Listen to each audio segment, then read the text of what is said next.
Anna runs a chocolate factory. She offers all her clients a special deal. Anyone can exchange 5 chocolate wrappers for 1 chocolate bar. Robert spent 2 weeks collecting the wrappers and managed to find 77. Yeah! Can you tell what maximum number of chocolates he can get from Anna?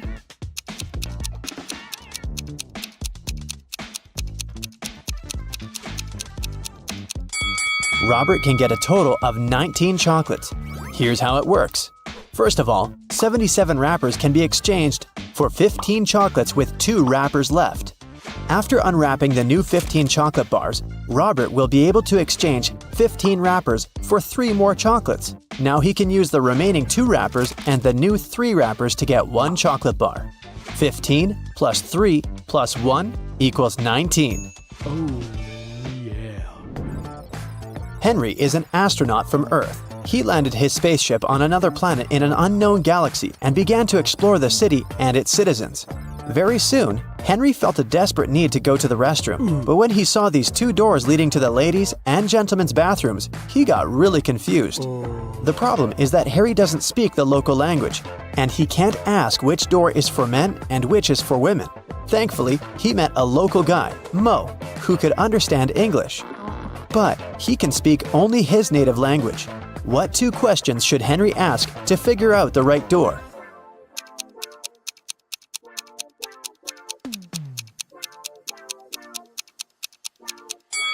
He should point at one of the doors and ask, "Is this the men's restroom?" Then he needs to remember Mo's reply and ask, "Am I a man?" If Mo says the same word, then the restroom Henry is pointing at must be for men. And if Mo says a different word, the restroom is for women. There were 9 candies in a box. 9 people took 9 candies, but 1 candy is still in the box. How can it be possible?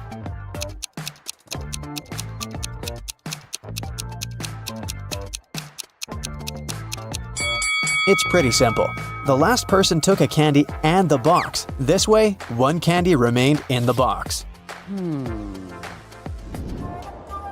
On a cold night, 4 friends were roaming around the neighborhood. At one point, they tried to get under one umbrella, but the umbrella was too small. However, all 4 of them managed to stay dry. How can that be possible?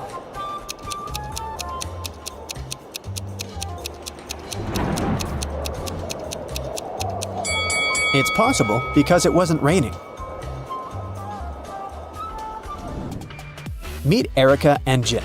Do you have any idea why he pushed her?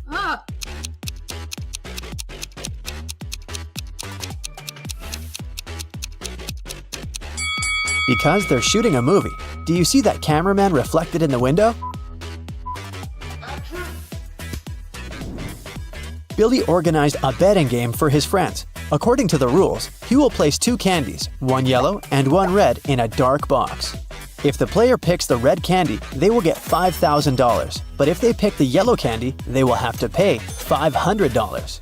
Unfortunately, Billy's a liar. He put 2 yellow candies in the box instead of 1 yellow and 1 red. Billy's friend Wendy watched the players losing the game one by one. But when it was Wendy's turn, she won $5,000.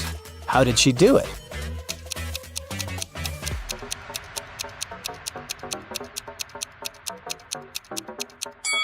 She picked a candy and, without showing it to anyone, ate it. Then she picked the remaining candy, which was yellow, and showed it to everyone.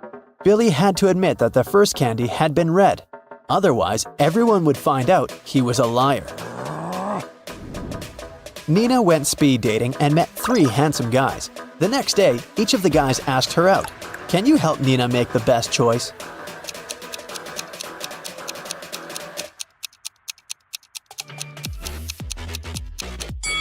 Brad didn't even ask the girl if she wanted to go to the restaurant or not. Besides, he's pretty rude and bossy. She barely knows Rob. It's not safe to go to his place alone, so Nina should choose David. He looks nice and polite. Hello. Amy has 2 strings. The only thing she can say for sure is that when you light one end of either string, it takes exactly 1 hour to burn. Can you help Amy measure 45 minutes with the help of the strings?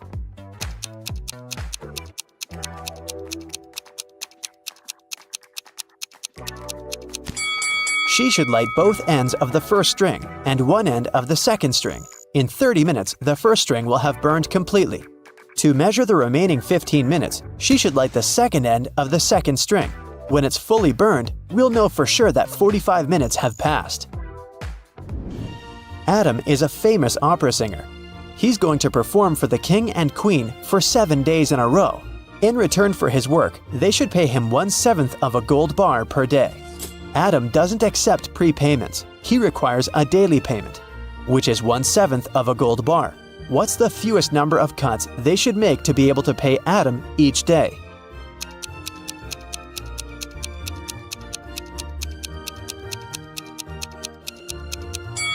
Just 2. Here's how it works. Day 1. Cut 1/7 of the gold bar and give it to Adam. Day 2. Cut 2/7 of the gold bar and give this piece to Adam. He'll give you 1/7 of the bar back. Day 3. Give the singer the 1/7 piece you received the previous day. Day 4. Give Adam 4/7 of the gold bar and he will give you the 1/7 and 2/7 pieces as change. Day 5. Give Adam the 1/7 part of the bar. Day 6. Give him the 2/7 piece and get the 1/7 one as change. And finally, Day 7. Give Adam his final 1/7 piece of the gold bar. Jenny and Sam arrived at a picturesque campground. They had to set up a tent. There were 3 good spots: in the forest, in the field, and near the lake. Which place should they opt for?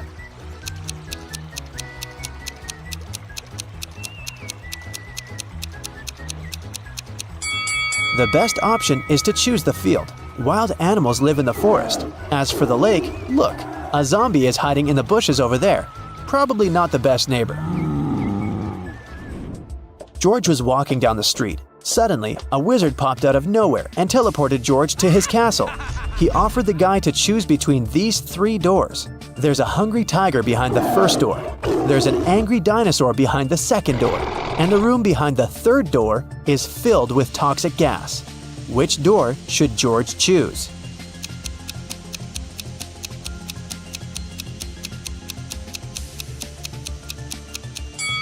The second one. Dinosaurs went extinct millions of years ago.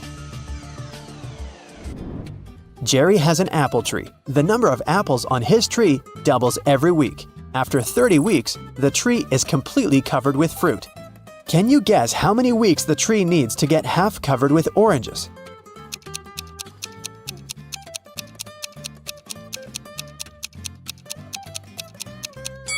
Oranges don't grow on apple trees, but if I asked you about apples, the answer would be 29 weeks.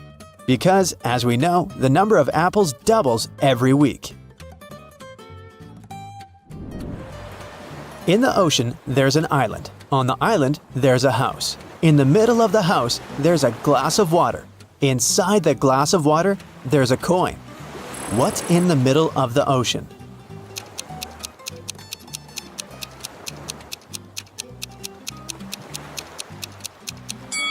The correct answer is simple, the letter E.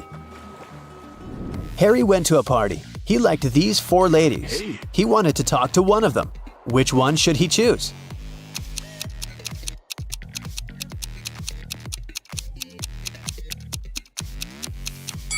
Take a look at the first lady's hand. She's a zombie. The second lady has a vampire bite on her neck. She can turn into a vampire any minute and ruin the date. And the fourth lady is a ghost. So Harry should go and talk to the third lady. Hello. 5 people wake up in a huge hall. None of them remember who they are or how they got here. They see a giant closed door. The people look around the room and notice something strange. What is it? These statuettes! They are hidden all over the room.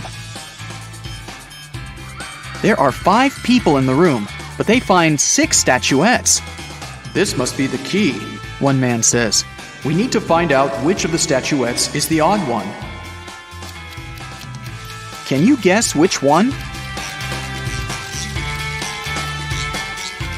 This one. Its eyes are different from those of the others. The people try to use the odd statuette as a key. Come on! And it works!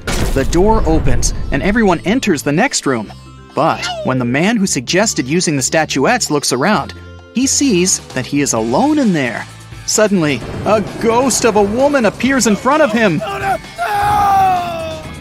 If you want to get out, each of you must solve my riddles, She says. but you will definitely fail. She disappears. The man looks around the room. He finds a strange symbol and a cipher decoder on the table. Can you find 9 other symbols? These are all 10 symbols. The man begins to unravel the message using a decoder. Can you decipher it?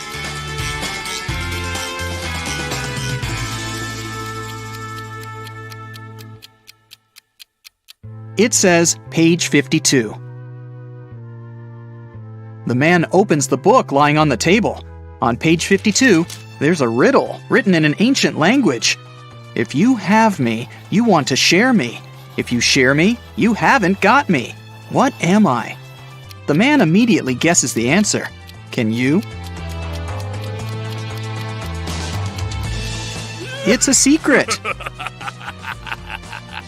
The man is surprised that he was able to read the riddle written in an ancient language. The answer is the password to the door. He types it in, and the door opens. Suddenly, he remembers. His name is Thomas. He's a linguist and a cryptographer. Meanwhile, in another room, a young man finds himself in a beautiful place full of plants. There are 3 flowers on the table. They giggle maliciously. The sign in front of them reads, "Lying Flowers." The first flower says, "You'll never get out of here, and you'll never get rid of us. Just give up already." The second one says, I don't remember how you can get rid of us. It was either cutting or uprooting us. The third one says, "Uprooting and plucking us are both proper ways." What should the guy do? Cut the flowers, uproot them, or pluck them?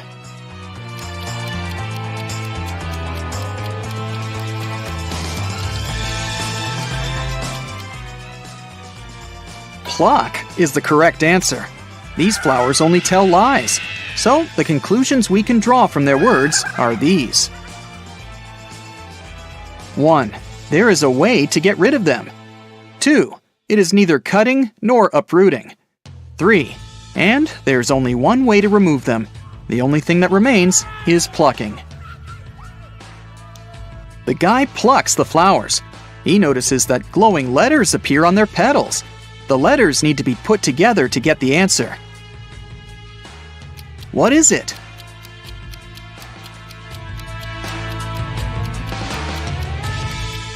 The word is basket. The guy examines the basket and finds a folded note at the bottom. He unfolds it and reads this riddle. In a pond, there are some flowers with bees hovering over them. How many flowers and bees are there if both of the following statements are true? 1. If each bee lands on a flower, one bee won't get a flower. 2. If every 2 bees share a flower, there is 1 extra flower. Can you help the guy crack this riddle? There are 4 bees and 3 flowers. Suddenly, a sunflower bud appears on the table. The guy uses it as a key to the door, and it opens. And then he remembers. His name is John, and he's a gardener. In another room, a girl finds herself surrounded by beautiful crystals and gemstones. On the wall, there's a board with the names and pictures of different gems. Some of the gems are the answers to these riddles. 1. Did you know that the queens and the kings of all times really enjoyed that pretty purple color of mine? 2. My name is like water. I'm as blue as the sea. Can you guess what I am and which picture is me? 3. Hey, I am from water as well. I'm seen in strings and found inside a shell. 4. You know me so well. Come on, be excited. I created the city where a wizard resided. 5. I sound like danger, but please don't be scared. I'm striped like a cat and named after its stare. Can you match the riddles and the gems?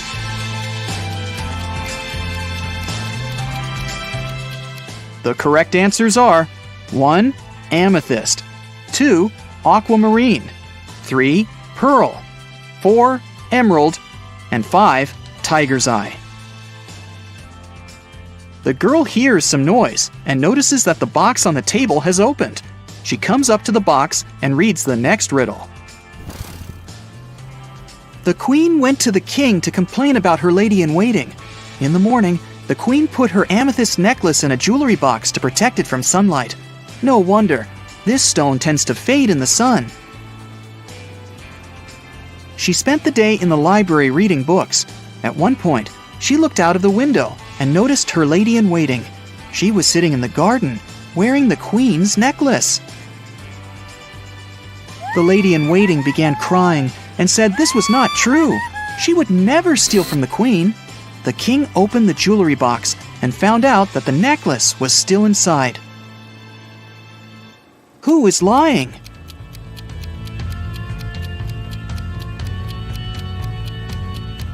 The girl soon realizes that the lady-in-waiting is the liar.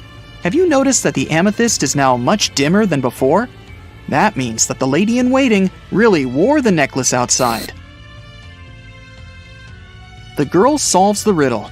3 gemstones appear at the bottom of the jewelry box: citrine, garnet, and alexandrite. There's also a note that says, "Figure out the weight of each stone without using scales. This riddle will help you." Can you figure out the weight of each stone? The citrine weighs 10 ounces, the garnet weighs 4 ounces, and the alexandrite weighs 2 ounces. Suddenly, the girl remembers. Her name is Melissa. She is a jeweler and collects crystals. In another room, a woman finds 6 glasses on the table. 3 of them are empty, and 3 are full of water. The woman sees a note.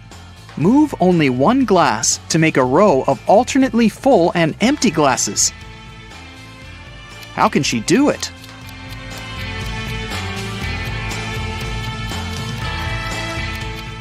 She should take the 5th glass and pour the water into the second one. Suddenly, the glasses disappear. Instead, 2 sets of different ingredients and a note appear on the table. The note says, "Find 3 differences." Can you spot all of them?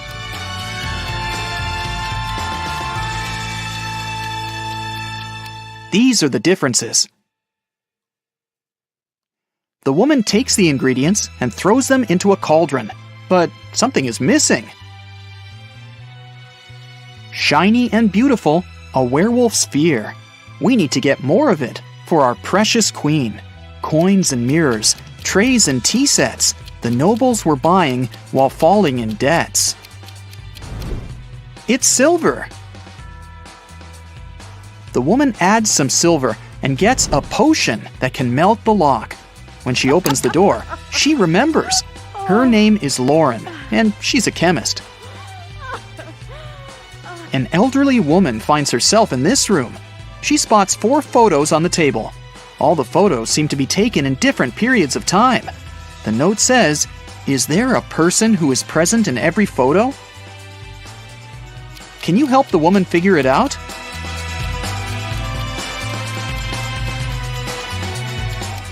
Here she is. Despite the signs of aging, you can see that this is the same woman. Look, she has this mole above her lip. A mirror appears in front of the elderly woman. Wait, is that her? The woman from the photos? The mirror shows her with a guy in a suit. He looks confused. There's a maid on the left and a bride on the right. "Don't listen to her. I'm your wife," says the bride. "You're lying. I'm his wife," the maid cries. Can you guess who is lying?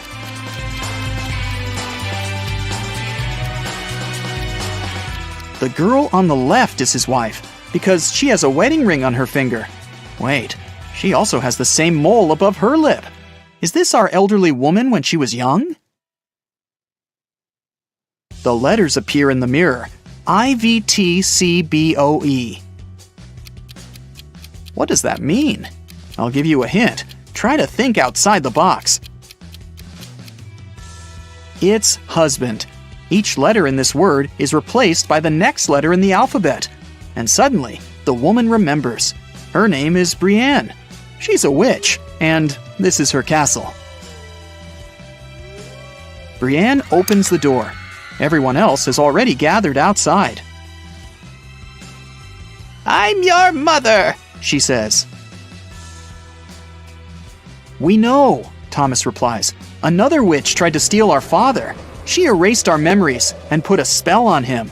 I deciphered the recipe for the potion that can help him remember, but I'll need your help." There is a large cauldron in the hall. Everyone uses their knowledge to prepare the potion. Now Brienne must cast a spell.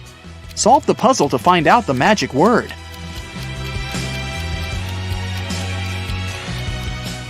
It's Memoria. The potion is ready. Suddenly, 3 doors appear in front of the family. Behind the first door, there's a hot desert, but there are some fruits on the trees growing there. The second door opens to the middle of the sea. Behind the third door, there's an endless forest. What should the family do?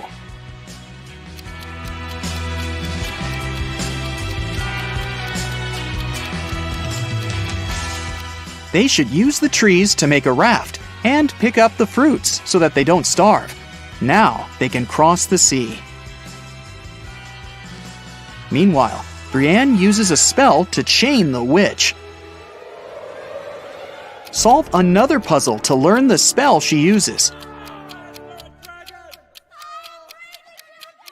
It's Sigillum.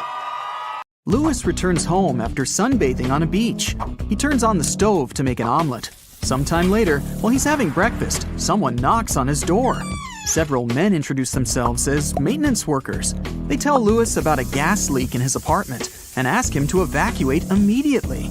Louis slams the door in their faces and calls the police. He's sure these guys are thieves. Why would Louis think that?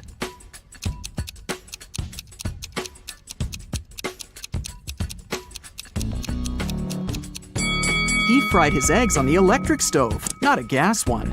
Thieves wanted to lure him out of his apartment and steal his stuff. 6 people got stuck on a desert island. They know a helicopter will arrive in a few hours, but they need to eat something now. They have a pot, a bottle of fresh water, and 5 potatoes. They cook them and are about to have dinner. But first, they need to divide 5 potatoes of different sizes and shapes among 6 people. And the food should be distributed equally. How can they do it?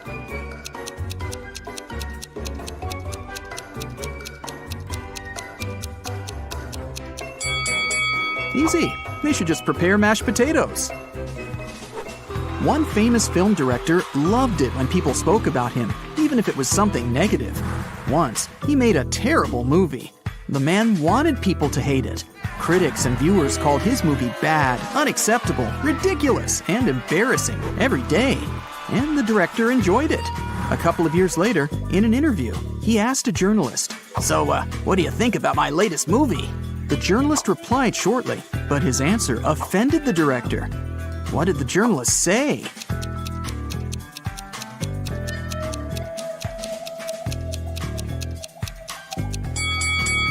I don't remember it.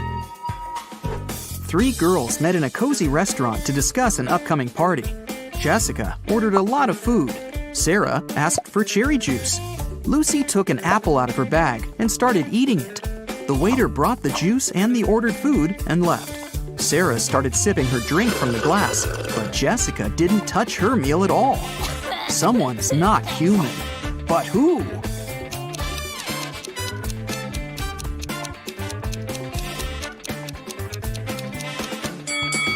It's the waiter. Did you see that his hands were covered with scales and his pupils looked like those of a snake? A traveler is walking through a dense Amazon jungle. He's looking for a unique artifact that once belonged to an ancient tribe. If his mission is successful, he'll sell his find for millions of dollars. He comes out of the jungle into a wide clearing and sees two caves. They're both filled with traps, but only one of them contains the treasure. The traveler's sure he'll be able to deal with all the dangers, but only if he chooses the right cave. Which cave should he opt for?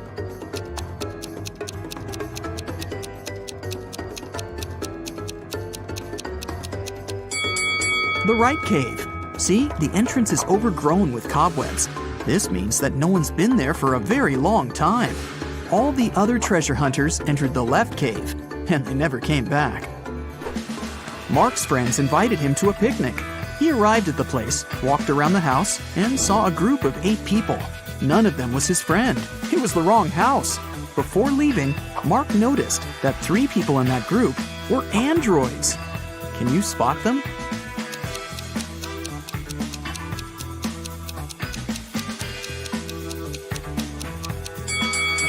That guy is pouring a drink from a gasoline container. Smoke is coming out of this elderly lady's head because of a short circuit. And this girl is charging her phone through a cable connected to her neck. After a shipwreck, Jack found himself on a desert island. He built a raft and equipped it with small sails that he took from the ruined ship. Jack couldn't sail far from the shore because there was no wind. A few days later, he noticed a ship. It was approaching the island, but its wind-filled sails were facing the opposite direction. According to the laws of physics, it should be sailing away from the island. Besides, there was no wind. So how is it possible that the ship was getting closer to the shore?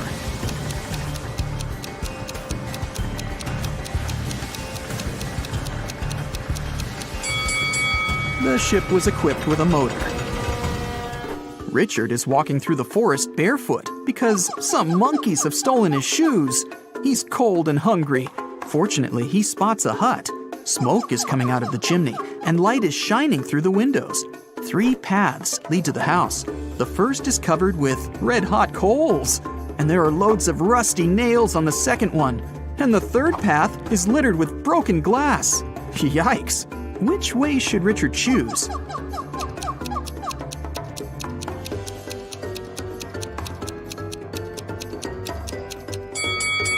It's cold, so Richard can wait until the coals cool down.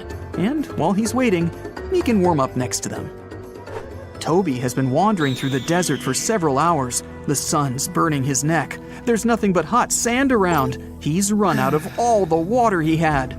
Toby gets weaker and weaker, and finally, he falls down. At this moment, he sees 2 tiny ponds. Toby only has enough strength to get to one of them. Which of these ponds is a mirage, and which is real?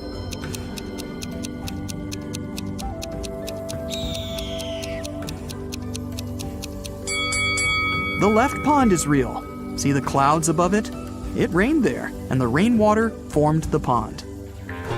At the edge of the forest, quite far from the village, there was an old house. Its owner found his TV broken in the morning. Someone had smashed the screen.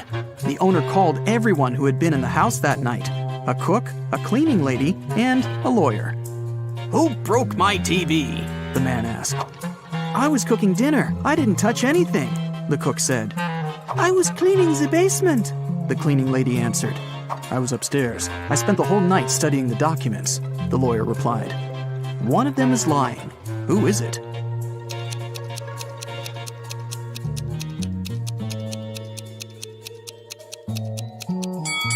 The lawyer. He said he was upstairs, but it's a 1-story house. He couldn't be studying the documents on the roof all night. Tom has lost his car keys. He's searched every corner in every room, but hasn't found them. The guy goes to the farthest room, looks at the floor, and realizes the keys are hanging on the chandelier. How does Tom know that?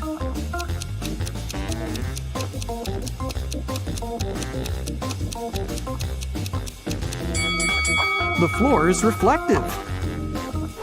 An elderly philosophy teacher began an exam.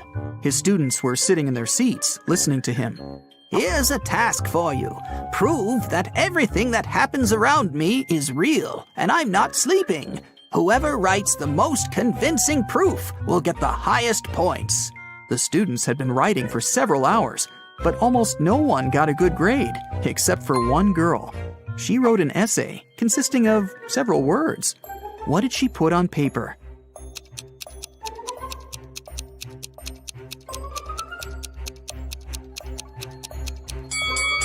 You can't read this if you're asleep. By the way, you can use this tip while sleeping. It's almost impossible to read anything in a dream. Therefore, to find out whether you're asleep or not, look at your phone and try to read something. There was an old haunted house in town. Local people were afraid to go there, but one day, 3 girls and 2 boys decided to check that place out and record whatever was happening there. They approached the scary building, but one guy, Rob, refused to come in. He said he would wait for his friends outside. The rest of the group went into the house. Rob was nervous. After waiting for them for a few minutes, he was ready to call someone for help. But all 4 girls and 1 boy returned at this moment. Rob realized there were ghosts in the house and ran away from there. How did he know that?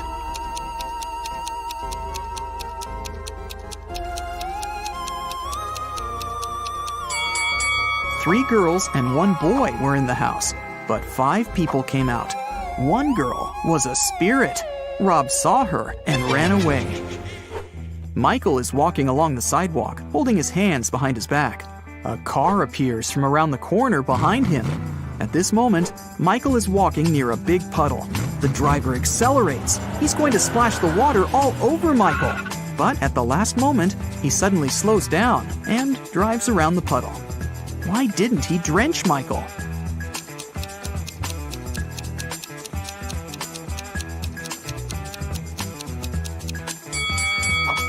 Michael was carrying a brick behind his back. The driver was afraid that Michael would throw it at his car, so he didn't drive over the puddle. Alexandra is walking around an old castle. There are lots of portraits of kings and queens on the walls. The corridor is lit by candles. Alexandra goes down to the first floor, where several people are dancing. The girl feels as if she has somehow traveled to the previous century. But wait a minute, this is all fake. How did the girl understand that?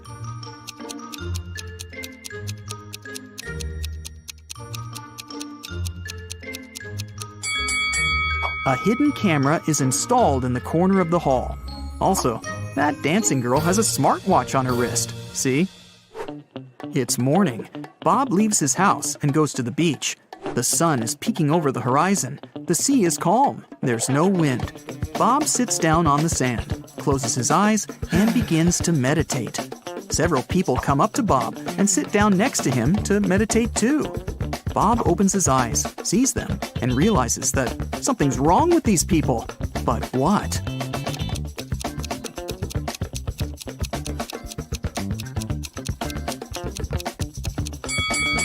Look at Bob, and now at how these people are sitting. They aren't touching the sand. Their bodies are half an inch above the ground. Okay, now let's check and see how many correct answers you got. 0 to 3 points. Don't get upset. There's no need to try to find stuff everywhere. Sometimes you just need to trust your intuition. 4 to 7 points. More practice, more riddles, more logical tasks. And next time, you'll definitely get better results. 8 to 11 points. Oh, not bad. But sometimes you probably were inattentive. 12 to 15 points. Wow, nobody can fool you. You can always figure out the truth. You're great, but not the best of the best yet. 16 points. Whoa! You are the king of riddles. You always remain attentive to details. And also, you have awesome intuition.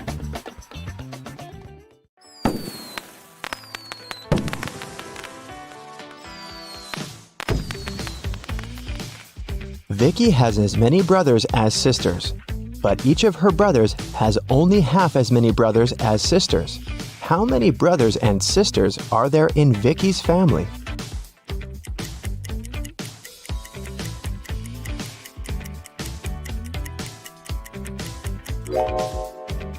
The correct answer is 4 sisters and 3 brothers. The key to solving this is to keep it simple. Just count the sisters and brothers in total and in terms of their own number of siblings.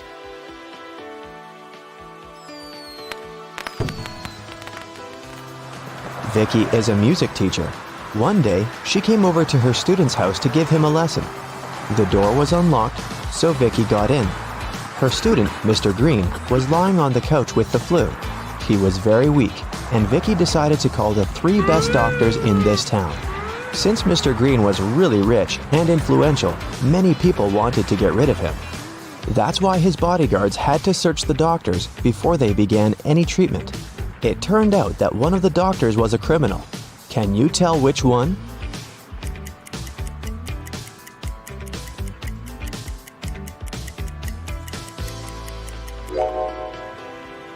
This guy. Why does he need an axe? Mr. Green got well and returned to his business duties. He runs a small company producing expensive diamond rings. On Friday, when the working week was finally over, he got a call from his bank. Mr. Green found out that someone had stolen all the money he had. He suspected that it might have been one of his employees, so he asked each of them what they'd been doing that day. Helen, the jeweler, said she always made 2 rings a day and showed all the rings she had made that week. Jesse, the sales manager, said that he had been busy meeting with the clients. And Amber, the cleaner, said that she'd been cleaning the office every day as usual, and she didn't notice anything suspicious. Who lied?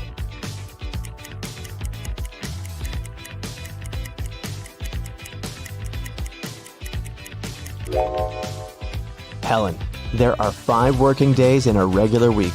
She said she made 2 rings a day, but she only showed 8 rings.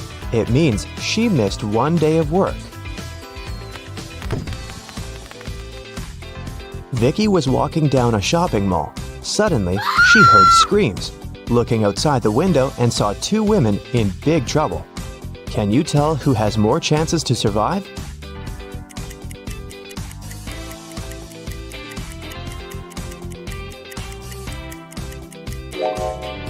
Look at this lady's hand. It's made of metal. She's a robot, so she'll more likely survive this adventure. One morning, Vicky was walking in the park and noticed this missing cat poster. Can you help her find the cat in this area?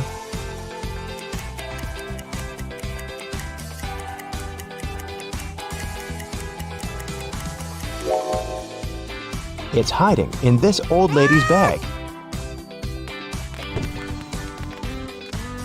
Vicky explained to the old lady that the cat had been missing, but the old lady refused to give the cat away so easily. First of all, Vicky had to solve her riddle. I can whistle, I can howl, I can scream, and I can whisper, but I don't speak. What am I? Can you help Vicky?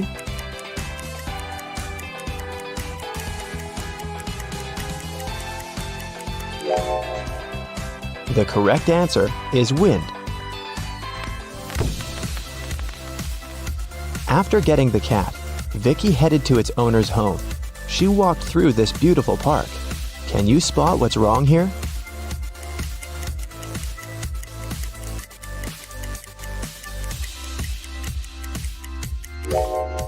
This bench doesn't have legs. It's literally flying in the air. Vicky brought the cat to its owner, Diana. She was very glad to get her pet back and invited Vicky for dinner. Vicky was very hungry and agreed. Diana served these 4 dishes with various foods, but only one of them is safe to eat. Can you tell which one?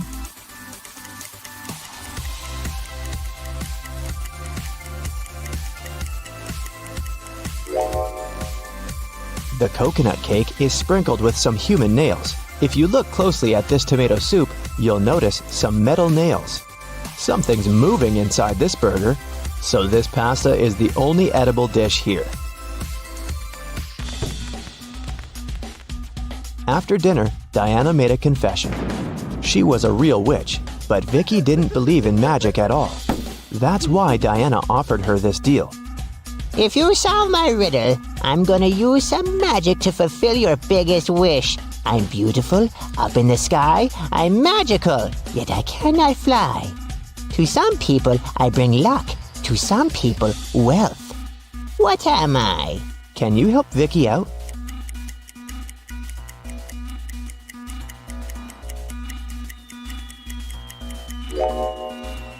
The correct answer is rainbow. Vicky has always wanted to become a famous singer. She received an invitation to a singing contest. Vicky sang beautifully and won first place. After the performance, she drank a glass of water backstage. After that, Vicky felt very sick. The contest manager called the ambulance. Doctors said that someone had poisoned Vicky. The police questioned 3 suspects and searched their bags. Lily said, "I was crying in the dressing room. This contest meant so much to me." Jessica said, "Who do you think I am? Singers should stand for each other." And Rose said, "I was outside the music hall with Lily. She was crying because she had lost this competition." Who poisoned Vicky?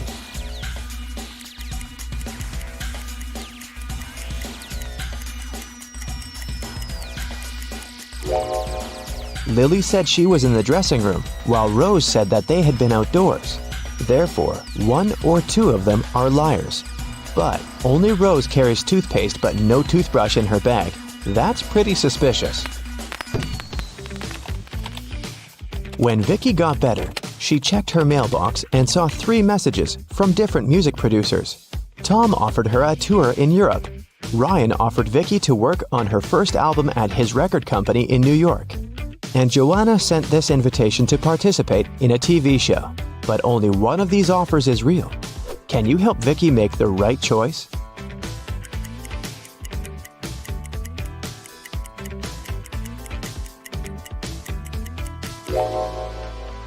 Joanna's message is spam. She doesn't mention Vicky's name anywhere, and the text includes a suspicious link. Ryan sent Vicky a picture of his record company. But there are palm trees and a tropical forest outside the window. It's clearly not in New York. So, Vicky should pick Tom. Vicky was walking home from a rehearsal and stepped on a magical portal. She fainted and woke up in an enchanted forest. Suddenly, a wicked witch popped out of nowhere and gave Vicky a choice. If you solve my riddle, I'll let you go. And if not, you'll get lost in this forest forever. Here's the riddle. I can be flipped and broken, but I never move. I can be closed and opened, and sometimes removed. You can seal me with your hands. What am I? Unfortunately, Vicky failed to crack this riddle. And what about you?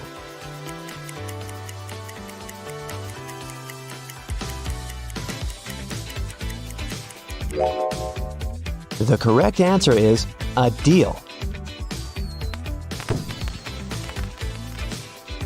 The wicked witch left Vicky alone in the forest. Vicky searched the area and found 3 paths leading to the nearest village.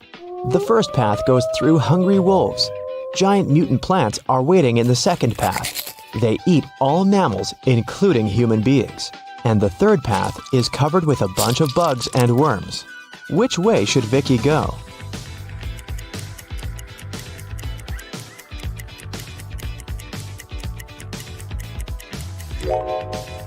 Although insects are gross, they are the least harmful to humans, so Vicky should choose this path. Vicky got very hungry and decided to find some food in the village. When she came closer, she realized the gates were locked. Can you help her guess the right code?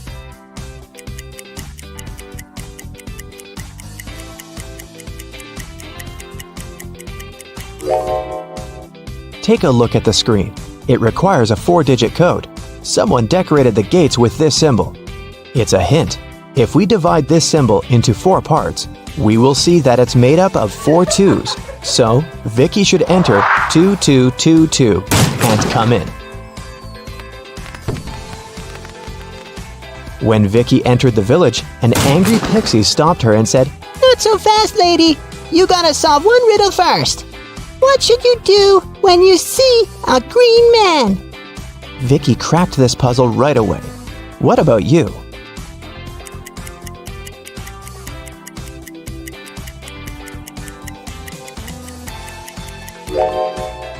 You should cross the road.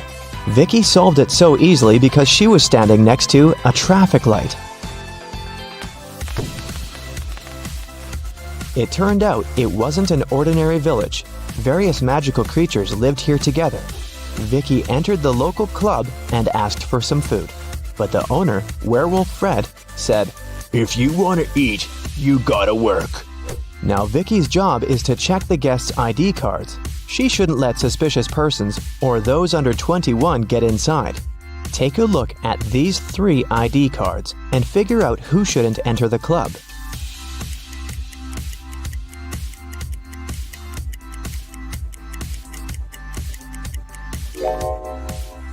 The first one, Vampire, is already 21, and nothing looks suspicious in his ID, so Vicky should let him in. And this werewolf lady seems alright too. This elf's ID card says he was born on September 31st, but such a date doesn't exist. Therefore, Vicky shouldn't let the elf in. After work, Vicky went to the local supermarket to buy some food. She saw 2 attractive young ladies eating street food there. Can you tell which one of them isn't human?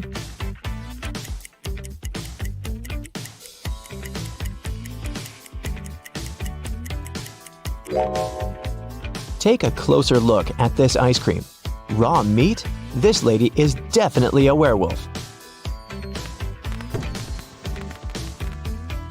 Vicky liked this village and decided to stay there.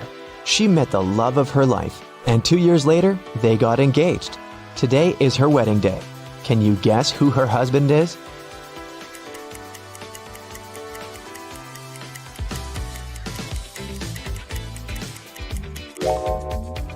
It's the third guy. He's wearing a tie, which means he attended the wedding, and he's wearing a ring too.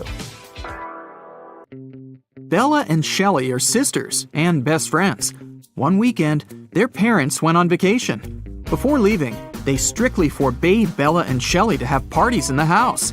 But the sisters didn't listen and invited all their friends as soon as their parents left. After the party, the entire house was a mess. So, Bella and Shelley hired a cleaning lady to get rid of any evidence of the party.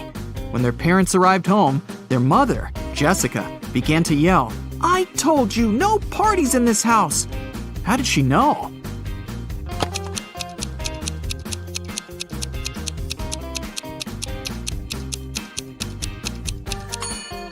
The house is too clean. There was dust on this glass vase when the parents left, but now it's fresh and clean. Jessica asked Bella and Shelley to mow the backyard lawn. None of the sisters wanted to do this annoying task, so Shelley offered an easy way out. She put 2 cards in a hat and said, "I wrote mow on the first card and chill on the second. Pull a card and choose your destiny." Bella wasn't so naive. She suspected that Shelley was cheating and put both cards with mow written on them. But no one would believe her if she just tried to expose Shelley. And no one would look at the other card once her fate was decided. What should she do?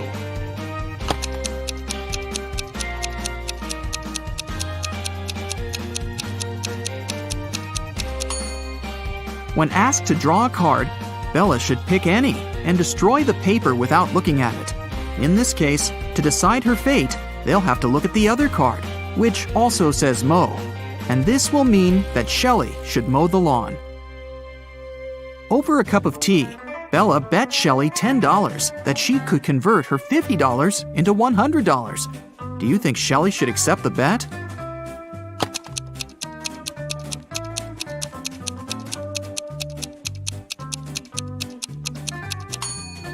There's no logical reason behind accepting it. If Bella isn't able to convert the money, she'll lose the bet. But she has only $10 to lose. Meanwhile, Shelley is supposed to be giving her $50 from her wallet. Thus, even if Shelley wins the bet, she'll still lose $40. Bella and Shelley have a certain number of candies. If Bella gives 1 candy to Shelley, they'll have an equal number of candies. But if Shelley gives 1 candy to Bella, then Shelley will be left with half the number of candies that Bella has. Can you find out the number of candies they have right now?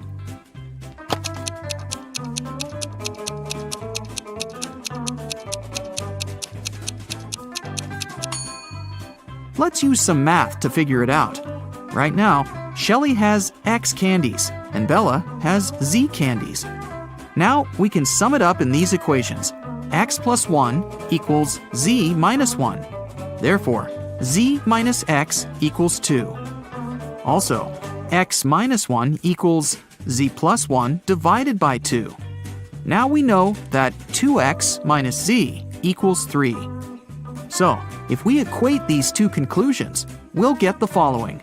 X plus 2 equals 2x minus 3. Now we know that x equals 5 and z equals 7. Therefore, Shelley has 5 candies and Bella has 7 candies. Shelley was doing laundry and found out that her favorite t-shirt got torn. Can you count the exact number of holes in her t-shirt?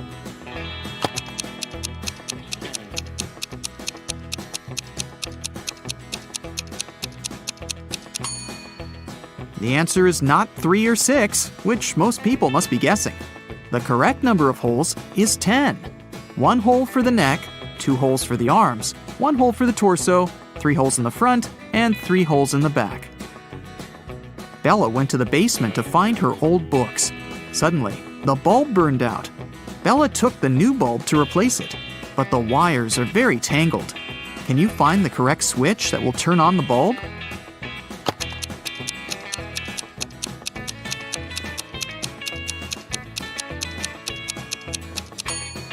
It's the red switch. The best way to get the answer is to start from the bulb. It's been a long day. Bella finally went to sleep. But when she saw her bedroom, she yelled and ran away. Can you tell what's wrong here?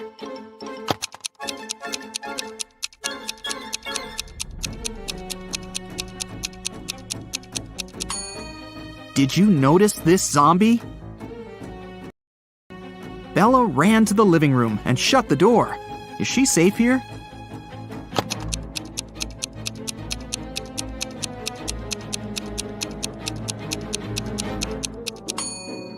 Nope. Take a look at the mirror. Some stranger is inside the room. Bella and Shelley went hiking with their friends. 4 of them went into a completely empty lake. And then 8 people came out. How is this possible?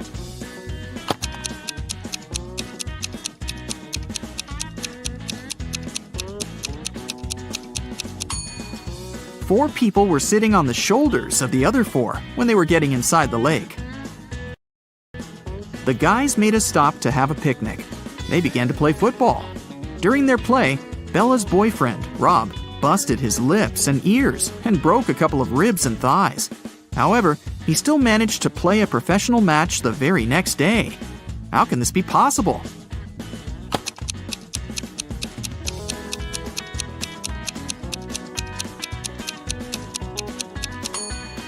Rob knocked on his food plate accidentally while playing. He had pig lips, ears, and ribs, along with chicken thighs. When he knocked on his plate, he busted his food. On the way home, the guys went through a field. They saw a cow. It walked 30 feet north, 30 feet east, 30 feet south, and finally walked 30 feet west. All this time, where was its tail pointing? Can you solve this mystery?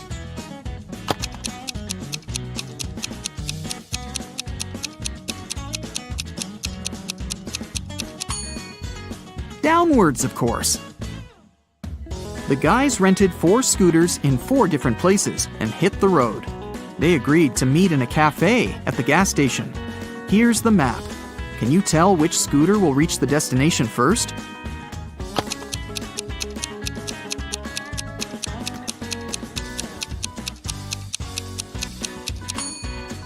The third one. Bella and Shelley were trying to get the perfect gift for their father's birthday. Finally, they found this beautiful vintage watch, but they couldn't afford it. The seller offered them a deal. "Solve my riddle, and I'll make a 90% discount." The sisters agreed. The seller took out a $50 bill and asked, "What's the easiest way to double my money?" Can you help them solve this mystery?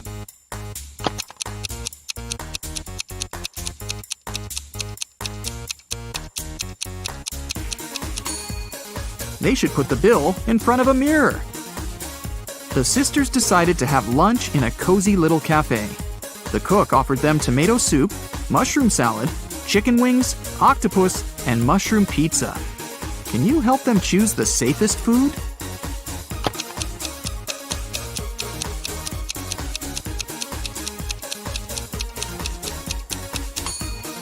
There are mirror shards in these chicken wings. Probably not the healthiest option. I'm pretty sure those mushrooms are poisonous too.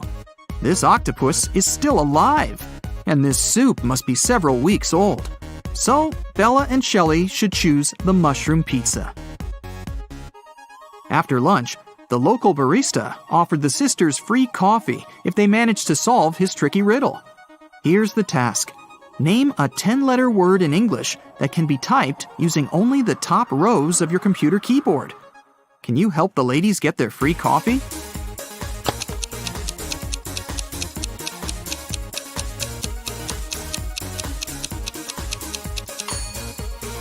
And the correct answer is typewriter.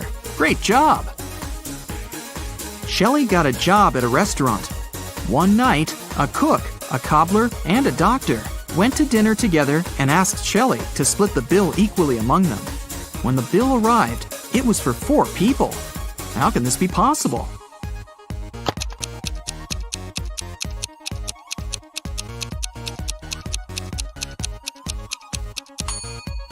The 4th person was the knight. It was just misspelled as night. Shelley and Bella were walking down the street. Suddenly, they saw this creepy shadow. Can you guess what's going on here? Should they be worried?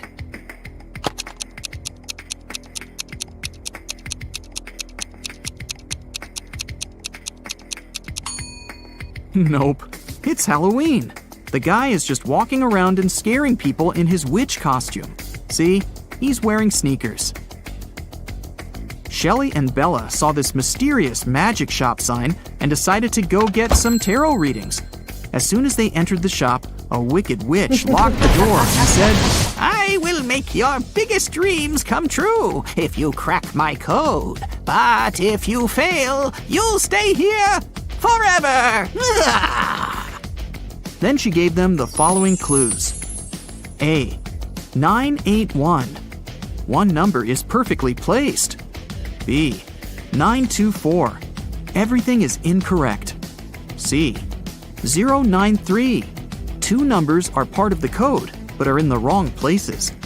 D. 147.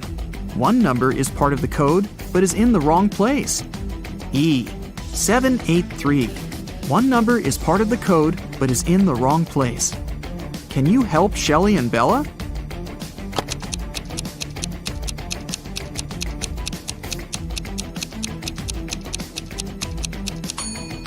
From clues A and B, we learned that 9 is not in the code. It also means that 8 or 1 is in the code for sure. According to clue B, we know that 9, 2, and 4 are not in the code. From clue C, we know that 0 and 3 are in the final code. Clue E tells us that 7 and 8 are not in the final code because we already know that 3 is. And clue D tells us that 1 is also in the code because 4 and 7 are not. So, the correct code is 301. The witch has fulfilled Shelley and Bella's wishes. They wanted to thank her and decided to prepare her favorite drink from a recipe book. Unfortunately, the last ingredient was encrypted. Can you help them crack the code?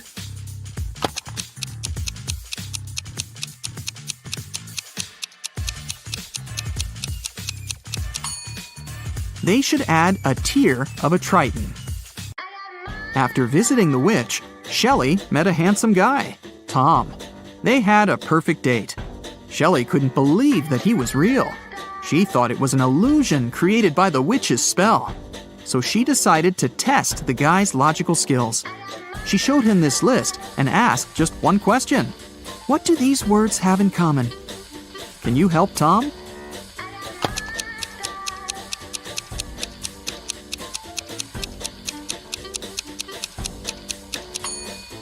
If we remove the first letter of each word and place it in the end, you'll be able to read the same word from the beginning and the end. Can you figure out the next number in this sequence?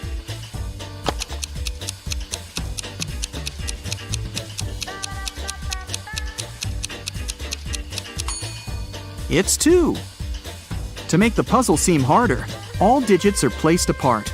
In fact, the sequence consists of 2 different sequences. The first one is 2, 3, 4, 5, and so on. And the second sequence is 9, 18, 36, 72, and so on. Now it's obvious that the next digit should be 2. At first, you'll be a Sherlock trainee. Look carefully at the pictures and pay attention to the smallest details to solve the riddles. Which one of these students has 3 mothers?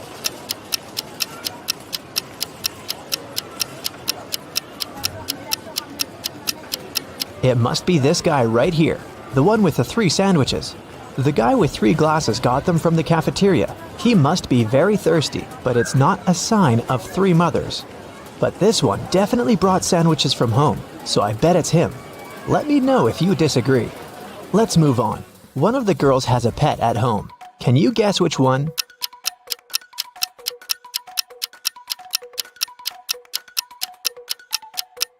It's the girl in the middle. Look, her hands and arms are scratched. She must be living with a cat. Okay, look at these 3 people. Who is a vampire?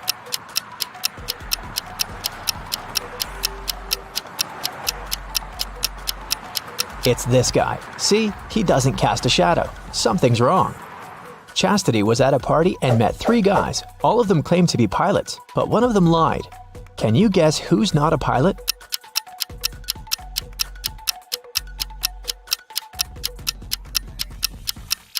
Pilots must have perfect eyesight. This guy is wearing glasses, so he's not a real pilot.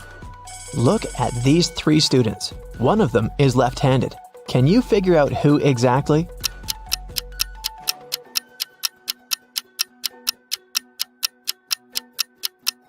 It must be this girl. The outer side of her left hand has some ink stains. It happens when she writes.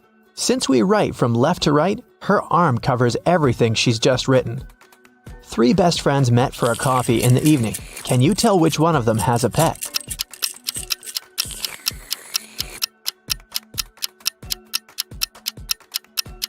Look at this girl's bag.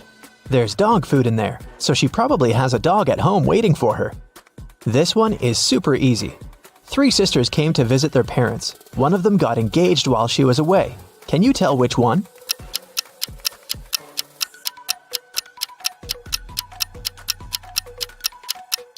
It's this girl who's wearing a ring.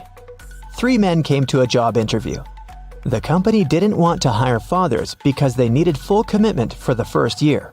All men said they were single and had no families, but one of them lied and actually had a daughter. Which one?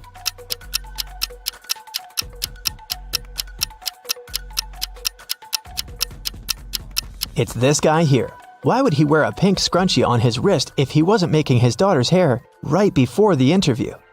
Okay, now let's go and look at people's houses. Here are the bathrooms of Daryl and Tiberius. Which one of them has a girlfriend?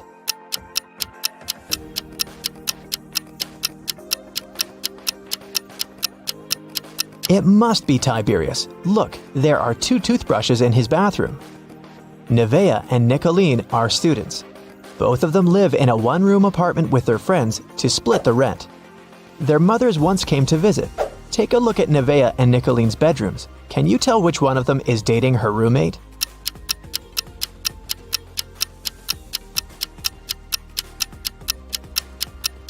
It must be Nevaeh. In Nicolene's bedroom, there are 2 single beds, and in Nevaeh's bedroom, there's just 1 big bed. Look at these 3 friends. One of them isn't really a human, but which one?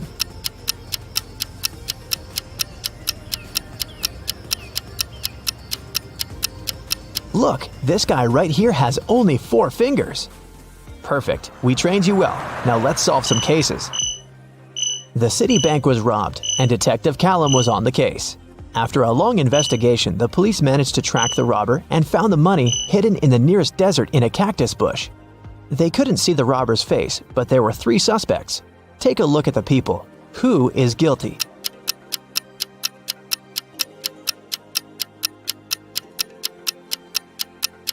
It's this man. Look, he has many scars on his arms and hands. He must have gotten them when he was digging the money in the cactus bush. A group of friends asked Billiam if he wanted to join them on a hike that weekend. He said that he couldn't because he had broken his arm. The next day in school, Billiam, indeed, appeared with a broken arm. So he stayed at home and his friends went hiking. On Monday, the friends met in school again. Billiam said that he had just stayed home watching TV. His friends told him about the hike and asked why he had lied about the broken arm. Why did they decide that his arm wasn't really broken?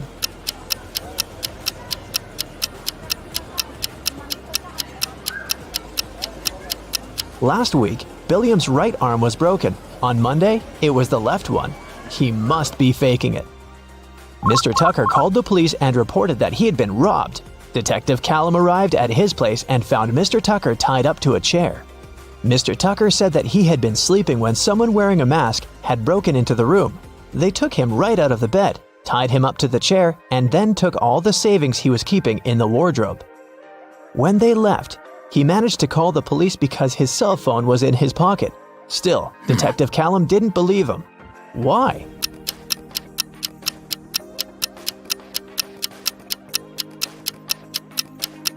Mr. Tucker said that he had been taken right out of bed, but the bed was perfectly made. I doubt that a robber would care enough to make Mr. Tucker's bed on their way out. Detective Callum was spending the winter holidays at a ski resort with his friends. In the morning, they were going to go skiing on the fresh snow that had fallen at night when a local police officer called him and asked him to come to a hotel nearby to solve a case. So, Detective Callum had to go. Someone robbed the cashier's desk and there were 3 suspects. Questley said that she was in her room all night sleeping. Egbert said that he was out partying in a different hotel and had just come back around an hour ago. Fenton said that he had been binge-watching a show all night but hadn't stolen anything. Who is guilty?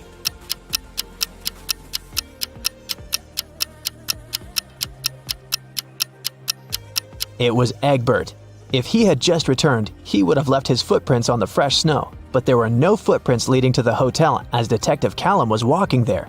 And the name Egbert will make anyone suspicious. There was a car accident in the suburbs, and police arrived to investigate the case. The driver went into a cliff right where the road was taking a dangerous turn. The car turned around, and he was pushed out of it and got stuck nearby. He had his cell phone on him, so he was able to make a call. A police officer helped the driver out and asked him to show what was in the trunk. The driver gladly opened it with his keys. In the trunk, there was his suitcase, some instruments, and a spare tire. The police officer said that the accident had been staged. Why?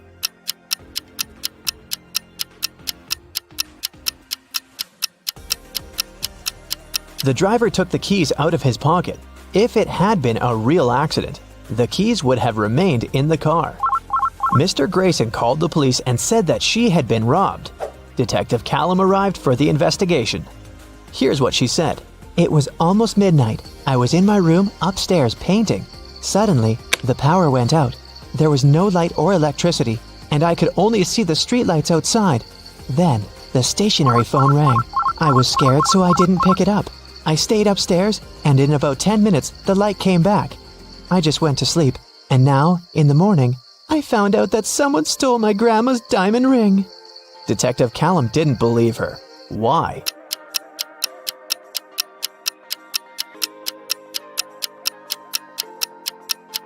If the lights and the electricity were out, how would a stationary telephone ring? This lady is making things up. Gavin drove to get some groceries and parked his car in front of the store. Of course, he forgot where he had parked and couldn't find his car. Luckily, he had taken a picture of his parked car and he opened it to look up the number of the parking lot. The problem is that his parking lot number is covered and the number of the lots nearby doesn't make any sense. Can you figure out what's Gavin's parking lot number and where he should search for his car?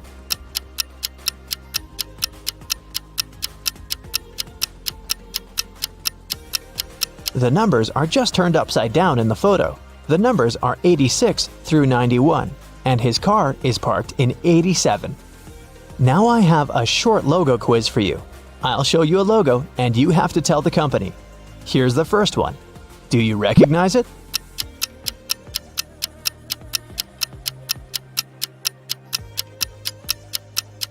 It's Honda, a Japanese car brand. This one is super easy. What is it?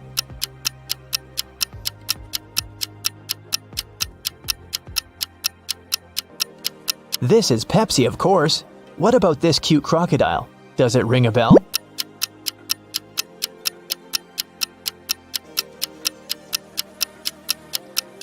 This is Lacoste, a French clothing brand. Another easy one. I bet you have it on your phone.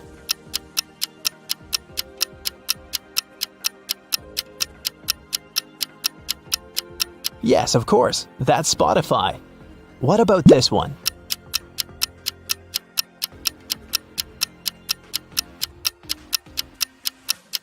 Yes, it's Nike. This one is a very fancy brand. What's your guess?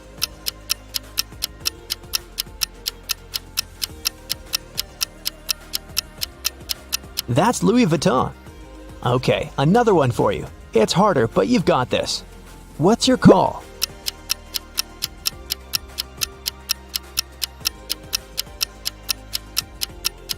This is Reebok, an American footwear company. Do you recognize this bull?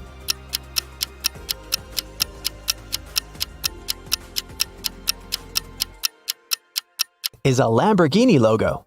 This is a painfully familiar yellow rectangle. Where is it from?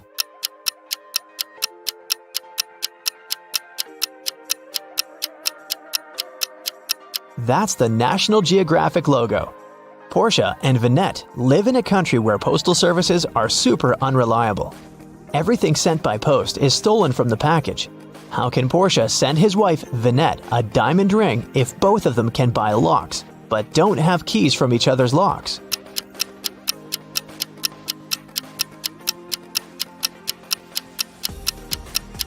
Portia can lock the box with the ring and send it to Vinette. When she receives the box, she should lock the box with her lock and send it back to him. When he receives it, he can open his lock and remove it, and send the box back to Vinette with her lock only, so that she can open it once she gets it again. There is a box filled with balls of different colors. 5 red ones, 8 blue ones, and 11 purple ones. Ninja has to pick out balls blindfolded until he's sure that he has at least 2 balls of the same color. What's the minimum number of balls Ninja should take out to be sure of that?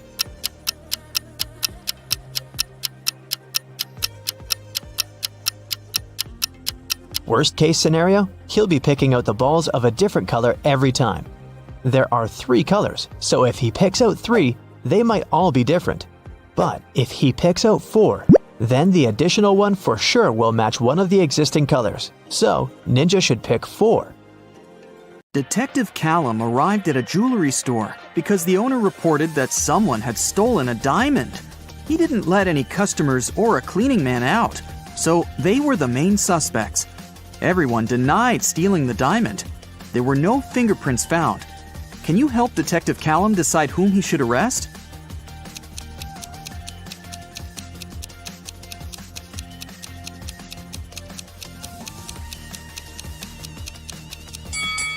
He should arrest the man and the woman wearing gloves. Since no fingerprints were left, it must be one of them, or both. Olivia sneaked into an old mansion to explore it and got trapped inside. There are 3 ways out, and all of them are dangerous. Behind the first door, the roof and the floor are made of magnifying glass, and the sun would burn anyone who enters. Behind the second door, there's a dangerous doll with knives that can come to life at any moment. Behind the third door, there's a room filled with poisonous gas that makes anyone's skin melt. How can Olivia escape safely?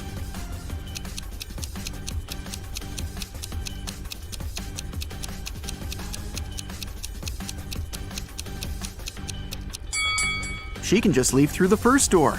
It's night, so the sun isn't shining, so the first way out is safe. Detective Callum was abroad, traveling by train, when he heard 2 men arguing. One of them, Hendrix, was blaming the other, Brian, for trying to steal his suitcase. Their suitcases looked exactly the same, and Brian claimed that he had just confused the 2 by accident. Detective Callum asked both men to open their suitcases. Do you think it was an accident?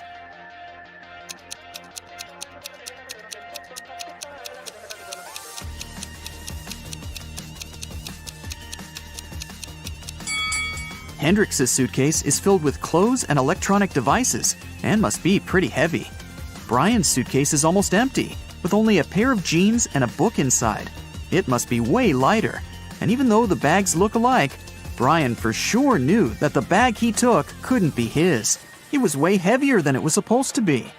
Luna found her cousin, Mia, poisoned in her room and called the police.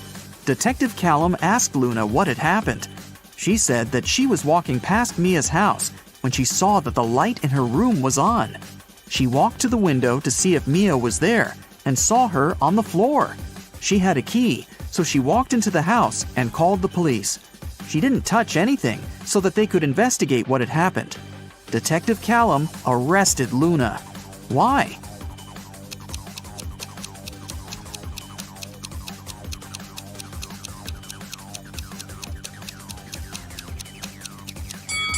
She said that she saw Mia in the window. But look, the blinds are closed. If Luna hadn't touched anything, she couldn't have seen what was going on in the room. She must be lying about something. While Ms. Virginia Dell, a rich lady, was on her 3-month business trip abroad, her mansion was robbed. The security was notified, and Detective Callum started the investigation. There were 3 people caught on the security camera, and he started interrogating them. Charlotte, Ms. Dell's cousin, said that she'd visited several times to collect the mail. Camilla, the housemaid, said that she had come 3 days ago to clean the house. Ismail, the gardener, said that she came every Wednesday to take care of the garden. All of them denied stealing anything. Detective Callum arrested one of them. Whom?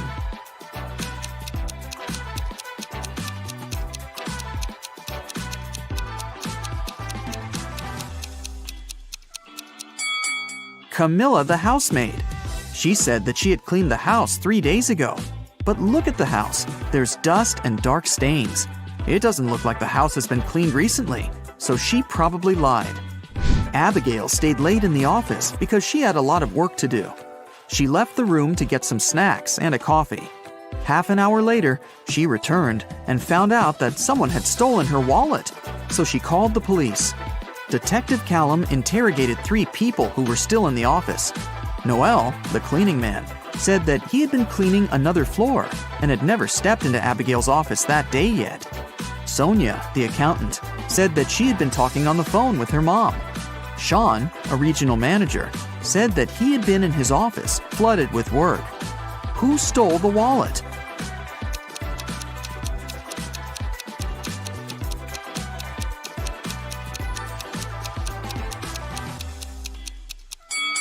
No one.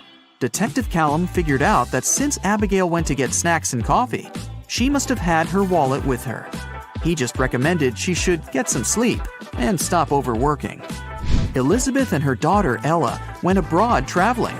They were walking and shopping in one remote town when Elizabeth noticed that Ella had disappeared. She called the police and they started to look for the girl. There were 3 people nearby and they were interrogated. Layla said that she hadn't seen the girl. Madison said that she had seen the girl with her mom, but that was it. Amelia said that she had heard someone screaming, but she hadn't seen who it was. Who should be arrested?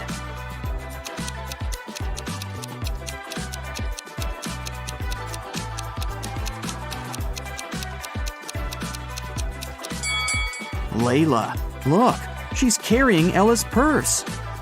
Gideon had a girlfriend, a sister, and 2 cousins. Figure out who Gideon's sister is if the cousins are saying the truth and the sister and the girlfriend are lying. Chloe. E is his girlfriend. Ruby. Chloe is lying. Skylar. Ruby is lying. Lily. Skylar is not his sister.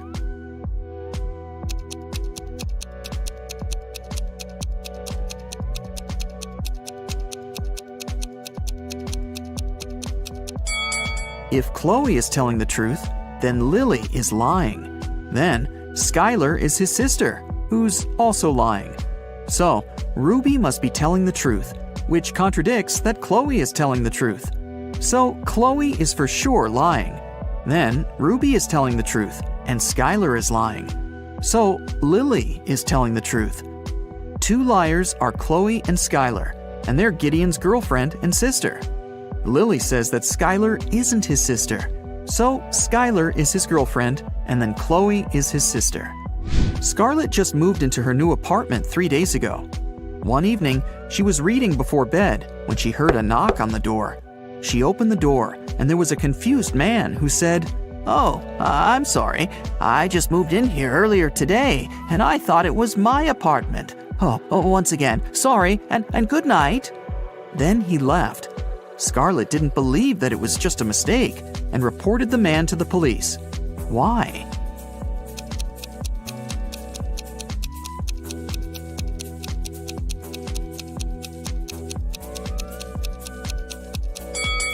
The problem was that the guy had knocked. If he had really thought it was his room, he would have tried to open it with his own keys. Nora lived alone in the city suburbs. She called the police and reported that someone had robbed her house and stolen her savings that she had been keeping in a pair of socks on one of her wardrobe shelves. Detective Callum arrived with the police, took a look at the room, and closed the case, claiming that the lady was lying. Why did he think so?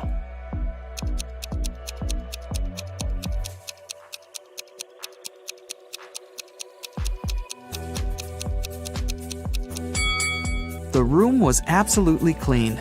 If someone had robbed the house, they would have made a mess while searching for money. The person who took the money must have known exactly where it was, which is unrealistic. Mrs. Ledger is a high school history teacher. One day, she started a sudden oral test, asking students questions from the back of the book. If the students figure out the order in which she asks, they can find the answer to their question in advance. The first 3 people she asked were Atlas, Eleanor, and Gracelyn. There are Zoe, Luca, Sienna, and Victoria left. Can you guess who will answer which question?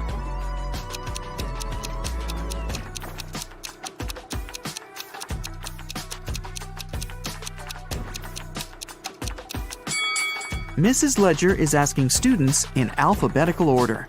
So, up next is Luca, then Sienna, then Victoria, and Zoe. Another day, another test. Once again, Mrs. Ledger is asking students. This time, the first ones to answer were Zoe, Luca, and Atlas. In which order will she ask the remaining students?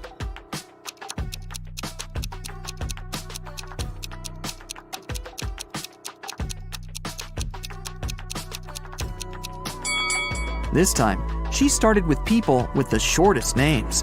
There are 3 letters in Zoe, 4 in Luca, and 5 in Atlas. The next one is Sienna, who has 6 letters in her name. Then Eleanor with 7 letters, Victoria with 8 letters, and Gracelyn with 9. Ellie found herself locked in a dungeon and couldn't remember what had happened. She looked around and saw a door that could have been a way out, but it required a passcode, and she didn't know it. Luckily, there was a hint.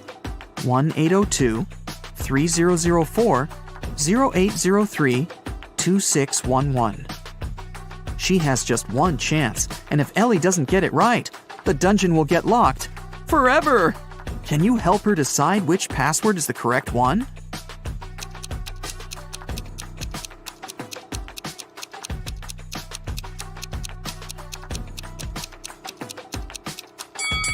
Take a closer look. Some numbers have faded away a bit. This is probably because they had been used the most. They are 1, 2, and 6. The only code that uses all of them is the last one, 2611. It must be this one. Aurora came home after a long day at the university and was excited to eat the mint-flavored ice cream she had bought in the morning. But when she opened the freezer, the ice cream was gone.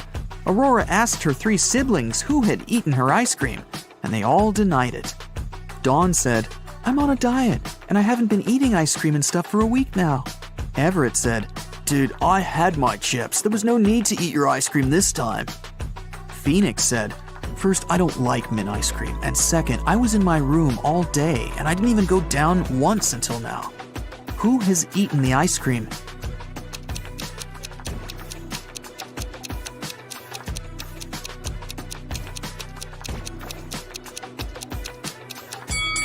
It was Phoenix. Aurora never mentioned the ice cream flavor, but he still knew it. Who is wanted?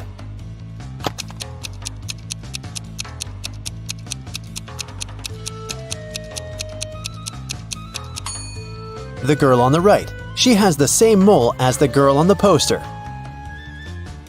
Who is an identity thief?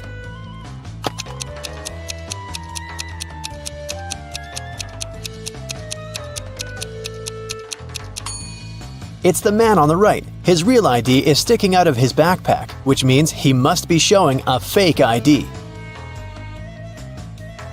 Who is an imposter?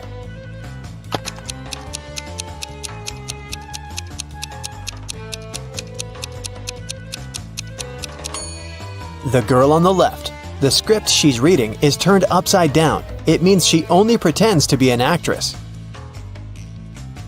Who is the real thief?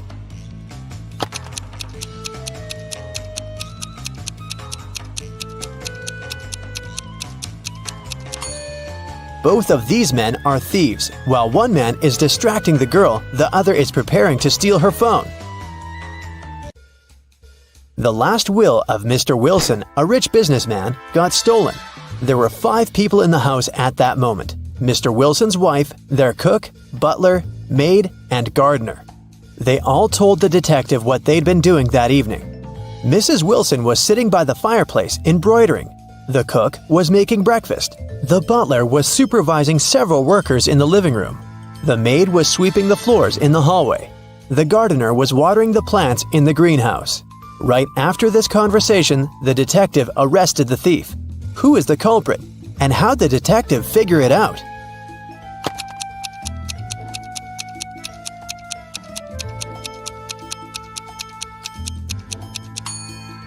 The cook is the thief. He said he'd been preparing breakfast, but the crime happened in the evening. Lily owned a flower store. One day, she got a call from the police. They told her that her shop had been robbed. When she arrived, shards of glass were on the ground near the store, and the pots and plants inside were broken. The police questioned 3 suspects. Jacob, Lily's ex, said, "I was in a hurry and didn't notice that the windows were broken when I was passing by the store. I only realized what had happened when the police called me." Camille, Lily's friend, said, Lily asked me to help her with something in the store. When I arrived, everything had already been broken. I called the police immediately. Matt, Lily's ex-coworker, said, I was walking nearby and I saw someone breaking a window and sneaking into the shop. I left my phone at home, so I ran to the police station. Can you guess who's lying?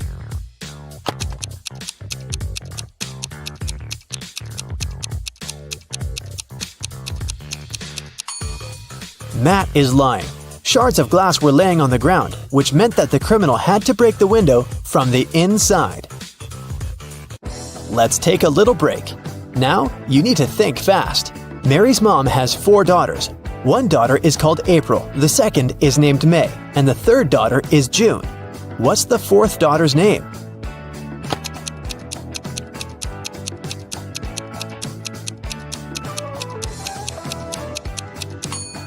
It's Mary, of course.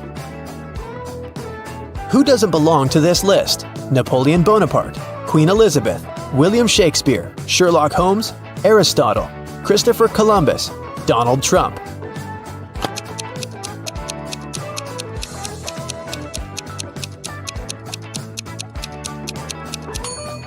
Sherlock Holmes. He's the only fictional character on the list. 8 girls are in the house, and each of them is busy with something. The first one is cooking dinner. The second one is lighting the fireplace. The third girl is playing chess. The 4th one is reading a book. The 5th girl is drawing a picture. The 6th is cleaning up the house. The 7th girl is watering the plants. What is the 8th girl doing?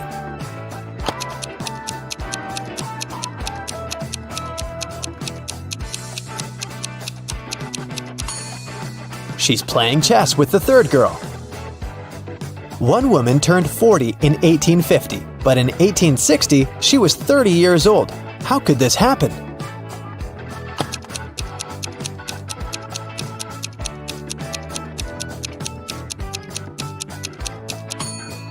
This could only happen if 1860 was earlier than 1850, which means that the woman turned 40 in 1850 BCE and 30 in 1860 BCE. An artist was walking in the park when it suddenly started raining. He had neither a hat nor an umbrella to cover his head. He also couldn't hide under a tree because the downpour was too heavy, and still, not a single hair on his head got wet. How can that happen?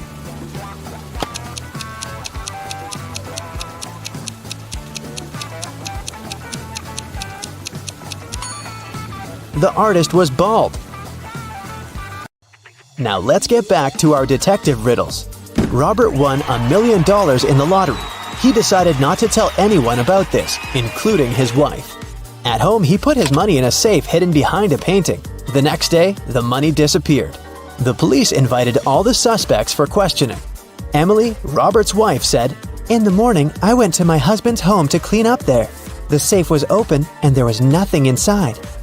James, Robert's business partner, said, "Poor Robert, he always wanted to win a lottery. I stayed at home all day and yesterday and watched TV." And Mark, Robert's friend, said, "I was at the gym last night, then I went home. I can't imagine why anyone would do this." The police arrested the thief. Can you guess who it was?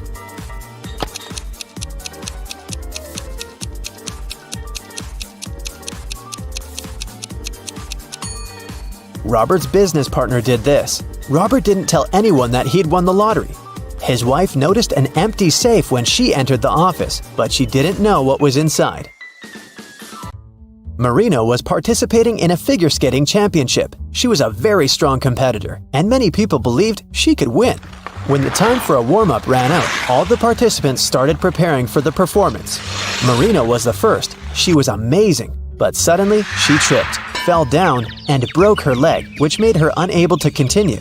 The investigation revealed that someone had ruined her skates. The police interviewed 3 suspects. Anna said, "I didn't do anything, but I saw Jacqueline and Kate walking into the locker room before Marina's performance. They're the ones who ruined her skates." Jacqueline said, "Yes, I indeed went into the locker room to take my things, but I didn't see Kate there."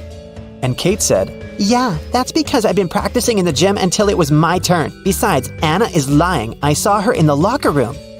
Can you guess who's lying?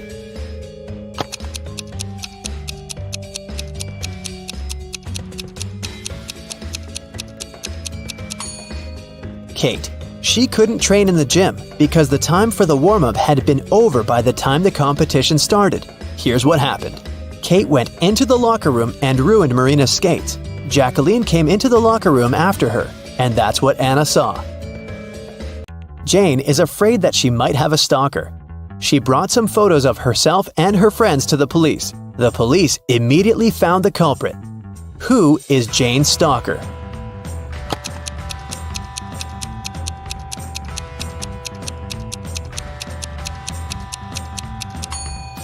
Jane's friend Mike. He's the only one who is present in all the photos, and sometimes he even tries to conceal his identity. The investigation didn't have enough evidence to prove the suspect was guilty. Detective Reed decided to investigate their house, hoping to find some clues, and he actually did find something. He discovered a secret room. However, it had a combination lock and the word "idea" written above it. Do you have any idea what the code might be?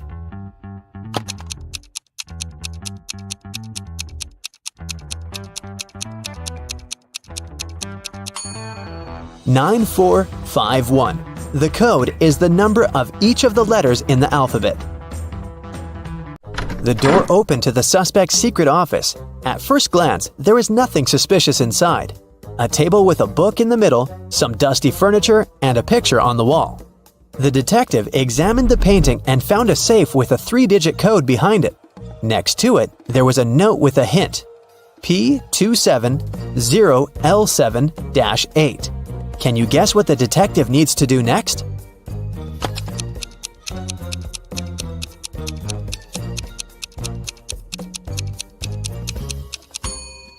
The detective realized that the note meant page 270, lines 7 to 8. He should check out the book on the table.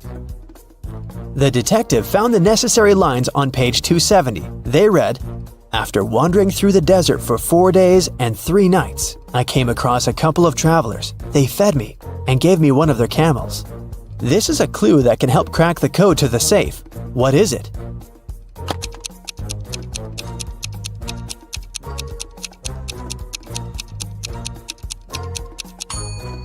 721. 4 days and 3 nights make 7. A couple of travelers is 2. And don't forget about 1 camel. The detective opened the safe and found the evidence that proved that the suspect was guilty. In the middle of the night, someone stole a unique artifact from a museum. The museum guard claimed it had been a robber. Detective Riddle arrived at the crime scene immediately and questioned the guard. The man said, I was walking around the museum. Suddenly I saw a dark shadow. I called out to them, but they didn't respond. But Detective Riddle noticed that something was wrong with this story. Can you guess what it is?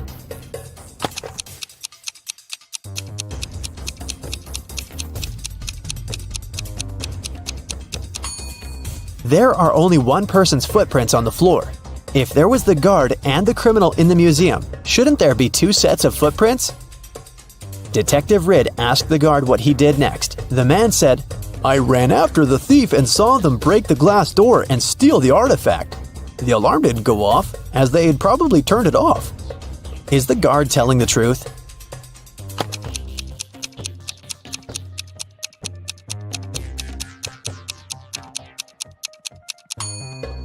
The door is indeed broken, but it's also open. It can only be opened with a key. It looks like someone opened the door to prevent the alarm from going off, and then broke the glass to hide the traces. The detective asked the man what had happened next. The guard said, I ran up to the criminal and tried to stop them, but they sprayed something in my eyes, and I lost consciousness. When I woke up, I immediately called the police. Is he telling the truth?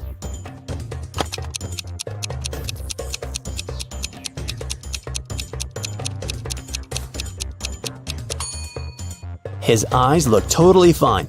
The robbery happened just a few hours ago. If the guard was telling the truth, his eyes would at least look red. He must be lying. The guard turned out to be the thief and was arrested. Let's start with testing your attention to detail a bit. Take a look at 2 friends, Ariana and Brooke. Can you tell which one of them is richer?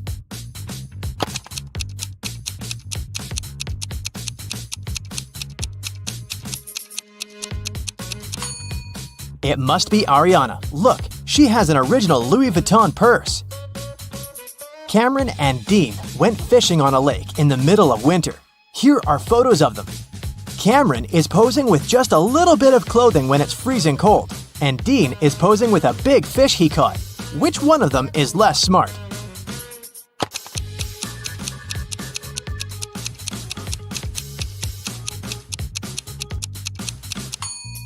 It's Dean. Look, the ice on the lake is cracking. It's dangerous to stay there. Everly and Jasmine are in a hurry to get to work. They're running late. Everly is going her usual way, and Jasmine has taken a shortcut. Which one of them is in danger?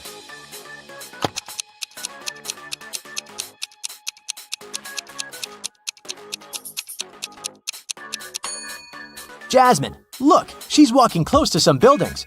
There are icicles hanging there. It's very dangerous to walk under them. Noelle and Nash are walking outside. Which one of them is in danger?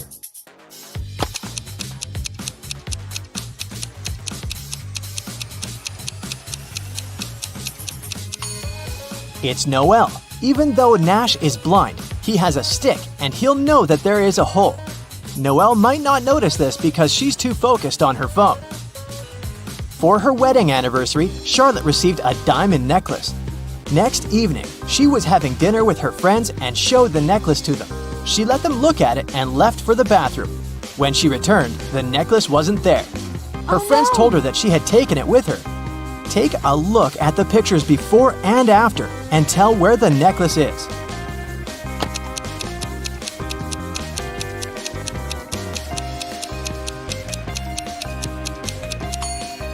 Look at the glass of juice of this woman. Seems like there's more juice in the second picture, but it's not true. She just put the diamond necklace in the glass and the juice level rose. Esme was having a walk in the forest and got lost.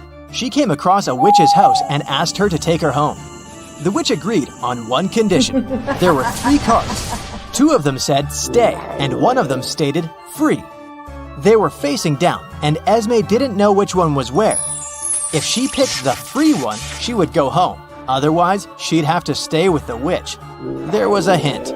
one stay card wasn't in the middle. The second stay card wasn't next to the other one.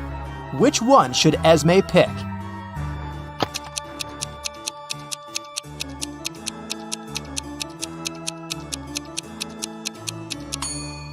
If one stay isn't in the middle, it's either on the left or on the right. Otherwise, if the other one can't be next to it, then it's definitely not in the middle, but on the other side.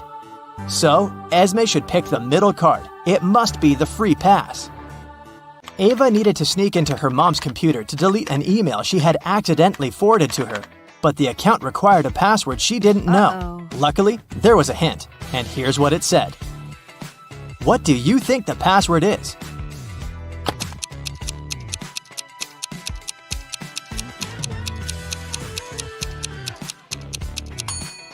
The second number is the number you get if you multiply the digits the first one consists of. 3 times 5 is 15. 2 times 8 is 16.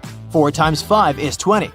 Similarly, 4 times 9 is 36. And 7 times 8 is 56. So, the password must be 3656. Gianna owns a factory producing cars. 3 workers can assemble 3 cars in 3 days. How many cars can one worker assemble in 1 day?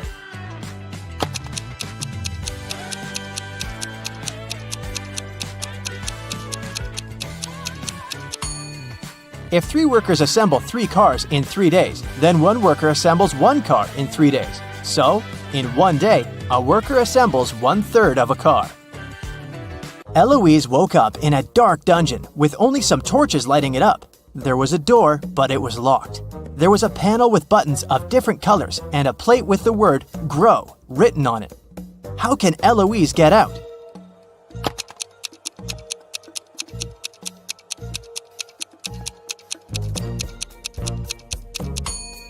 The word is the hint, and the letter it consists of are the first letters of the colors of the buttons Eloise has to press, in respective order, which are green for G, red for R, orange for O, and white for W.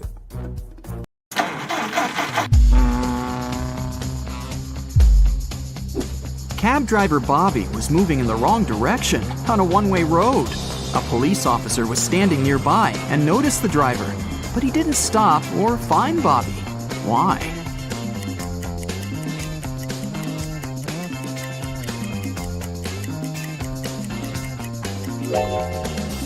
Because Bobby was going on foot. We've never mentioned that the cab driver was driving the cab, so this makes perfect sense. Bobby arrived at the local car service. He decided to give his car 3 coats of paint. Can you guess which coat would go on first?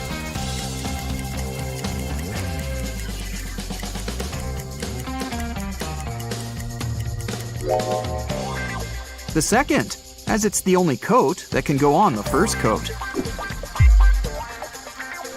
The mechanic told Bobby, Hey bro, I'm gonna give you a discount if you manage to crack my riddle. So listen carefully. They are the 5 precious gems of an everyday sort, and all can be found on a tennis court. What are they? can you solve this mystery?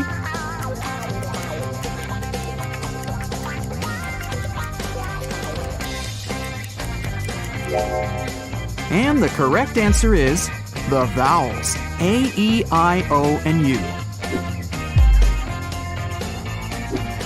Bobby was having a cup of tea when he called the waiter and told him that there was a fly in his tea. The waiter took away the cup and brought another one. But 2 seconds later, Bobby called the waiter again and said, "Hey, that's the same cup of tea." How did he know?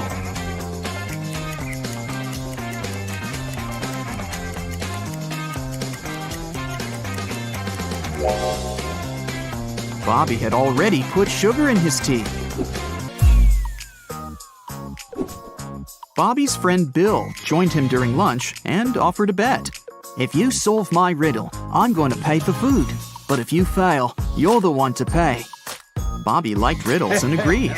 Bill put some matchsticks on the table and said, "Okay, here's the task. I've arranged matchsticks in a grid so that the first and second row, as well as the first and the third columns, contain 12 matchsticks each.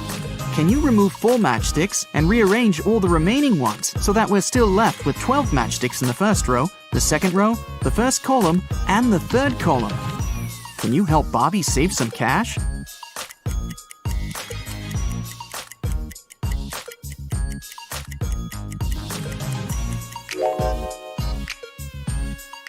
Here's the solution.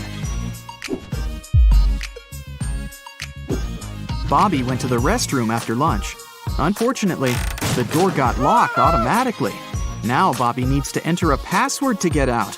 He found this hint hanging on the wall. A word I know, 6 letters it contains. Subtract just 1, and 12 is what remains. What am I? Can you crack the code?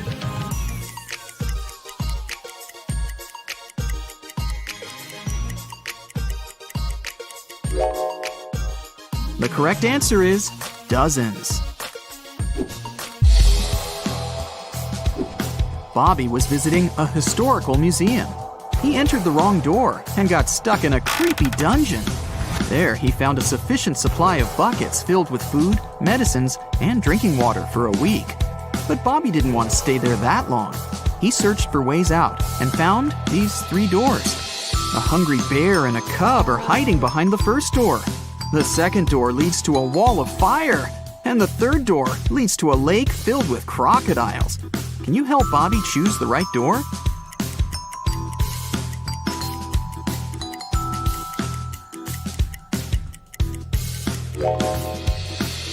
The bear will try to protect the cub, even if you offer them all of your food. Swimming through a lake with crocodiles is also a bad idea. But Bobby can distract the crocodiles with food and use water from the lake and the bucket to fight the fire. So, he should choose the second door. Bobby found out that his favorite rock band was playing a private concert for VIP clients in a luxury club. He decided to sneak inside the club through the backyard. But unfortunately, Bobby faced a strict guard behind the door. He refused to let Bobby in without a password. Can you help Bobby figure out the password?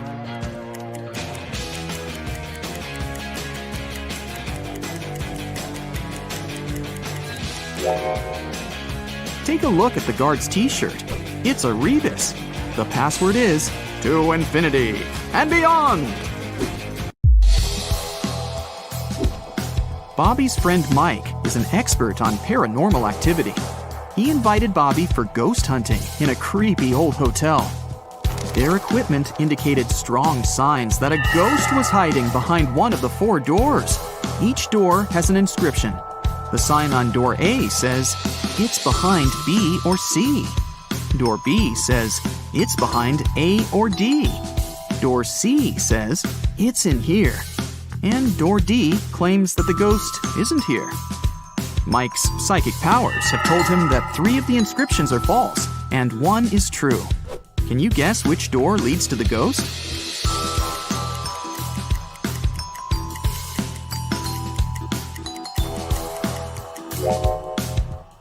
Door D leads to the ghost. Why? Well, if the ghost is behind door A, then both B and D are true. If the ghost is behind door B, then both A and D are true. If the ghost is behind door C, then A, C, and D are all true.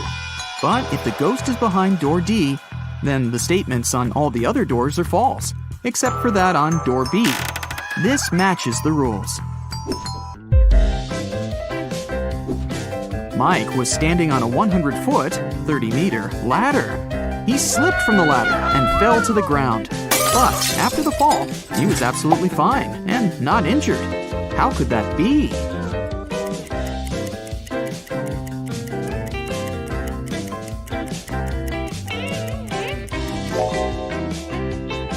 Mike was standing at the bottom of the ladder. Bobby's friend brought him to a round desert island by helicopter and left him there. Bobby wanted to spend some time alone, but something went wrong. He met a lonely lion. Bobby and the lion are standing on the island that measures 1 unit in radius. Both of them can effortlessly run at the speed of 1 unit maximum. Let's suppose that the lion is very hungry. Will he be able to eat Bobby? And if yes, How long can Bobby survive on the island?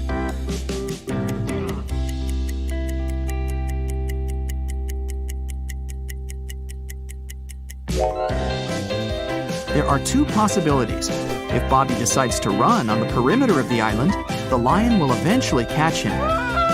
And here's the second possibility. Bobby doesn't run on the perimeter. This way, he will be using an escape strategy that will work for an infinite time. So, Bobby should probably choose the second strategy and just wait for the helicopter to come back and pick him up. Bobby and his friends went on vacation to a country house, but unfortunately, it was raining heavily. It kept raining for 13 days. When it rained in the morning, the afternoon was beautiful and clear. And when it rained in the afternoon, the next day was blessed with a clear, nice morning. Overall, the guys experienced 11 nice mornings and 12 nice afternoons. Can you find out the total number of days they spent in the country house?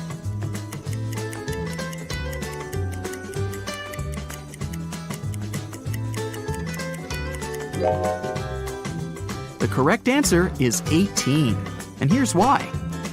Let's call clear afternoons X, clear mornings Z, and no rain period O. This equation represents the number of days with rain. X plus Z equals 13. And here are the days with clear mornings. Z plus O equals 11. And this equation represents days with clear afternoons.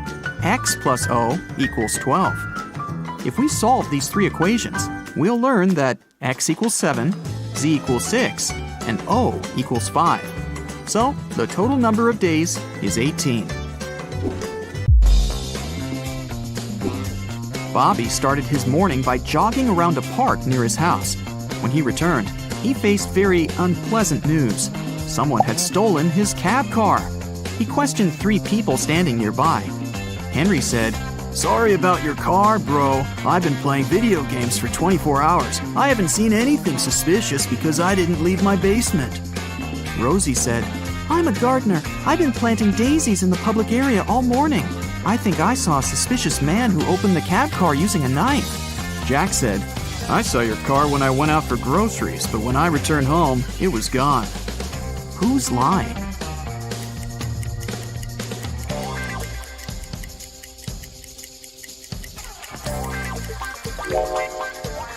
Rosie. She said she'd planted daisies, but there are only rose bushes in this area. Police Officer Frank received an anonymous text message. It revealed an address where Frank could find one of the most dangerous criminals. The police went to check the area. They didn't know what the criminal looked like, but they knew that his name was Dirty Jack, and he was inside the house. The police busted in on a carpenter, a truck driver, a mechanic, and a fireman. All were playing poker. Without any hesitation or communication of any kind, they arrested the fireman. How did they know that he was the criminal?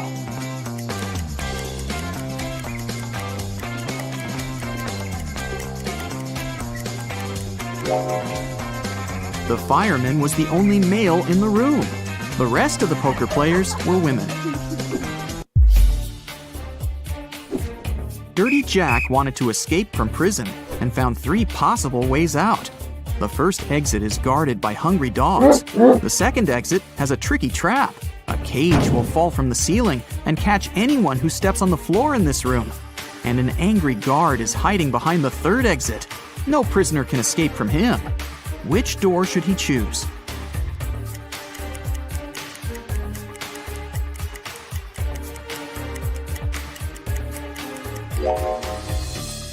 The second one. He can throw his boot to activate the trap and then just walk around it. Dirty Jack got out of prison and found himself in the middle of the ocean. He landed in a cave underwater and got trapped. Stones are hanging above him, and he has only 2 options to escape. A huge jellyfish is waiting on the first path, and a hungry shark is waiting on the second path. Which way should he go?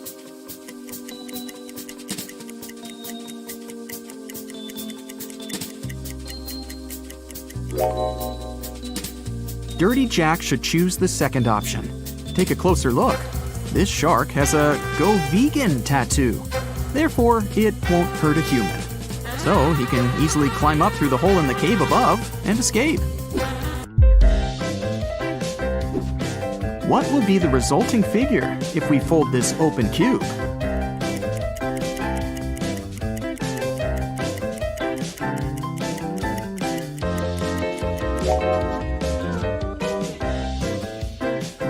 The correct answer is A.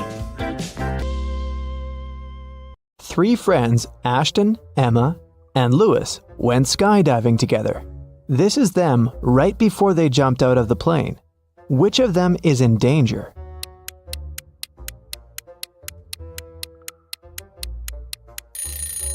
Ashton. He's wearing a regular backpack instead of his parachute. Amelia is running away from a group of zombies and comes across 3 doors. Behind the first one, there's a raging fire. Behind the second door, there's a deep lake. Behind the third door, there are venomous bees that bite everyone who enters. Which way is the safest?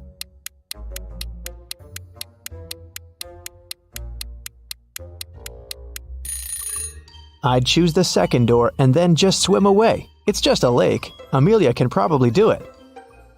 Esme was walking in the forest and got lost. It was late evening when she finally found a witch's house and asked the woman to help her get home.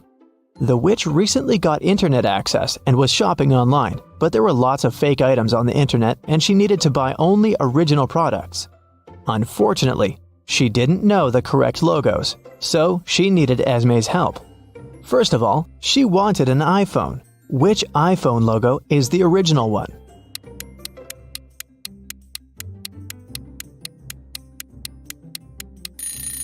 Of course, this one. Next, she needed a pair of sneakers for her morning runs. Which logo is correct?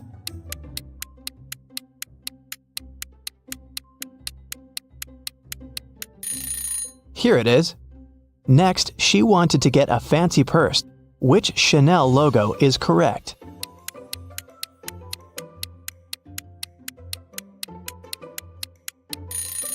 This one.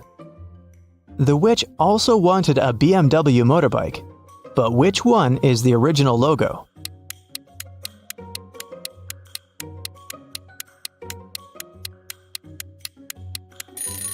Yep, that's right. When the witch needs gas for her motorbike, what 7-Eleven should she go to?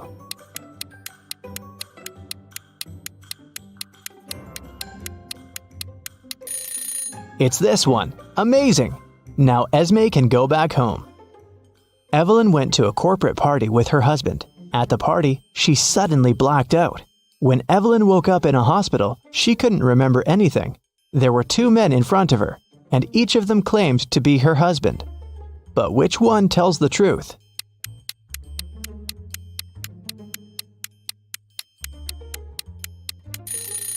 Since Evelyn and her husband were at a corporate event, they were both dressed accordingly. The guy in a hoodie doesn't look formal enough, so her husband must be the one who's wearing a suit. Miss Lodge was going on a vacation. She cleaned up her office and left, taking the key with her. When she came back 2 weeks later, she immediately realized that someone had been to her office while she'd been away. How did she understand it?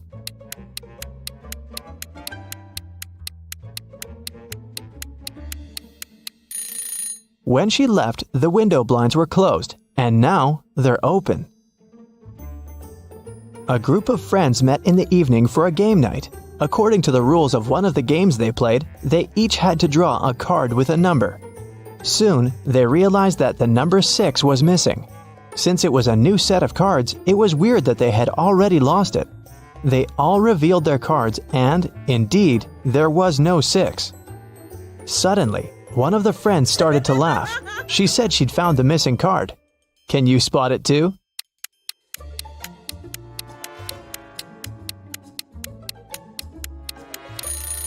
The player who has a 9 actually has a 6, but he's holding it upside down. There are only 8 cards and the highest number is also 8.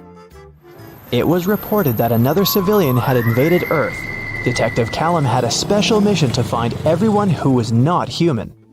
He entered a cafe searching for invaders and noticed one of them right away. Can you tell which customer is not human?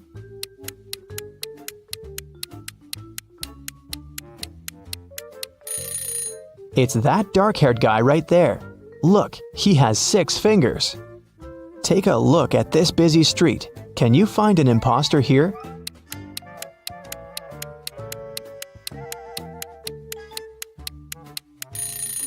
It's this guy. His clothes are super warm, but look, his face is blue. Now we're moving to the mall. Try to find an intruder here.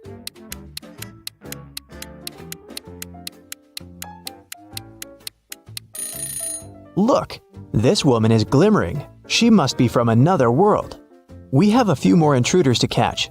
Detective Callum found out that one of them was at a local college, so he drove there. Which student is not human?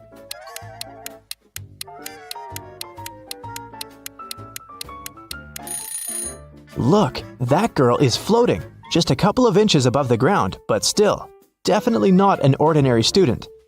After work, the detective went to the gym, but even there was someone from another planet. Can you spot them?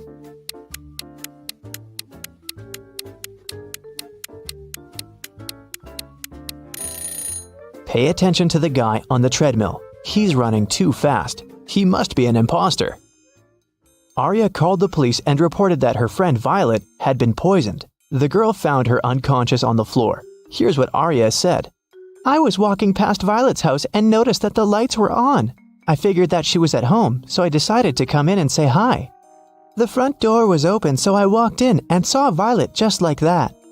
The police officer asked her if she had touched anything. Arya answered that she had only touched Violet to check her pulse, and then her cell phone to make the call. The police detained her for further investigation. Why?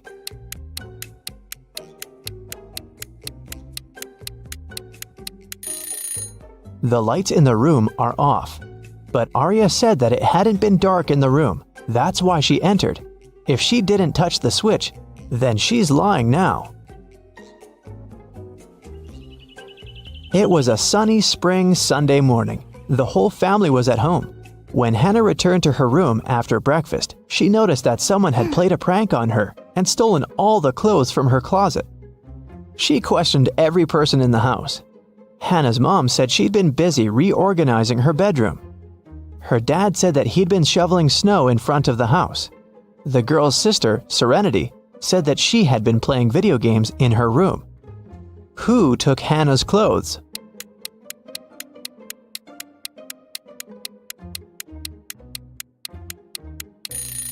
It was her dad. There is no snow outside. It's spring. He couldn't have been shoveling snow. So he lied. Tyler came back home and found a love letter in his mailbox. It was a very sweet one, but the sender didn't write their name. Instead, there was some code added at the end. Can you figure out the name of Tyler's secret admirer?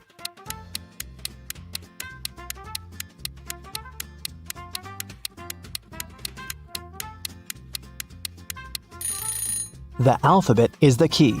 D plus 1 means the letter following D, which is E. O minus 3 means 3 letters before O, which is L. 2 letters after G is I. Z plus 0 is actually Z. And C minus 2 is A. It seems that the girl's name is Eliza. Kara likes traveling, but she's terrible at packing. So, your task is to check her suitcase and find one thing she doesn't need to take with her. Kara is going camping with her friends. What's that extra thing she packed that she needs to leave at home?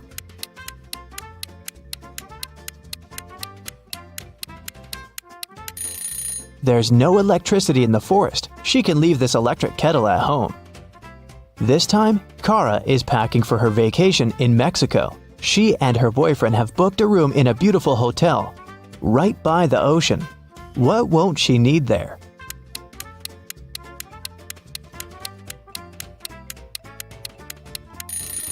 She probably won't need the towel. Hotels usually provide them and replace them every day with clean ones. This time, Kara is going on a ski trip with a group of friends. The task is the same. What won't she need there?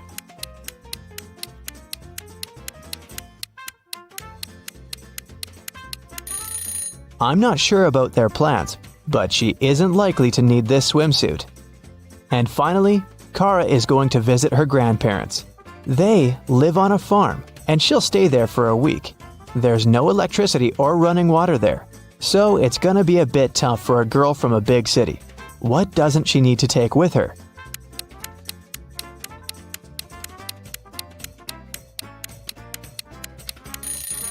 I think it's this hairdryer.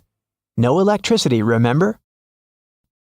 Weston Jones, a young businessman, was found poisoned in his office. Detective Callum arrived to investigate the case. He had 3 suspects: Mr. Jones' cousin, Leah Jones, his business partner Kenneth Brown, and his girlfriend, Emery. Leah said that she hadn't seen Weston for a while. Kenneth said they'd had an argument, but he hadn't poisoned his partner. And Emery said she loved Weston and would never have done anything like that. Who should Detective Callum arrest?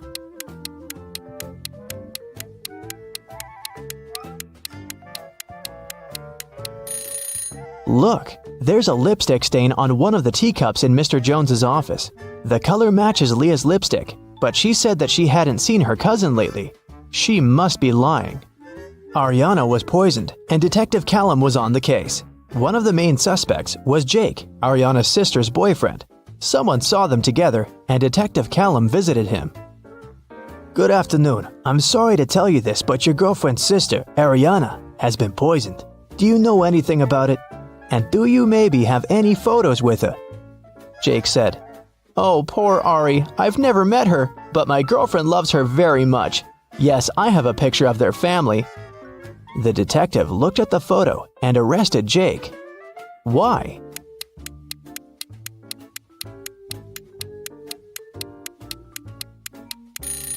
Look, Jake is in the photo too. It means that he must have met Ariana. Then why would he lie about it? Esme was walking through the forest. Yep, again. And you know what? She got lost. She had been wandering around until she found the witch's house. She said, "Hi," petted the cat, and asked the witch to show her the way home. The witch had a task for Esme. She needed several magical artifacts for her new spell, but she only knew their shapes. And Esme had to figure out which of the artifacts the witch needed. Here's the first set. Those are magical crystals. Which of them is the one the witch needs?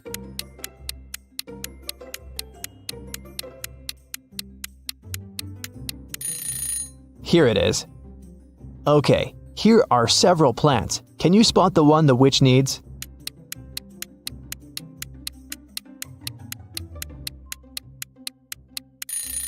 Yes, here it is. Now there are several types of insects. Which one of them is the one the witch needs?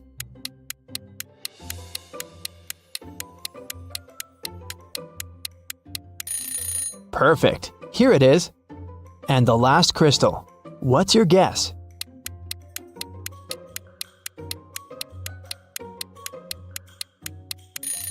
It's right there. Esme's free to go this time. Thank you for your assistance. Eddie and Lucy decided to go camping in the forest for the weekend.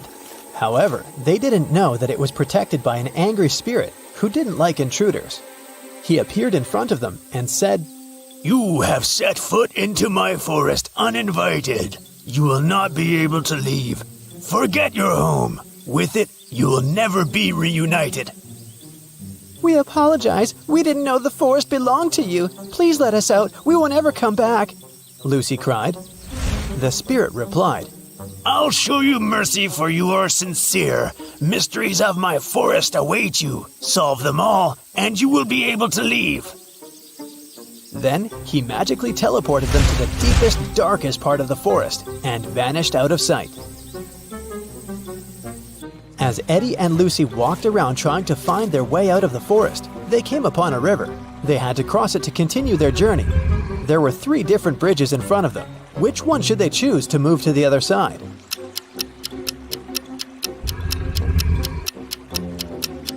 Do you see the weird river monster hiding under the stone bridge? It looks dangerous.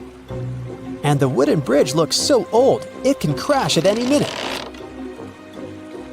So, they should choose this one.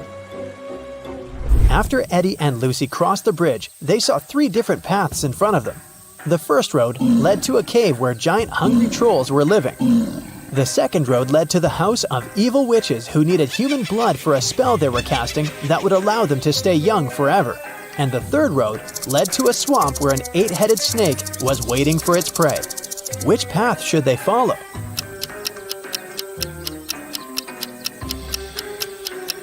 They should choose the third road because if you look carefully, you can see that up ahead, the road is forked too. It means that there's a fourth path they can take if they continue walking on this one, and they won't end up in the swamp after all. When they arrived at the end of the fourth path, they saw a wizard's hut. They thought he might be able to help them, but the gate was locked. When they tried to force it open, a magical quill came flying towards them from one of the windows of the hut and started writing a riddle in the air. The only being who can let you in is my familiar Arthur the Owl. He must be sleeping on a tree at this hour. To convince him, you must bring him his favorite flower. Yet, if you cannot spot him in the next few seconds, I can't help you, and forever in this forest you'll have to wander. Can you spot where the owl is?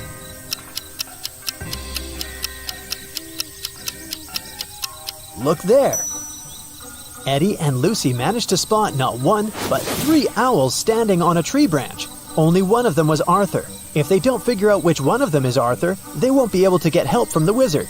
The first owl said, "The third owl is not Arthur." The second owl said, I am not Arthur. and the third owl said, I am Arthur.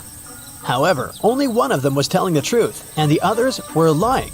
Can you figure out which one is Arthur?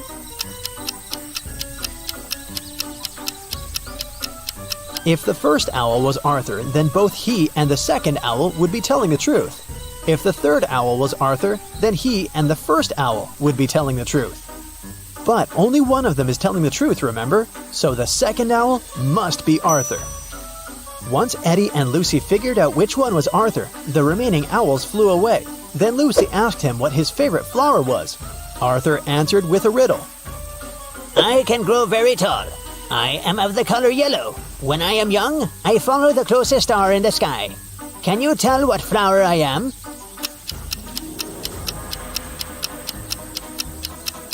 Arthur's favorite flower is the sunflower. Eddie and Lucy had to bring a sunflower to Arthur for him to let them in. They asked him where they could find one, and Arthur told them that they could get it from the sunflower field that was located between the cornfield and the wheat field. When they asked which direction they should go, Arthur said this. If you went east, took a right turn, covered some distance in that direction, then took a left turn, and finally took another left turn, which direction would you be facing? That's the direction you must go. Can you tell what direction that is?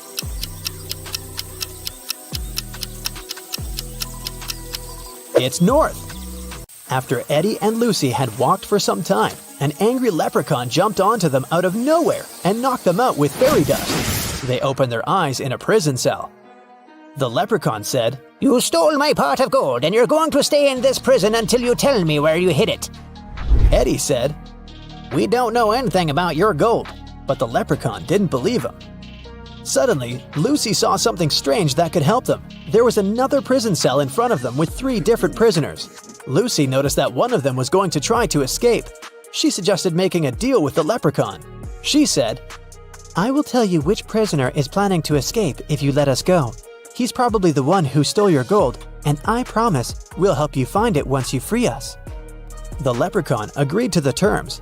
Take a look at these 3 prisoners. Can you tell who's trying to escape?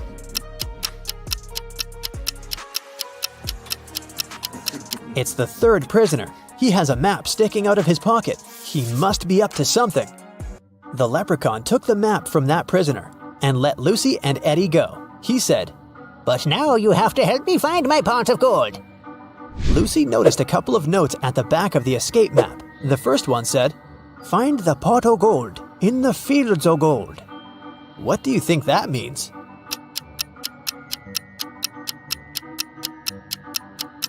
Remember what Arthur said? He informed Lucy and Eddie about 3 different fields: sunflower, corn, and wheat. These 3 things are all yellow or golden. It could only mean that the leprechaun's pot of gold is in one of these fields. The road from the leprechaun's prison to the fields was foggy. They lost their way and arrived at part of the forest that even the leprechaun didn't even know about. Eddie immediately noticed 3 unusual things. Can you spot them?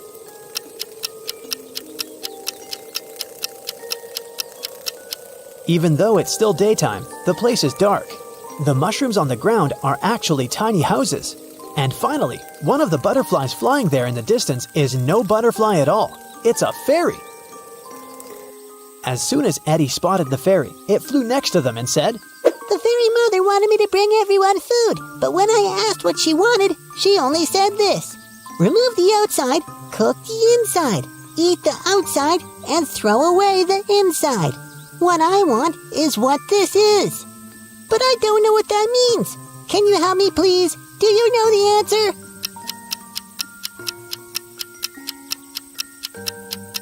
It's a corn on the cob. Lucy and her best friends, Lily, Joy, and Rhonda, were having a pajama party.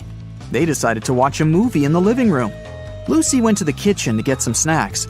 When she returned, she saw that Lily was lying on the floor unconscious. Rhonda said, I was on the phone talking to my boyfriend. Suddenly, Joy hit Lily with a pillow and she fell down. I don't know why.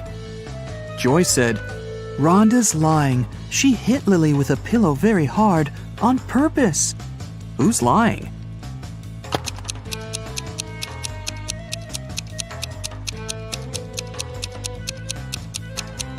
Both of them. There are no pillows in this room. After the movie, the girls decided to play with a Ouija board. They called the ghost of a famous singer. Suddenly, the pointer on the board started moving by itself and wrote this: Evil Lots Yad 3 Eva Hoy. Can you help Lucy and her friends decode this message?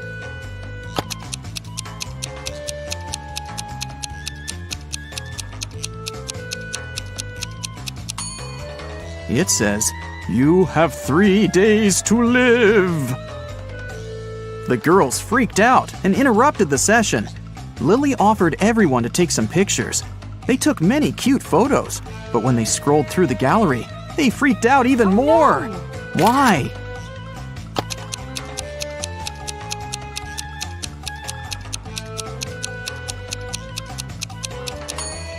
All 4 friends are in this picture. But then, who took it? Lucy told her friends it was time to get some sleep. But as soon as they entered the room, they ran out screaming. Why?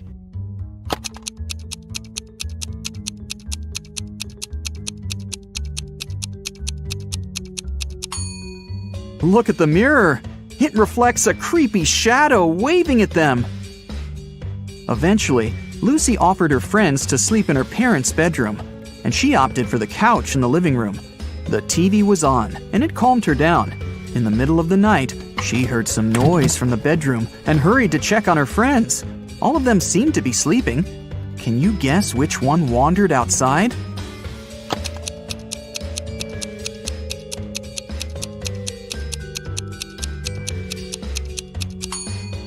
Lily. She has leaves in her hair. The next day, Lucy, Rhonda, and Lily met in the classroom. They were very concerned. Why?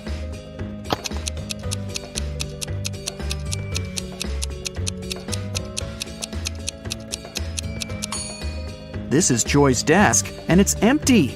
She didn't come to school. Neither did she warn anybody. Look, Lucy is carrying a cup of coffee with Joy's name. Joy didn't show up and didn't answer her friends' calls. Lucy, Rhonda, and Lily went to visit her. They found the girl in bed, under a blanket. The friends got very scared. Can you tell why?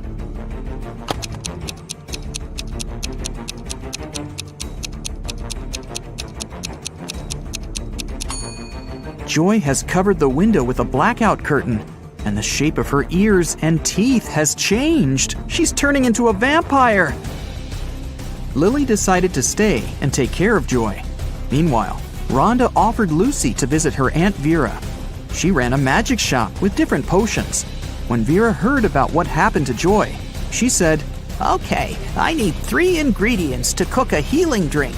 Here's the first one: When it comes to me, you go when you see red and stop at green. Can you guess the ingredient?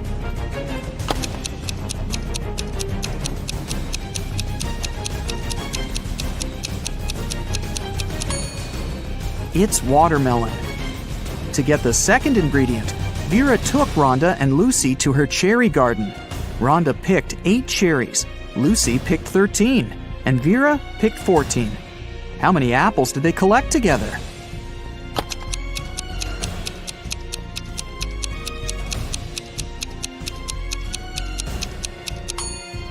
Zero. Apples don't grow in cherry gardens. Vera gave Lucy and Rhonda a hint about the third ingredient. Here it is. Can you help them crack this rebus?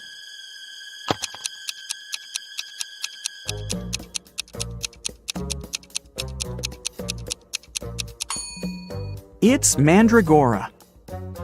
Mandragora grew near the spookiest house in town. Vera gave Lucy and Rhonda a task to find it and bring it to her store. While Rhonda was searching in the garden, Lucy decided to get a closer look at the house. She saw a sign with a weird name on it, Siomon Eprik. She went to the huge door and opened it quietly.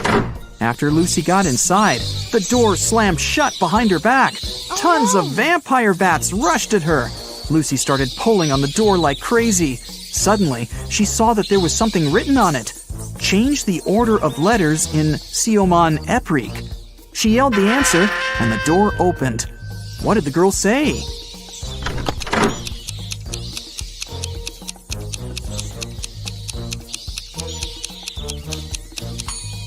The real name of that place was Creepy Mansion. Rhonda found 3 root vegetables in the garden, but only one of them was mandragora.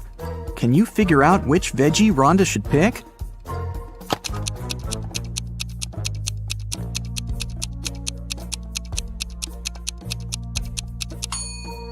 Even if you've never seen a mandrake, you can eliminate the other plants. This is definitely a carrot, and this is a beet.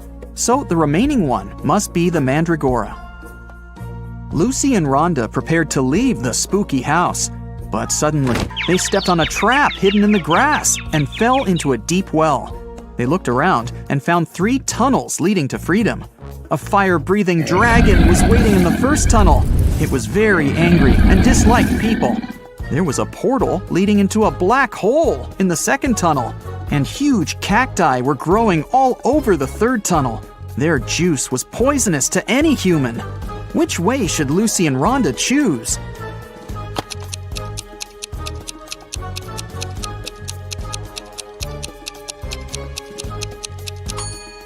The third one. Look, those cacti don't have any spines, and no one's gonna force the girls to drink cactus juice. Vera cooked the potion for Joy. Lucy and Rhonda took it to the girl's house, but when they entered her room, it was empty.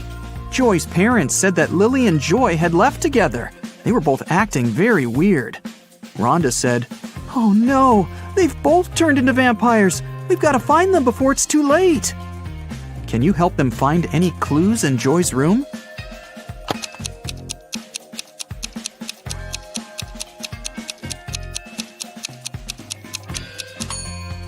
Look at her laptop.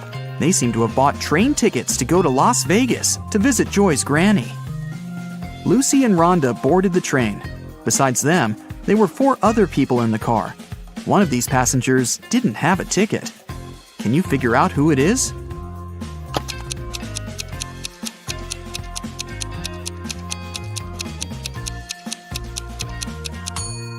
This woman. She's the only one who's hiding her head behind the headrest of her seat so that the camera doesn't spot her. When the train was going through a tunnel, the lights went out and the passengers got very frightened. When the light turned on again, one of the passengers shouted, "Help me! Someone has stolen my bag!" Lucy immediately realized who had done this. What about you? Any ideas?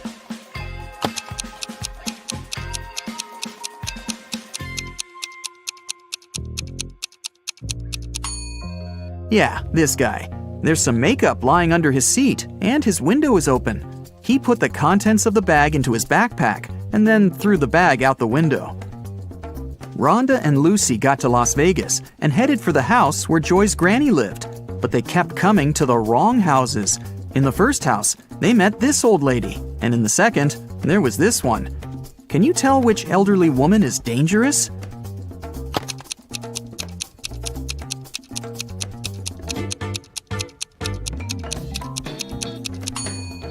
It's the second one. She's up to something, while the first one is just getting ready for a Halloween party. Finally, Lucy and Rhonda found the right house. The door was open. When they entered, they saw Joy's granny unconscious on the floor. She had a vampire bite on her neck. Suddenly, Joy and Lily popped out of nowhere. They had pale faces, sharp teeth, and pointy ears. They came closer and closer, ready to bite their friends. Suddenly, Rhonda began laughing and exclaimed, "Stop fooling around, it's just a prank." How did she know?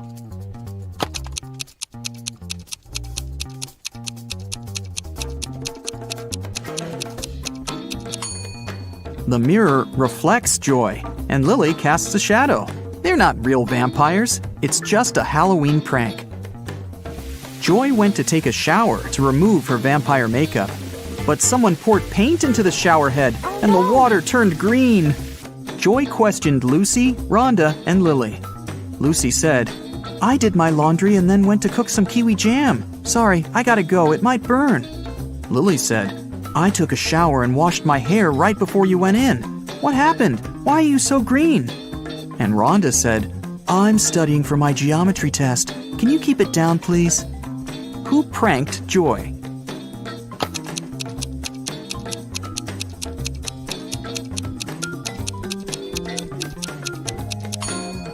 Lily said she'd just washed her hair, but it's dry and braided. Besides, she's wearing a dress under her bathrobe. That's a pretty suspicious outfit. Rhonda decided to prank Lily. She took a balloon and a cupcake paper cup.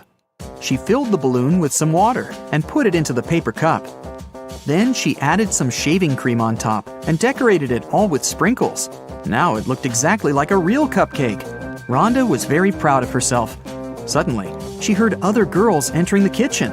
Rhonda left her cupcake on a plate, along with real cupcakes, and hid under the table. Lily, Lucy, and Joy entered the kitchen, saw the cupcakes, and decided to eat them.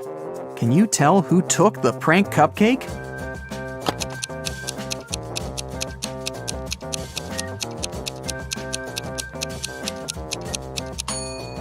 Joy. The real cream has already melted, but the shaving cream still looks perfect. Joy, Rhonda, Lily, and Lucy went out to celebrate Halloween. They knocked on the neighbor's door. Mike opened the door. The girls shouted, "Trick or treat!" Mike said, "I'm going to give you diamonds instead of sweets if you crack my riddle. You will always find me in the past. I can be created in the party." The hostess didn't want to let them in without a password, but they didn't know it. The woman liked their costumes, so she gave them a little hint. "I eat clams. I live in the ocean. I move slowly. I have 5 arms. What am I?" In no time, Joy, Rhonda, Lily, and Lucy were inside. So, what was the password?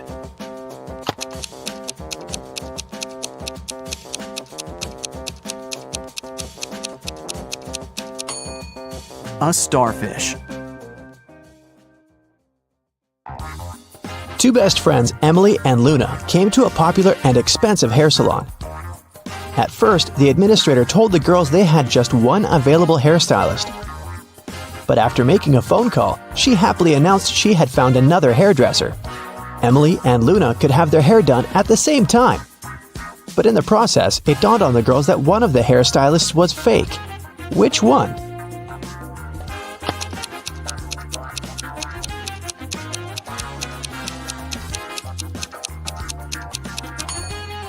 Hairstylists are using regular scissors, but instead of hairspray, the one on the left is holding a can of bug spray. Yeah, that's a big clue right there. Mary and her younger brother Alex were mushroom hunting in the forest. They started to quarrel. So Alex got angry and ran away. After several minutes, Mary rushed after him. She was still fuming but also worried. Soon, the girl reached a small river. A man was sitting on the shore. Did you see a teenager here? Mary asked. Yep, he's just taken a boat and made it to the other side. But Mary didn't believe the man. Why?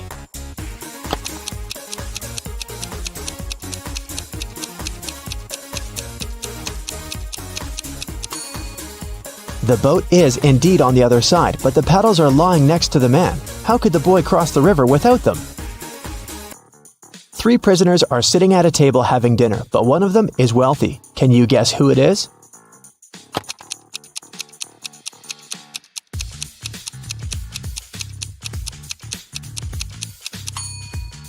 It's not the guy with the steak and shrimps. The little tag on his shirt reveals he's a chef, and he likes to prepare a special treat for himself. The guy with the jewels shows that he's well off, but in prison, jewelry is basically worthless. It's the third guy. Wealthy people try to keep a low profile in prison, not to be targeted by others. That's why he doesn't flash any valuable possessions or his status. It's Friday and all the students have gathered in a big lecture hall to take the end of term exam. The teacher has been informed that one student is going to cheat. Can you tell which one? Pay attention to every detail.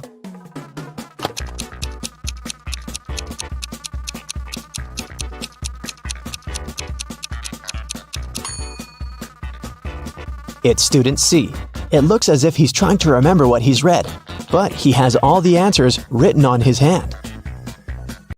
Marta was walking through the park near her home in the evening. It was dark and there was nobody around. Suddenly, someone grabbed her from behind and they bolted away. Marta took off after them. She was pretty sure this person was a woman, but she couldn't make out her appearance or clothes. When Marta ran inside, she saw 3 teachers. The girl looked at them attentively and soon figured out which one of them had taken her bag. Can you do the same?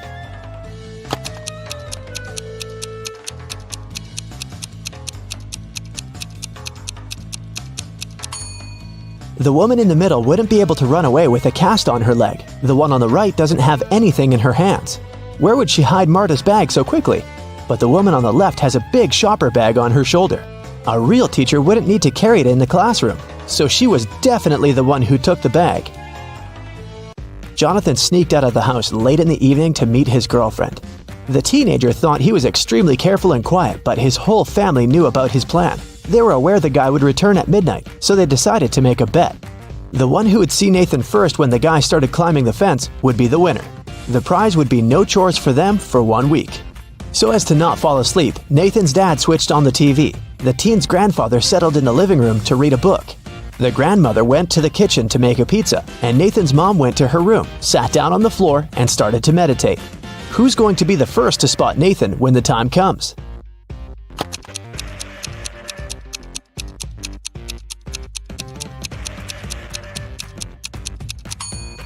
Nathan's mom. Her eyes will be used to the darkness, and she will see better than the others. Look at this picture closely and try to figure out who's from the future.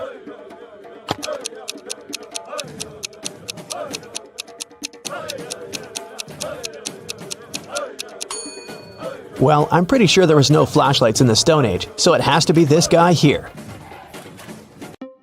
Down in the Sea Kingdom, Stacy met Neptune. He was sitting on his throne, surrounded by 3 mermaids. Neptune asked Stacy to return the pearl necklace to his wife, who had recently lost it. Luke happened to have found the necklace on the shore. Can you guess which mermaid is Neptune's wife, so Luke can give it back to her?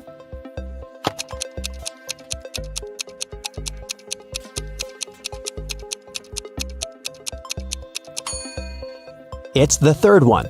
She's the only one who's wearing an engagement ring. Lisa was a famous top model. She was found unconscious in her dressing room during a photo shoot and taken to a hospital. Doctors said she had a severe allergic reaction. But when Lisa came to her senses, she insisted she hadn't eaten anything all day. The model's manager was very concerned and interrogated everyone who'd been around. Lisa's stylist said that she had applied Lisa's makeup and indeed hadn't seen her eat anything. The cleaning lady said she had cleaned the dressing room with organic, non-allergenic products. Lisa's main rival, Nora, said that she'd been watching the shooting all day long. She hadn't noticed anything suspicious. Who's the culprit?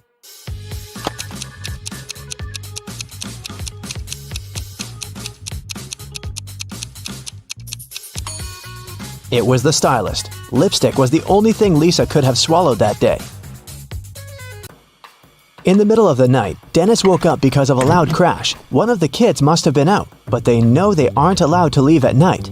The man went to check on the children. All three of them, Catherine, Ruth, and Larry, seemed to be sleeping peacefully. Look at the kids and try to figure out who sneaked out of the house.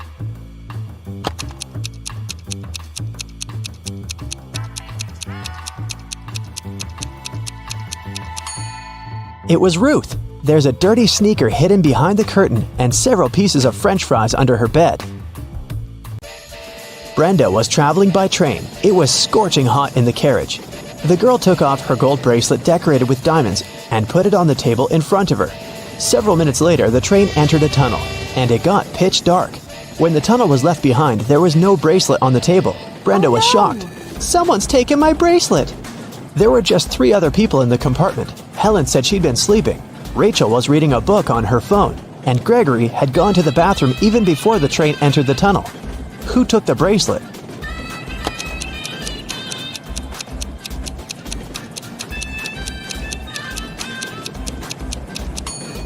It was Helen. At first, she had her sleeves rolled up, but now they're covering her arms down to the wrists, hiding the bracelet. Sarah bought some ice cream on Saturday, but kept the flavors in secret. When she woke up on Sunday, all the ice cream was gone. She asked everyone in the house if they knew anything about it. James answered he had gone to work early that morning and hadn't seen anything. Mary said she wanted to have the new caramel ice cream in the afternoon. She felt bad she was going to miss it. John didn't even know there was ice cream in the house, but he was looking forward to trying it. Can you figure out who knows something?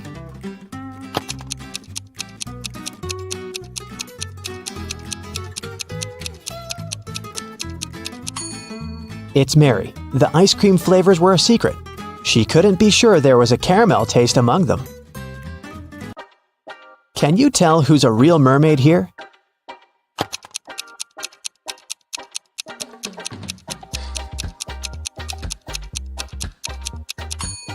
The second one is a guy, so he definitely isn't a mermaid. The girl on the right is chilling in the sun, and she's out of the water. Mermaids wouldn't do that because they dry out in the sun. So the real mermaid must be the one on the left. There were some thefts at the supermarket. There were 3 cases in total, in January, April, and June. The security camera recorded these videos. The security officer tried to have a closer look and suddenly noticed one detail. After that, the identity of the thief became clear. What did he notice?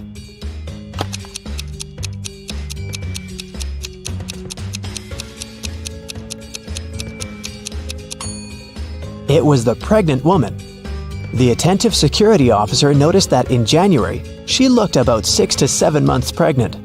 In June, she looked the same.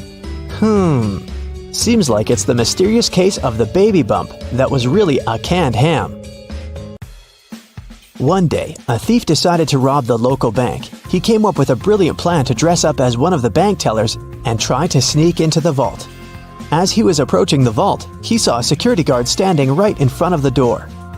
The robber hadn't anticipated this, so he hid and watched the guard carefully when one of the actual bank tellers walked up to the door.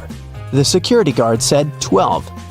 The worker answered 6 and got in. Then another teller came up to the vault. When the security guard said 6, the person answered 3 and was granted access. The thief nonchalantly walked up to the security guard when the guard said 10.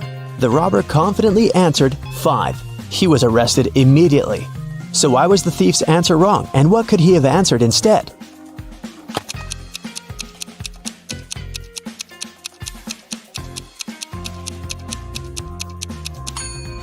The response has to do with the number of letters in the word.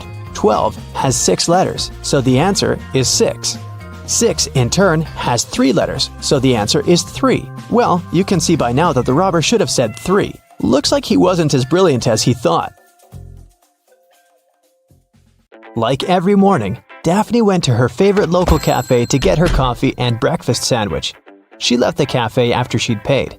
A few minutes later, she returned, looking anxious, because she had forgotten her wallet. Strangely, it was nowhere to be found. She called the police to report the incident. Nobody had left the store, so the thief was still there when the officer arrived. he started questioning everyone. Jenny, the cashier, said that Daphne was a regular customer and she had known her for a long time.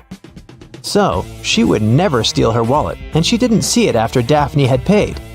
Andre was a tourist visiting the city for the first time. He said he'd come to the cafe because he'd wanted to try their famous muffins. She claimed he hadn't seen the wallet. He was busy trying to pick what type of muffin he should get at the time. And Harry worked as a store clerk. He said that he'd come there to grab a coffee, and he didn't see the wallet because he was pouring milk into his coffee. So who do you think stole the wallet?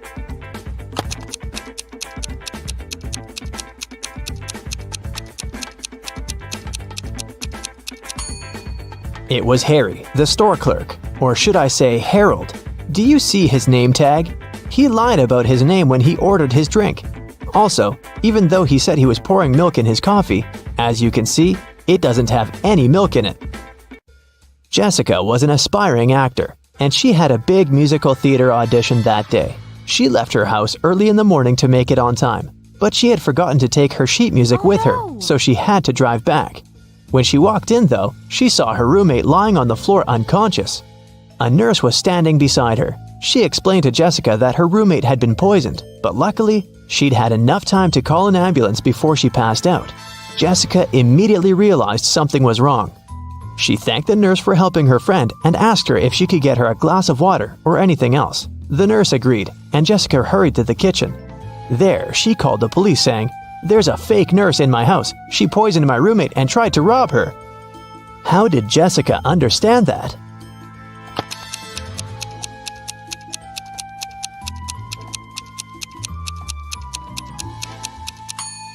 When she arrived at the house, there was no ambulance car in the driveway or in the street.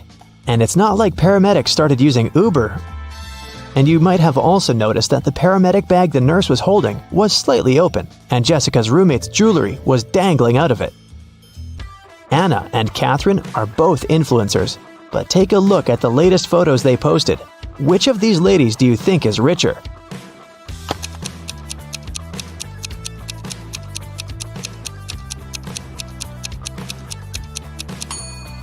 Catherine is richer, of course.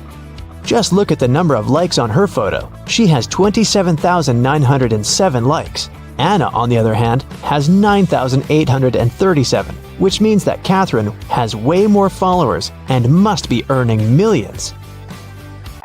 Annie managed to buy presents for everyone except her dad. She knew what everyone wanted, but her dad was kind of secretive and not the talking type. He was also not great with technology and never bought anything online. So there was no way she could sneak into her dad's computer and check the saved items in his shopping cart. But he always liked to make lists in his little notebook, and Annie was sure she might be able to find a wish list there. So she sneaked into her father's office one day to look for the notebook. It was nowhere to be found, but his study table had a locked drawer. She looked for the key around the room but couldn't find it anywhere. That's when 2 different sticky notes attached to 2 different books inside the bookcase caught her eye. The first note was attached to a psychology book and had P5487TH written on it. The second note was attached to a detective novel and said P21320TH. Annie immediately knew what the notes meant. Can you guess what she had to do?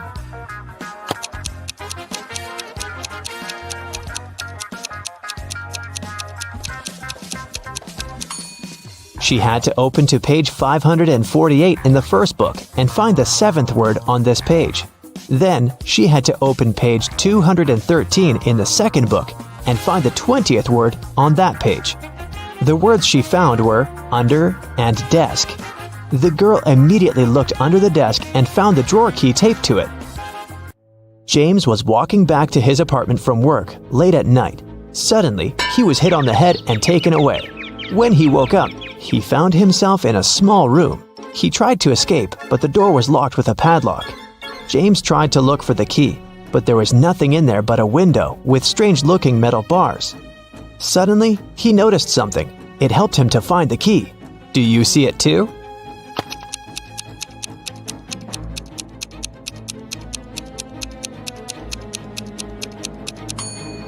One of the metal bars is different from the others.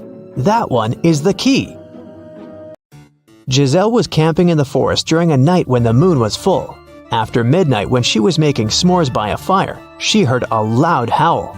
There was a werewolf in the forest, and it managed to find Giselle's tent because it smelled of food there. Thankfully, Giselle was not in her tent anymore when the werewolf arrived because she had already run away. Hiding behind a tree, she watched the creature eat her s'mores and tear up the tent. When the werewolf left before sunrise, the girl returned to her tent, but everything was ruined. There was no more food or water left. Her cell phone had run out of battery, so she couldn't call anyone. She started wandering through the forest, and soon she came upon a witch's house. When she walked in, she saw the witch and another lady. Giselle asked the witch if she could send her home. The witch agreed to help her on one condition. She would only send Giselle home if she guessed her sister's name. If not, she would turn her into a frog. Giselle knew the answer, but how?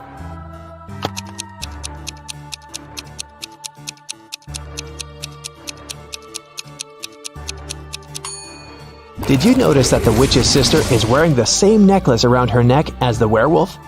Well, Giselle did, and there's a name written on the necklace: Abigail. Zoe went to a security guard and reported that her gym bag was missing. She said she'd gone to the ladies' restroom after her dance cardio class. She was fixing her hair when someone came up from behind and pushed her. So she didn't see the person who had taken her bag. The security guard refused to check the footage from the security camera that was outside the restroom.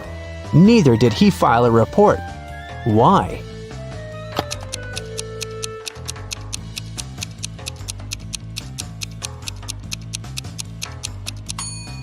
Zoe said she was fixing her hair, so she must have been looking in the mirror. If she was telling the truth about someone sneaking up from behind, she would have definitely seen their reflection. So, Zoe probably lied so that she could sue them. Luckily, the security guard was super smart. Several women went missing in a small town. James Darcy and his police team had been searching for months, but they couldn't find the place where the women were kept. One day, when Sandra was jogging, she decided to use another route to get home. As she was passing an old cabin, she heard screams coming from its basement. She immediately called James Darcy to report it. James and his team arrived at the place and busted in. They found there 3 women. They all said that they had been locked in the basement for months, but James knew one of them was lying. The first woman said that her name was Tammy and that she had spent almost 8 months in the basement. The second woman claimed that her name was Hannah and that she had been there for almost 5 months. The third woman told him that her name was Allison and that she had stayed there for about 3 months. Can you tell who the liar is?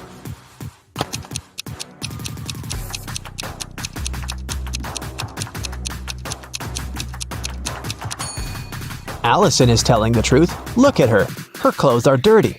Her hair is greasy. Her roots have started to grow out. She definitely hasn't seen daylight for a long time. The same goes for Hannah. But look at Tammy. She looks clean. Her clothes look new. Her hair and makeup look fresh, so it must be her who is lying. David spent his summer break at a science camp that was at a big space facility. When the summer break ended and school started, he told his friends from the science club all about his camp adventures.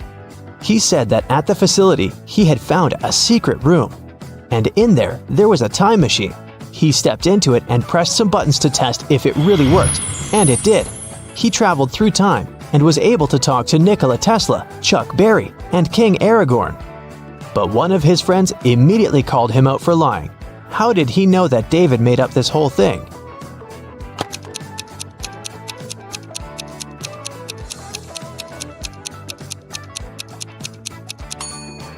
Well, even if David actually managed to travel through time, he might have been able to talk to Nikola Tesla and Chuck Berry, but definitely not King Aragorn, because he is a fictional character.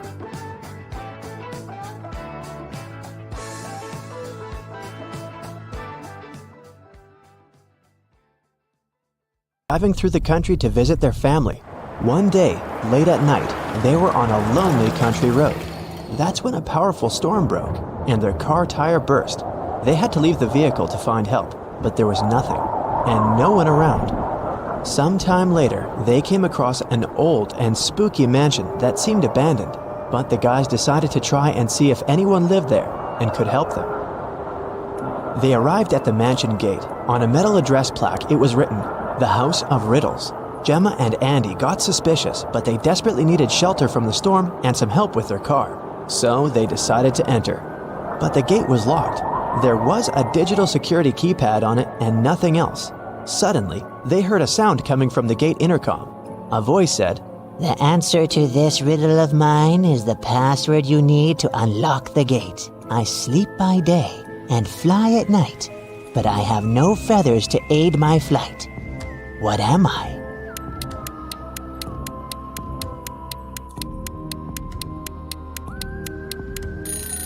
"That's a bat."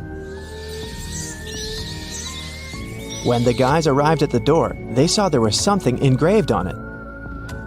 "Stop right there, wanderer. Don't knock on the door just yet. For if you knock more or fewer times than you should, that you're gonna regret. Here's your second riddle. I am an odd number, but I become even if you take away a letter. What am I?" Gemma and Andy realized that the number equaled the number of times they had to knock on the door for it to open. Can you help them figure out the correct number?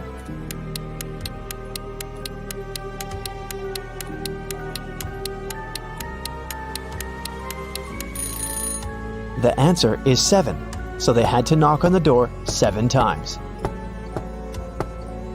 A scary old butler opened the door and let the guys in. The door suddenly closed behind their backs and then just vanished into thin air. There were no doors in the room they had entered. The butler said, "Welcome, mortals, to your doom. To make it out of this house, you have to solve every riddle in every room. If you can't, you'll stay in this place forever. Here's your riddle for this room. Which bride is marrying this groom?" If they managed to figure out the answer, a door would appear. If they could not, well, too bad.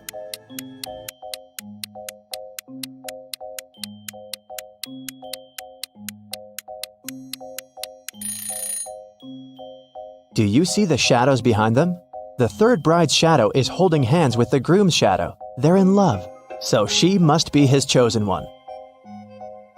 After they answered the riddle correctly, a door appeared in front of them. They got into the next room, which was a library. 3 books fell from a bookcase in front of their feet. Then they heard the butler's voice echoing, "You have to open one of these books, but choose wisely, because whatever creature the book mentions, it will appear here." If Gemma and Andy opened the first book, a venomous basilisk would come out.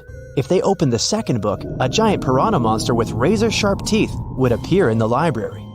If they opened the third book, a fire-breathing dragon would charge at them. Which book should they choose?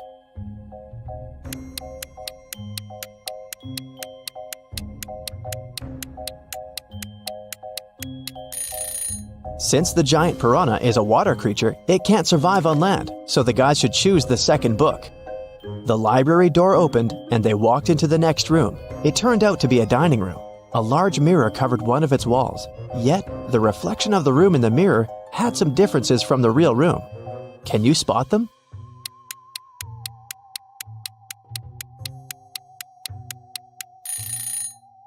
The reflection of the deer statue in the mirror has more antlers. In the reflection, you can see someone hiding behind the curtains. But there's no one besides Gemma and Andy in the room.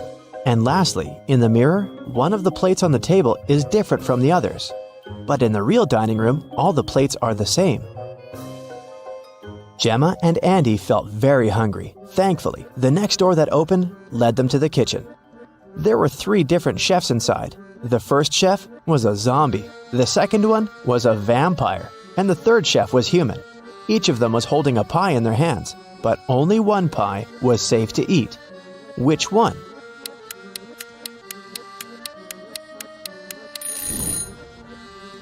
Do you see the bugs coming out of the zombie chef's pie? Yikes! The pie that the human chef is holding is glowing in a weird way. Looks dangerous to me. So, they should choose the vampire chef's pie. Because that's not blood, that's cherry sauce on top. If it was blood, the vampire would have already eaten that. After they answered the riddle, 2 doors appeared in front of them. One of them had Gemma's name on it, and the other had Andy's. The butler sneaked behind the guys and pushed Gemma through the Gemma door, and Andy through the Andy door. Gemma fell down a pit and found herself in a mysterious garden. She accidentally woke a garden gnome who had been sleeping. He got very angry with her, and still, he agreed to let Gemma go if she answered his question correctly. He showed Gemma 3 tiny mushroom houses and asked which one was his home. Can you figure it out?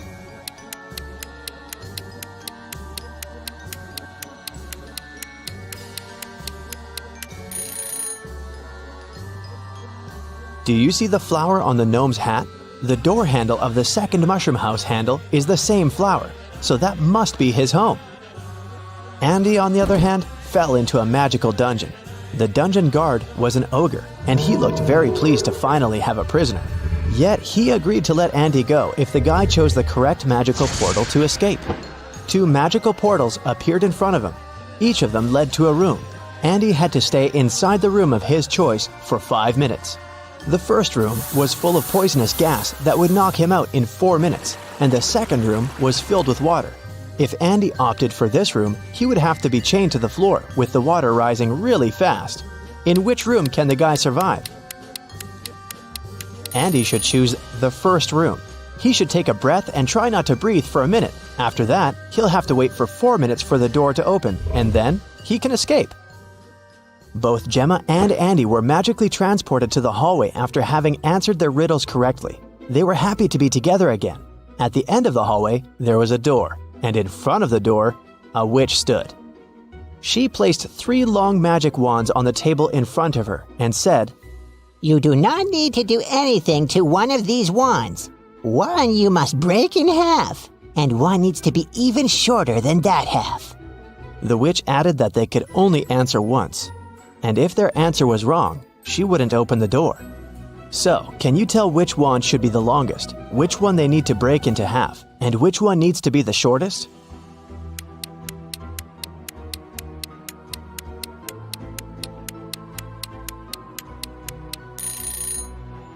Do you see those spiders hanging from the ceiling? Since the door is shaped like a spider, they must be giving Gemma and Andy a hint. The silk thread that the first spider is hanging on is the shortest, so the first wand needs to be the shortest. The silk thread that the second spider is hanging on is the longest, which means that the second wand needs to remain as it is. And the silk thread that the third spider is hanging on is of a medium length, which means that the guys need to break the third wand in half. The witch opened the door and Gemma and Andy entered a bedroom. 3 spirits were floating inside. Each of them claimed to be the owner of the mansion. Gemma knew only one of them was telling the truth. Who is it?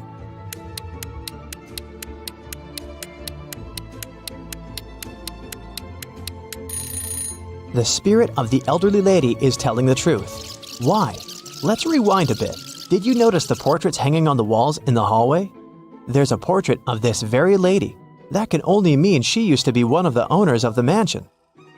John's father has 3 sons. There's Jack, a quiet, intelligent student. Then there's Jason, a popular athlete. So who's the third son?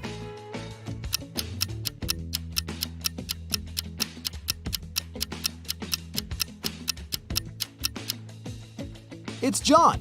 His father has 3 sons, Jack, Jason, and him, John. One day, a teacher decided to give her students a test, but all of them refused to take it. She could give detention for skipping the test to only one student. All of them knew each other's names. If a student knew they were going to get a detention, they agreed to take the test. How could the teacher make all the students participate?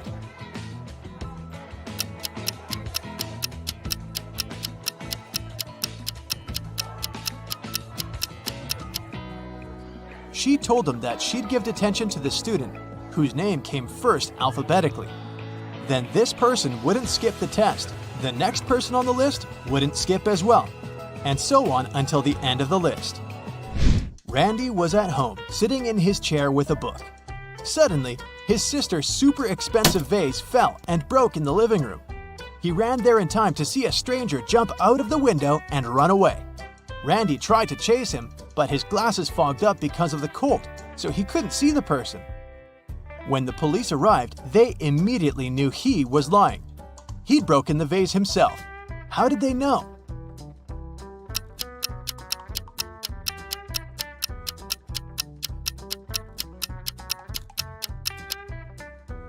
Glasses don't fog up when you go from a warm room to the cold outdoors. It's the other way around.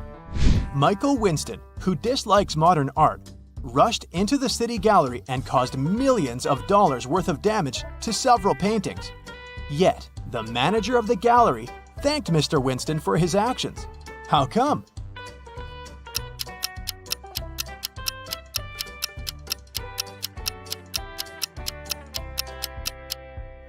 Michael was a firefighter. The water from his hose damaged several masterpieces, but he still managed to extinguish the fire and save many more exhibits. Look at this line of people at the checkout in a supermarket. They're all a colorful bunch, but one of them is trying to sneak out food out of the store. Can you tell who just by looking at them closely?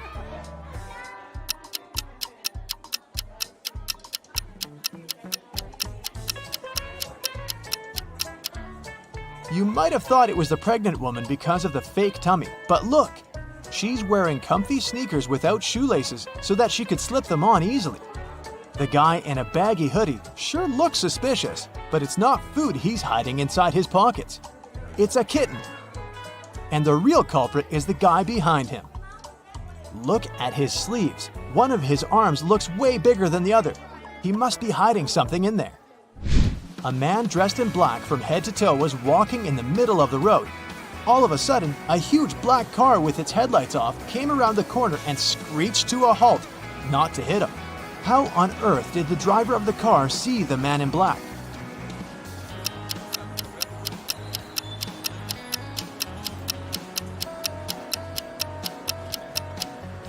Well, the only reasonable answer would be that it was in broad daylight.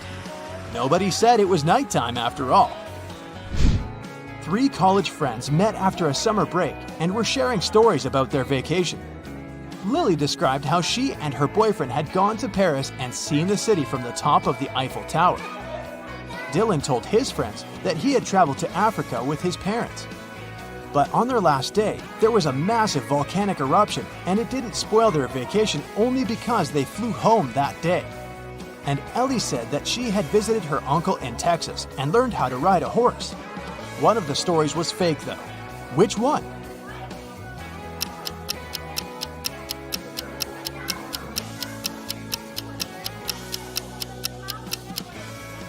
Dylan's story is fake. He couldn't fly home on the day of the eruption because when something like this happens, all flights get cancelled. Mark and Amy got stranded on a tiny uninhabited island full of sand and rocks, but not much else. They had no radio or cell phones, and there were no trees on the island to make a smoke signal. Suddenly, Amy noticed a plane circling the sky in search of them. She got a bright idea to make it notice them. Soon after, the plane picked them up. What was Amy's idea?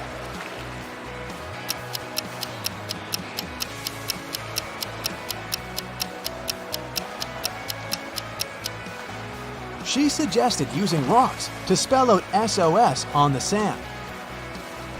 Mike was studying for a big test in the school library.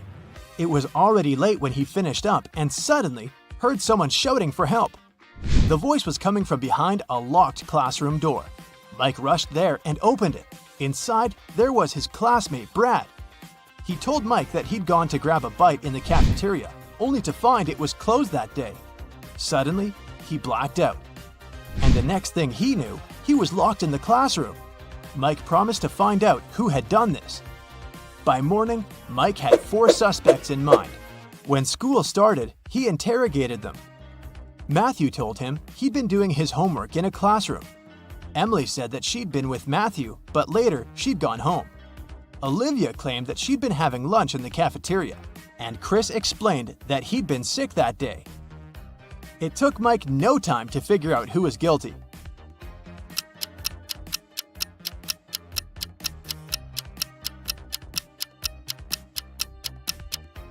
It was Olivia. She couldn't have been eating lunch in the cafeteria because it was closed that day. Clara was in her hotel room when she heard someone knock on the door. She looked through the peephole and saw an unfamiliar man.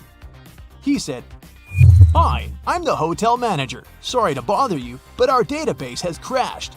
Could you let me in to confirm some information?" Clara immediately rushed to her phone and called hotel security. Can you figure out why?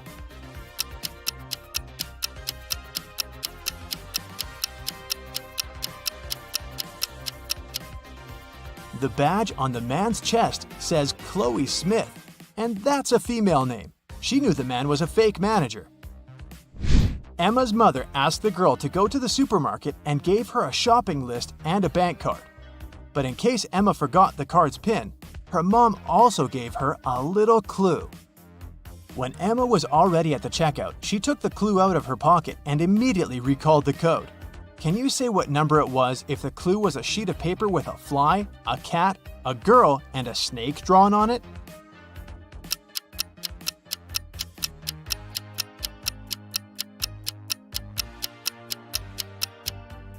The pin was 6420. Emma just had to count the number of legs of each creature. Littlefield was a tiny village where nothing ever happened. But one day, Mr. Richardson, a rich farmer, arrived at the police station in tears, saying that 2 of his best cows were missing. There were 3 suspects, and each of them had to answer one question. "Have you taken your neighbor's animals?" Mr. Anderson said that he and Mr. Richardson had a common business and that he wouldn't risk their partnership. Mrs. Martinez stated that she'd been living in this village since birth and she wouldn't spoil her reputation because of some animals. And Mr. Jones explained that his family had been breeding pigs for centuries and he didn't have any reason to steal cows. The police officer figured out who the criminal was. Can you?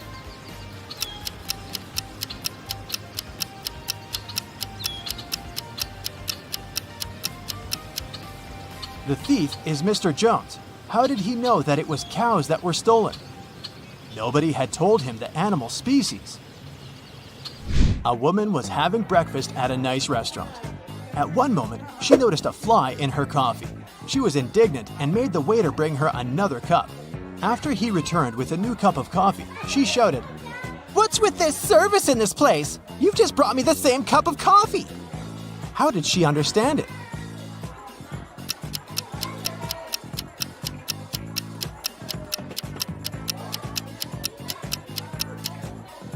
She had already put sugar in her previous cup of coffee.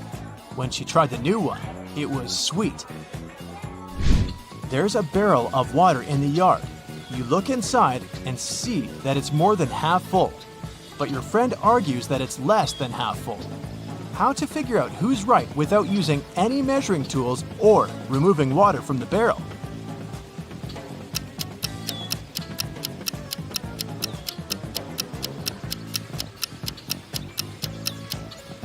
Tilt the barrel so that the water touches its rim. If you can see the bottom, the barrel's less than half full. If the bottom is still covered with water, it's more. Look at these 2 people. Can you guess which one of them is just dressed up and is not a woman in reality?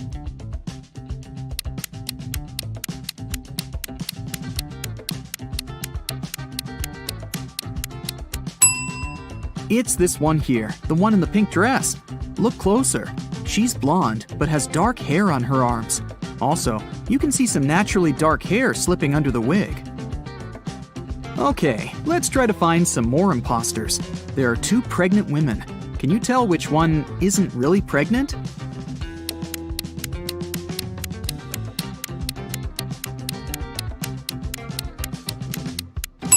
It must be this one. She has a big belly, but her choice of high heels is very questionable.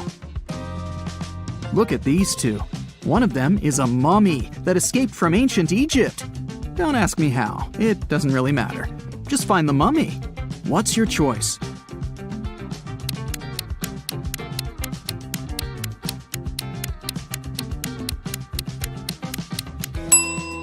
It's this one. Look at the ankle. There's a piece of bandage slipping out of the pants. Dira came to a hospital for an x-ray. 2 doctors are ready to accept her, but one of them isn't a real doctor. Take a close look at them. Who's not a real doctor here?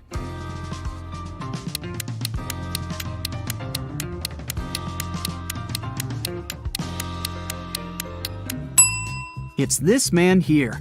See, he looks nothing like the person in the photo on his badge. He must have stolen the uniform.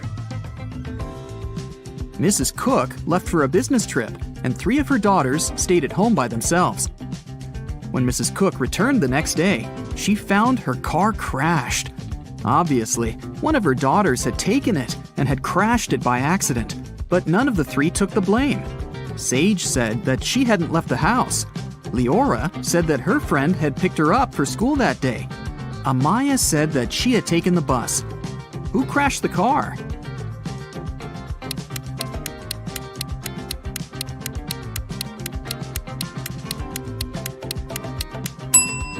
Look inside the car. There's a purse. If you were attentive, you could have noticed that the day Mrs. Cook left, Amaya had this purse. So, it was her who had crashed the car. Naya woke up on a Saturday morning after a long and hard week. She was very hungry, so she decided to make herself breakfast. Naya had a dozen eggs. She broke 3 eggs, fried 3, and ate 3. How many eggs are left?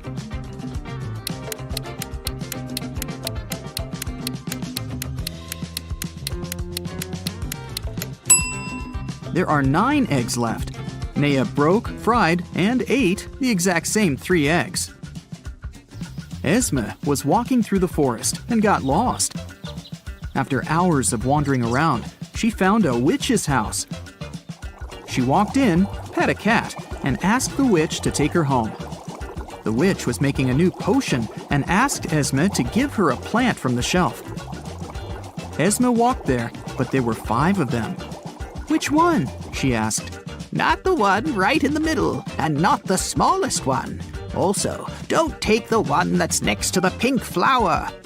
So, which one does she need?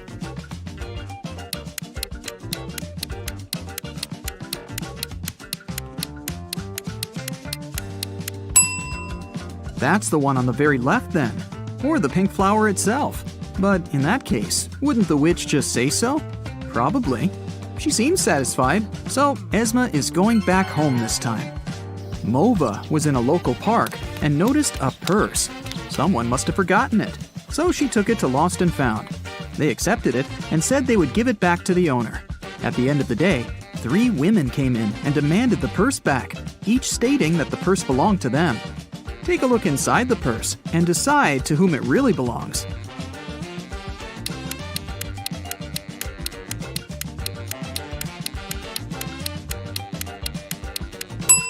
Look, there's lipstick in the purse. There's just one woman who's wearing lipstick of the same color, and it's this one. So the purse must belong to her. Let's stick around in Lost and Found for a while. There are more things to give back to their owners, like this wallet, for example. There are 3 people claiming that it belongs to them, but which one is the real owner?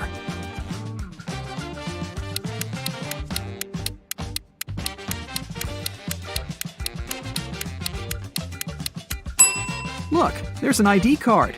It has a photo of this guy, so it must be his wallet. There's a backpack, and 3 people are demanding it. You can take a look inside. Who do you think the backpack belongs to?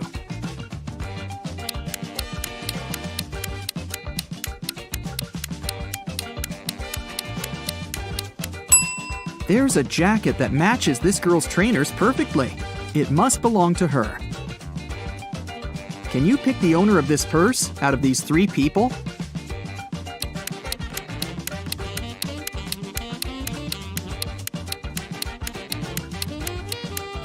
Look, there's a charm on the purse that says Ella. This girl in the middle has a necklace with a pendant saying Ella too. It must be her purse. Yvonne and Liana are exploring a forest right outside their town and find an abandoned hotel. Of course, they walk in to look around. When they walk into one of the rooms, a cage falls and traps them inside. There are 3 potions. Each of them will only last 10 minutes. If they drink the purple one, they will turn into the first animal they can see. If they drink the blue one, they'll be able to fly. If they drink the orange one, they'll switch bodies with each other. Which potion should they drink?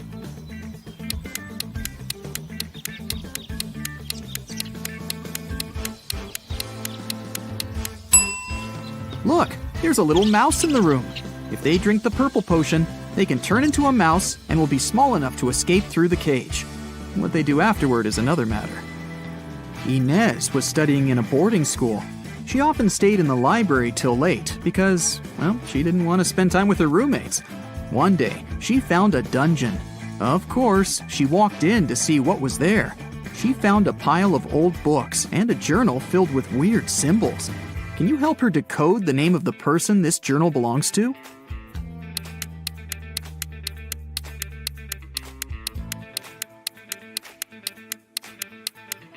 For each letter, there's a unique border and dot combination. To decode, Inez just has to find the respective letter. If she does it right, she should get the name Marion. There was a heist in the Great Museum of Art. A very valuable and important painting was stolen. A detective investigated the crime scene and managed to find the person who had stolen the painting. However, when the detective asked the thief to give it back, the criminal gave him 3 copies of the same painting. He refused to tell the police which one was original. But the detective immediately figured it out. How do you think he did it?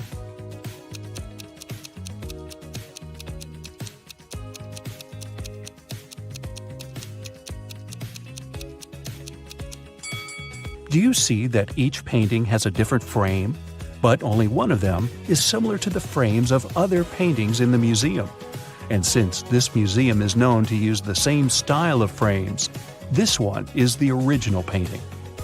Jeremy was accepted to the best school of witchcraft and wizardry.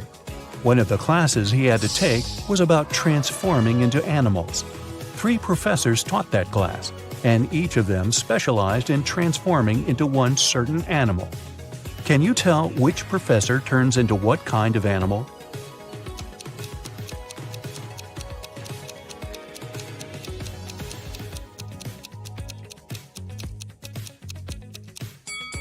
Do you see that the first professor has a forked tongue? She must transform into a snake. Have you noticed that the second professor has a lion's tail? Her animal must be a lion. And do you see bear claws the third professor has? Then he must turn into a grizzly bear. Tony was going to study abroad for one semester. He flew into another country, found his new dorm where he was going to stay, and unpacked his stuff. Then he called his parents to inform them he'd arrived. They asked him, "What time is it there?" Tony was pretty tired and jet-lagged, so he couldn't immediately tell what time it was. Can you help Tony figure out the time?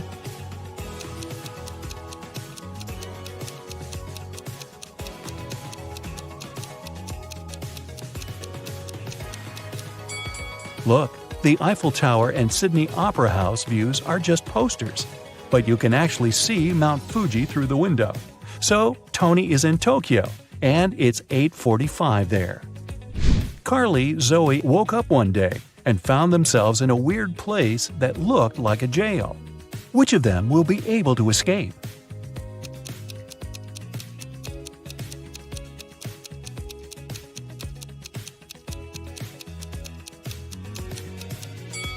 Carly can escape because the bars of her prison cell are made of wax.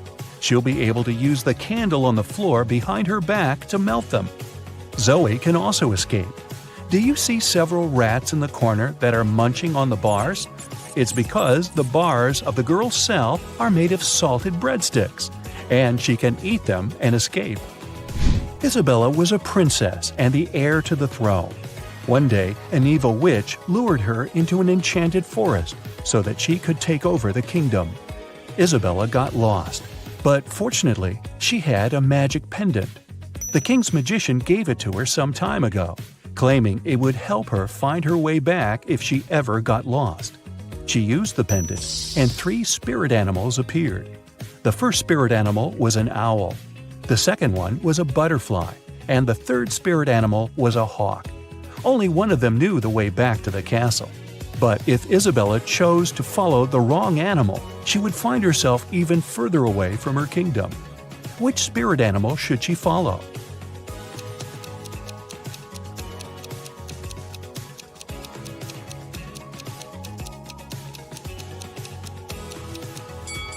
Have you noticed the kingdom banner in the throne room? it has a butterfly on it, so it's the official symbol of this kingdom. Isabella should follow the butterfly. Toby was a rich businessman. One day, he came back home from a dinner party and saw that somebody had broken into his house and stolen his expensive watch from his safe. He called the police.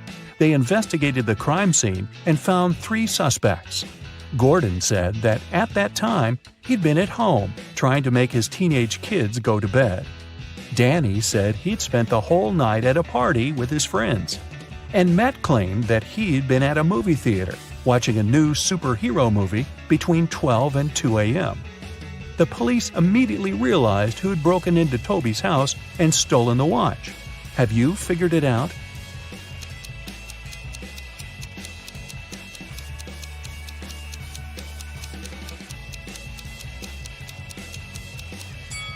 It was Matt. When Toby arrived home, it was 11:30 p.m., so it doesn't matter where Matt was between 12 and 2 a.m. Elliot was a crazy scientist who was obsessed with the idea of parallel universes. He dedicated his whole life to figuring out how to create portals to other dimensions. One day, he finally succeeded in building a portal machine.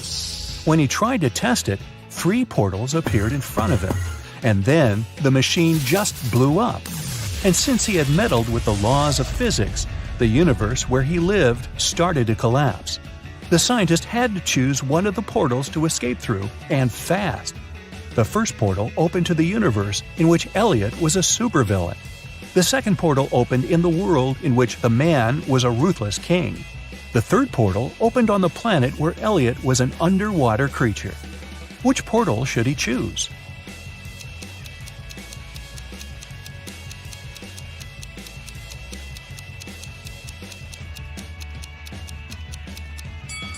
Do you see the portal machine the supervillain Elliot is holding? It's the same as the one that destroyed itself. Apparently, supervillain Elliot is a scientist as well. He might be able to help the real Elliot to bring his original universe back by making a better portal machine. Sally was at a crowded concert. Suddenly, she felt somebody reaching into her bag and pulling out her wallet that only had her credit cards inside. She couldn't see who the person was, but after checking the footage from the surveillance cameras, security guards were able to narrow it down to 3 suspects. Joshua said he had been sharing concert videos on his social media and didn't have anything to do with the theft. Jennifer said she was super rich and didn't need anyone else's wallet with credit cards. She only used cash when she went shopping. Penny said she had been singing along to the song the band had been playing, so she didn't even know what had happened.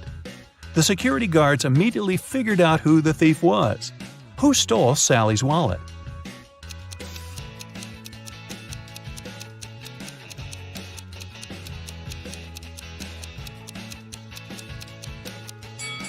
Nobody told Jennifer that the wallet contained only credit cards, but somehow she still knew it.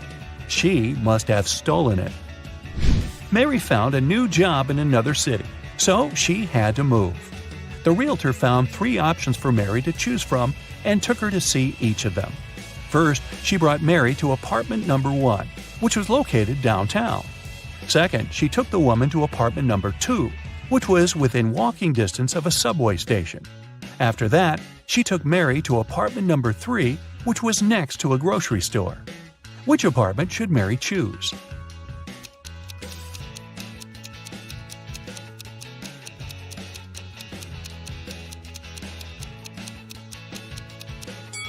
Since apartment number 1 has a rat living in it, and apartment number 3 has a crack in one of the walls, Mary should choose apartment number 2. Miss Sanders took her students camping at the weekend. She wanted to tell them about forest plants. During the trip, one of the students wandered off and got lost in the forest. Hours passed, but he couldn't find his way back. The guy felt very hungry, but he didn't have any food with him. That was when he saw 3 different bushes with 3 different kinds of berries in front of him. Only one type of berries was safe to eat, and the other 2 were poisonous. Which berry should he eat as he's waiting to be rescued?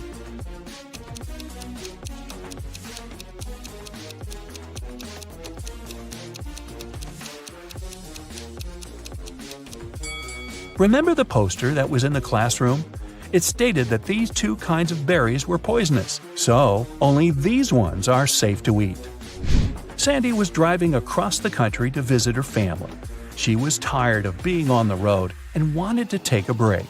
She saw a diner and stopped there to have something to eat and rest. The diner looked empty, old, and dirty. The waitress told her there were only 3 meal options to choose from and asked her which one she wanted to eat. So, which one looks safe to eat?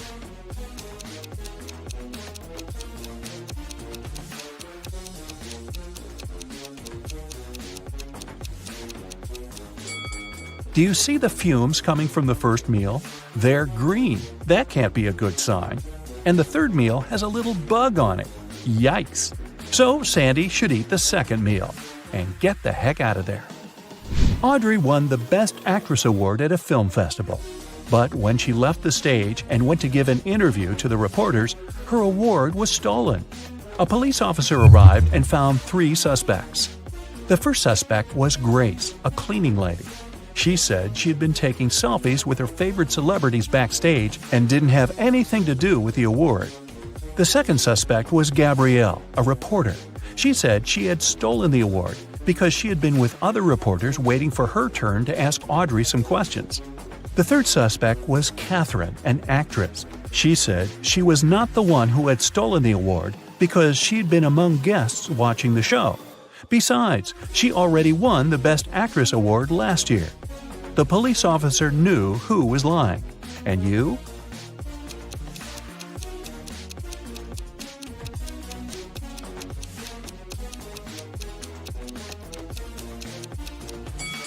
Take a closer look at the selfie Grace took. You can see Catherine behind, sneaking away with the award. Whose wife is a vampire?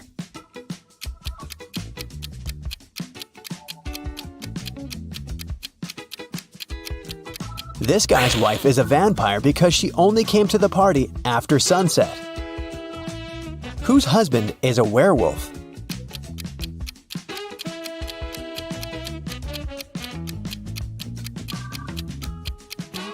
The girl on the left is sweeping up her cat's hair. See?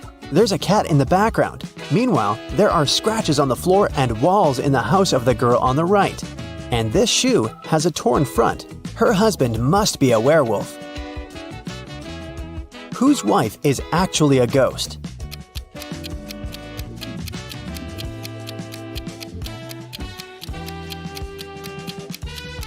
The woman on the right is wearing a ghost costume. It's Halloween. But the woman on the left is a real ghost because we can't see her legs under the sheet. Whose husband is actually a zombie?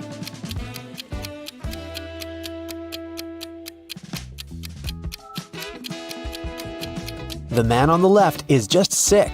The man on the right is a zombie because he's the only one who doesn't eat human food and has an empty plate. Water lilies grow on the lake. Every day, their number doubles. The lilies will completely cover the entire surface of the lake in 48 days. How many days will it take them to cover half of the lake?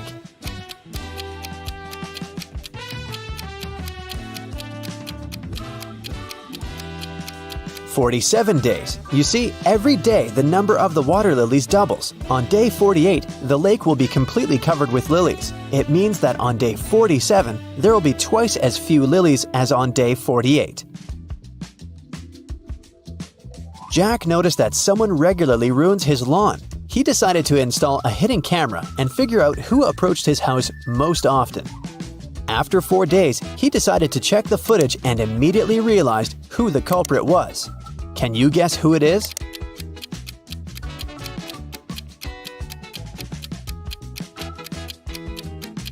Jack's neighbor Karen ruins his lawn. She's present in all the photos, but she tries to disguise herself so that she can't be recognized. A woman didn't have her driver's license with her. She didn't stop at a railroad crossing when the barrier was lowered. Then, ignoring the stop sign, she moved in the wrong direction along a one-way street and stopped only after passing 3 intersections. Traffic police officers, seeing all this, decided not to interfere. Why?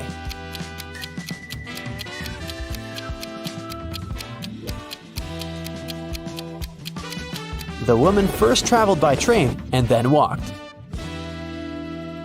Mary is trying to enter an ice castle to save her friend Logan, but there's a combination lock on the gate. Luckily, there's a clue carved on the ice. Here it is. 162. One number is correct and in the right place. 842. Two numbers are correct, but in the wrong place. 526. Nothing is correct. Can you guess the code?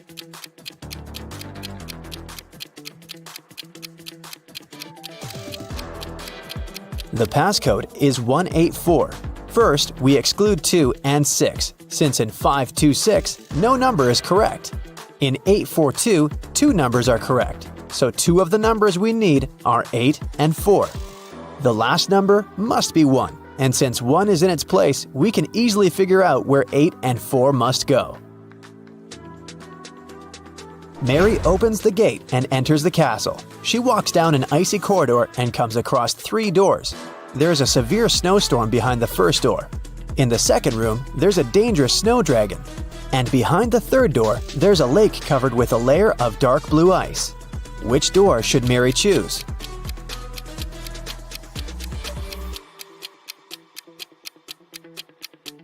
The dragon is a definite no-no. The dark blue ice is thin and unsafe. Mary is likely to just fall into the lake. The first door is the best option.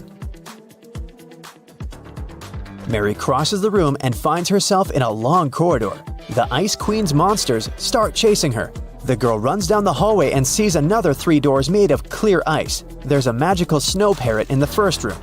The second room is filled with water. And there's a small black room behind the third door. It looks more like a locker. Which door should Mary hide behind to avoid being found?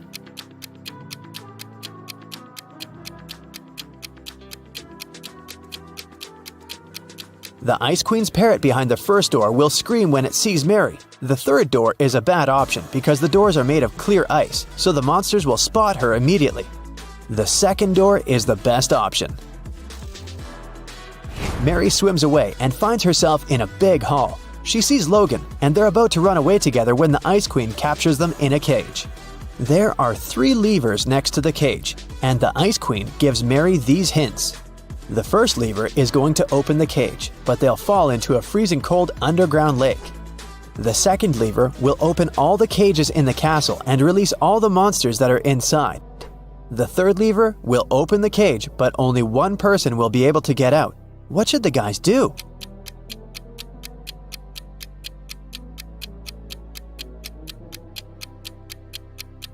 They should pull the third lever and let Logan out. After that, they should pull the first lever. Mary will fall into the water, but Logan will help her get out of the lake. John decided to make a vegetable salad for his friends. To prepare for it, he will need 3 peppers and the same number of tomatoes. And he needs fewer cucumbers than tomatoes, but more than radishes. How many different vegetables will John use in the salad?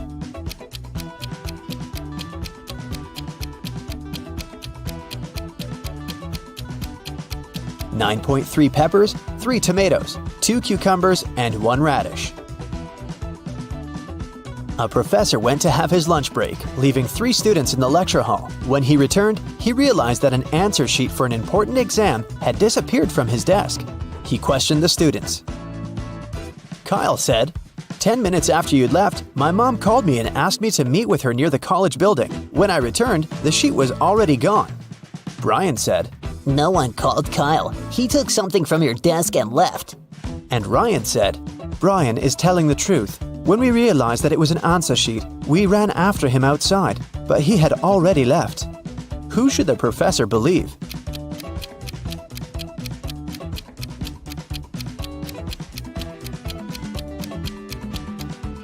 Ryan and Brian are lying. They said they had run after Kyle outside, but it was raining, and they're both dry.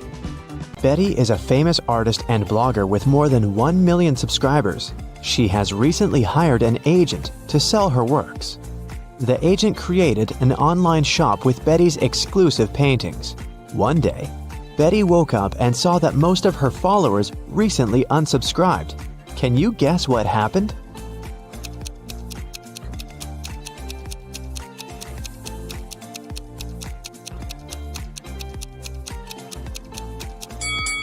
Take a look at the items in Betty's shop. Van Gogh painted the Starry Night, not Betty. The agent tried to sell fake art through her shop.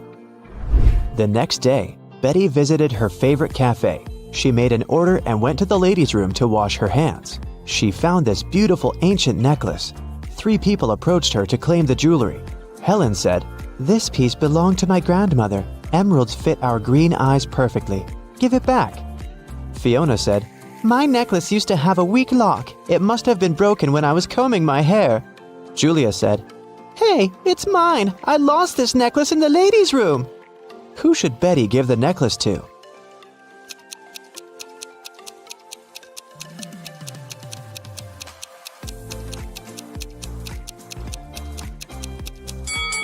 Helen mentioned emeralds, but the stones are red, not green. Julia was so sure that she'd lost the necklace in the toilet, so why wouldn't she go pick it up herself? Fiona was the only one who knew about the weak chain lock, so she's the real owner. Betty returned to her table. She noticed that someone had taken a bite out of her bagel. Betty was shocked and questioned other customers. Derek said, "Lady, I'm a billionaire. I don't need to steal other people's food." Zach said, "I'm allergic to gluten. I don't eat any pastries." Sheila said, "I saw a weird hungry guy running around the cafe and asking for money. He must have bitten your bagel." Who's lying?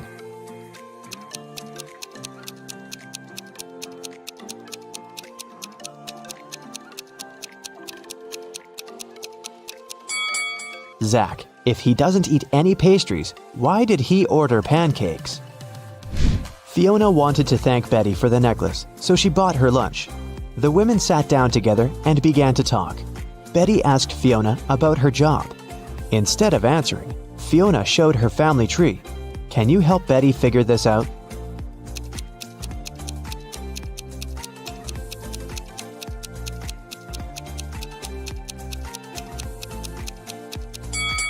Fiona is a witch, her brother is a policeman, their dad is a doctor, and their mother is a football player. Betty got very excited. She begged Fiona to teach her magic crafts. But Fiona hesitated. She wanted to test her potential student and offered Betty to solve this equation first. Can you help her nail this task?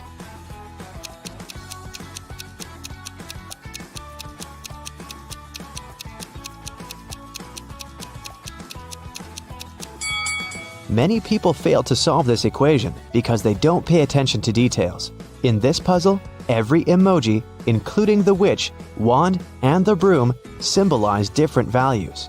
Before calculating the equation, let's find out the value of single things. First, calculate the value of one witch. It's 15. Now let's figure out the value of one wand. As you can see, it equals 7. And now, let's do the same thing to the brooms. This task is tricky because there are 4 brooms in this equation.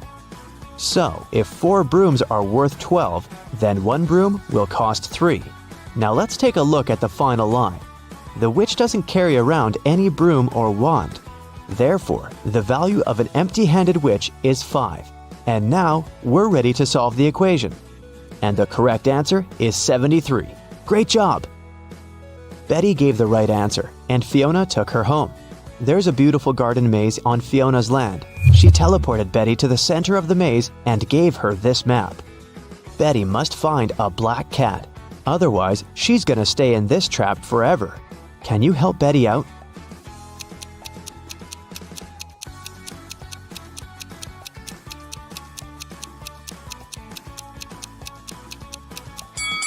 Here's the way. Betty wanted to run back to the castle as soon as possible. Suddenly, a creepy zombie started chasing her. It looked hungry. Betty was running away and noticed 3 paths. The first path was covered by poisonous acid, the second path by bugs and maggots, and the third path by thorn bushes. Which way should Betty choose?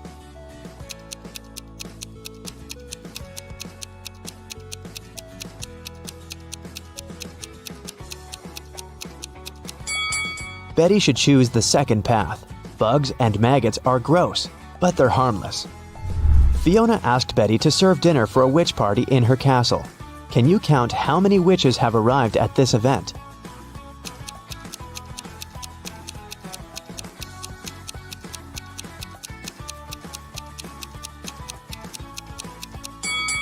There are 13 witches in this picture. This one is not a witch, it's a garden scarecrow. Betty needed to go to the store to buy some ingredients for dinner. She began to write them down: milk, lemon juice, eggs, butter, oranges, baking soda, cashews, and vinegar. What was Betty making?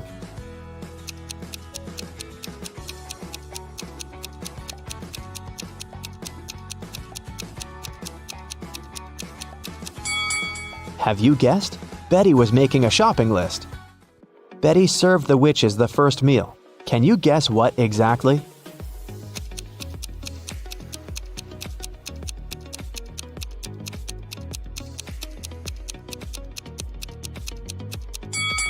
The correct answer is onion rings. Here's a second serving. Can you guess it?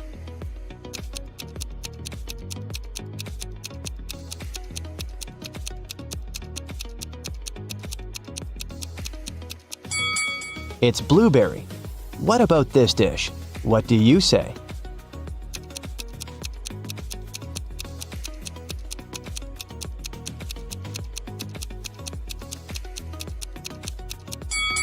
It's popcorn. Here's the next one.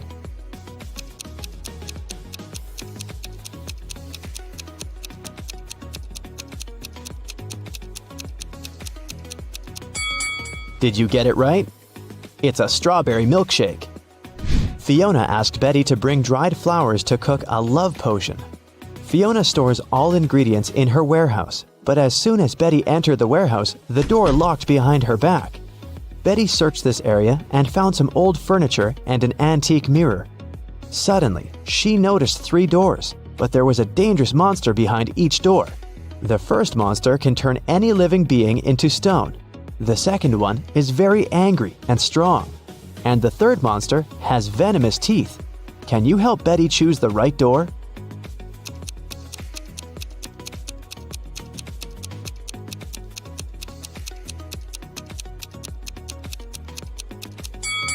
Betty should open the first door and show the mirror to the monster so that it would turn into stone. Then she can escape through the first door. Betty took her phone and ran into the forest. It was pretty dark and scary. Betty stepped on a wasp nest. Wasps were everywhere. What should Betty do? Wave her arms to scare the wasps? Run away as fast as she can? Or walk away slowly? What do you think?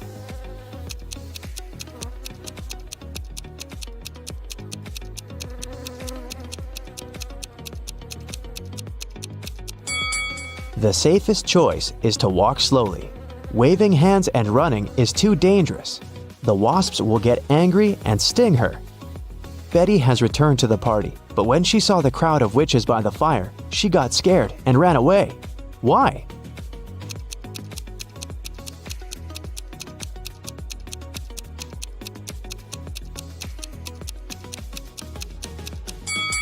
This lady by the fire is a ghost. See, she doesn't have any feet and levitates.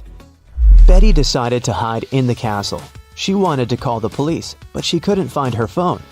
Betty questioned 3 witches. Georgina said, How dare you? I use telepathy.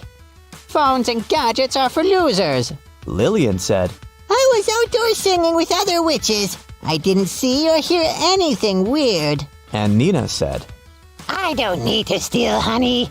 I can manifest any amount of money anytime. Who's lying?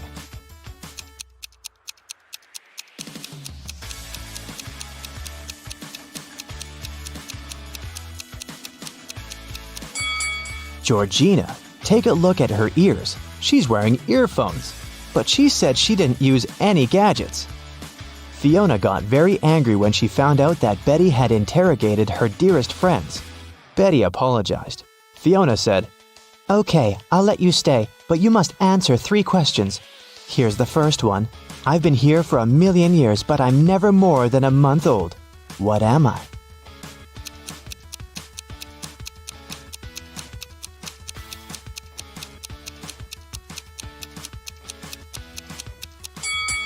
Have you guessed it?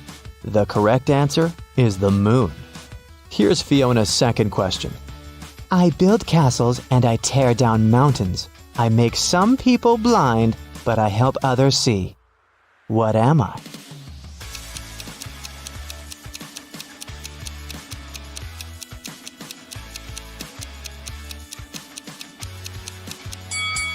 The correct answer is sand. And the third question is, I can be long or I can be short. I can be bought or I can be grown. I can be painted or I can be bare. I can be round or I can be square. What am I?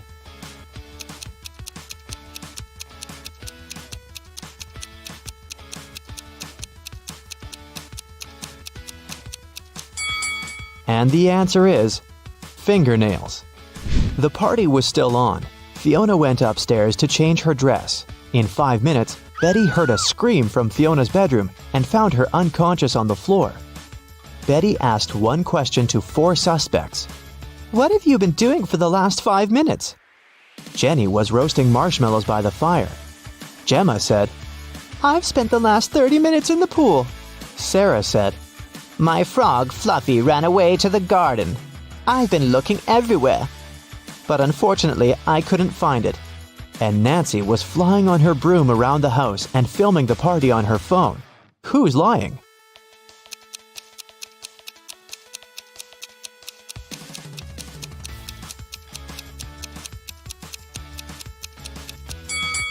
Sarah. Her frog is sitting in her pocket. Suddenly, someone turned the lights off. Betty woke up in jail. She found this clue on the floor. It said, "Explain this code and you'll be free." Can you help Betty?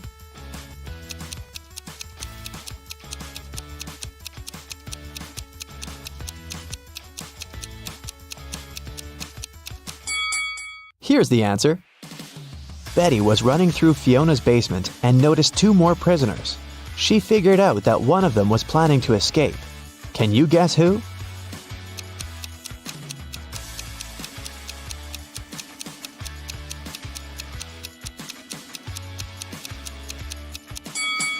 The first prisoner. There's a hole behind the toilet that he started digging. Betty got out of Fiona's castle and ran away through the forest. Can you tell what's wrong with the forest?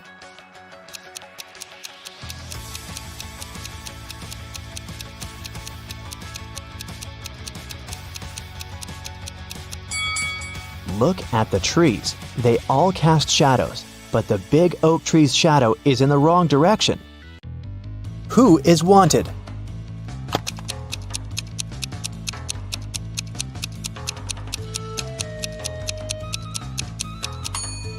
The girl on the right. She has the same mole as the girl on the poster. Who is an identity thief?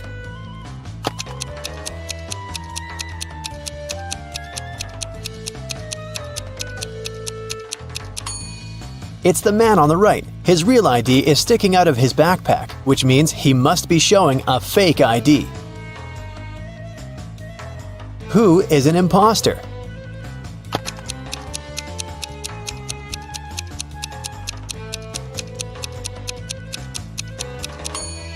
The girl on the left. The script she's reading is turned upside down. It means she only pretends to be an actress. Who is the real thief?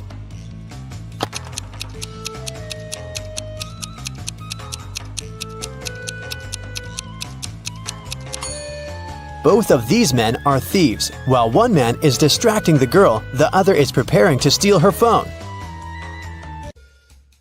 The last will of Mr. Wilson, a rich businessman, got stolen. There were 5 people in the house at that moment. Mr. Wilson's wife, their cook, butler, maid, and gardener. They all told the detective what they'd been doing that evening. Mrs. Wilson was sitting by the fireplace embroidering. The cook was making breakfast. The butler was supervising several workers in the living room. The maid was sweeping the floors in the hallway. The gardener was watering the plants in the greenhouse. Right after this conversation, the detective arrested the thief. Who is the culprit? And how'd the detective figure it out?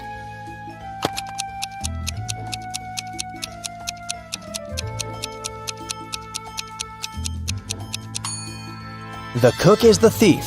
He said he'd been preparing breakfast, but the crime happened in the evening. Lily owned a flower store. One day, she got a call from the police. They told her that her shop had been robbed. When she arrived, shards of glass were on the ground near the store, and the pots and plants inside were broken. The police questioned 3 suspects. Jacob, Lily's ex, said, "I was in a hurry and didn't notice that the windows were broken when I was passing by the store. I only realized what had happened when the police called me." Camille, Lily's friend, said, Lily asked me to help her with something in the store. When I arrived, everything had already been broken. I called the police immediately. Matt, Lily's ex-coworker, said, I was walking nearby and I saw someone breaking a window and sneaking into the shop. I left my phone at home, so I ran to the police station. Can you guess who's lying?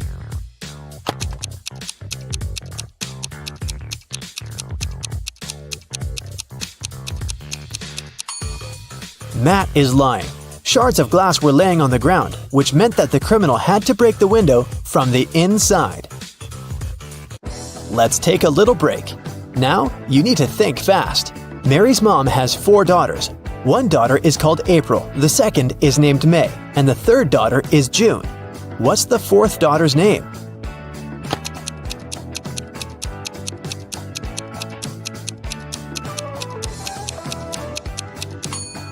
It's Mary, of course. Who doesn't belong to this list? Napoleon Bonaparte, Queen Elizabeth, William Shakespeare, Sherlock Holmes, Aristotle, Christopher Columbus, Donald Trump.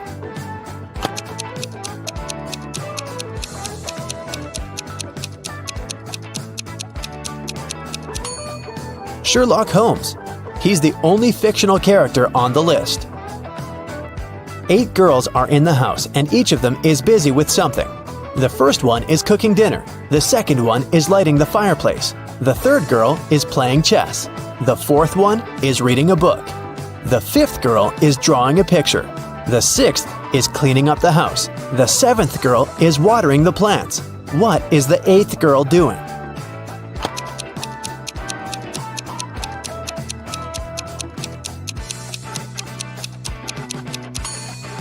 She's playing chess with the third girl. One woman turned 40 in 1850, but in 1860 she was 30 years old. How could this happen?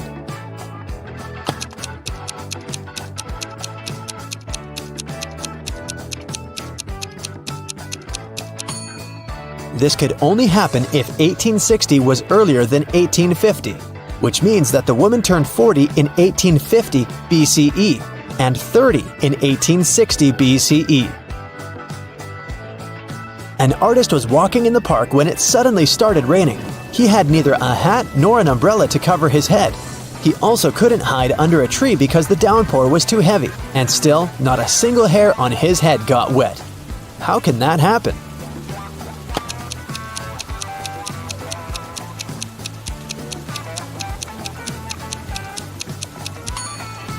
The artist was bald. Now let's get back to our detective riddles. Robert won $1 million in the lottery.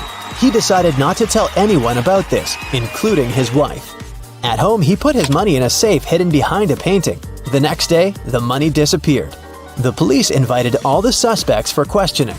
Emily, Robert's wife, said, In the morning, I went to my husband's home to clean up there. The safe was open and there was nothing inside. James, Robert's business partner, said, Poor Robert, he always wanted to win a lottery. I stayed at home all day and yesterday and watched TV. And Mark, Robert's friend, said, I was at the gym last night, then I went home. I can't imagine why anyone would do this. The police arrested the thief. Can you guess who it was?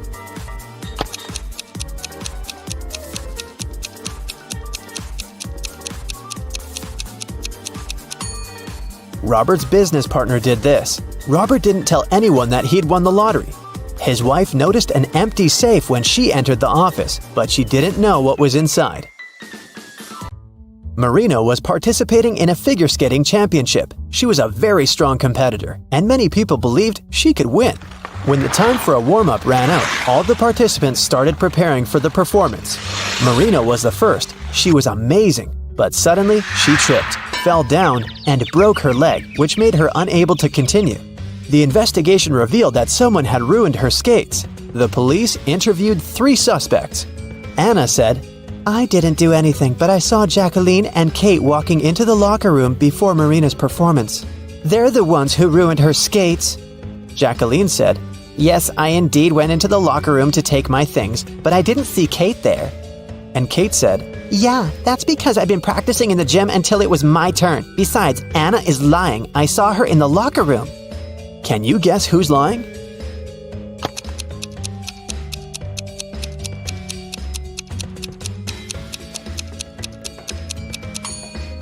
Kate. She couldn't train in the gym because the time for the warm-up had been over by the time the competition started. Here's what happened. Kate went into the locker room and ruined Marina's skates. Jacqueline came into the locker room after her, and that's what Anna saw. Jane is afraid that she might have a stalker. She brought some photos of herself and her friends to the police. The police immediately found the culprit. Who is Jane's stalker?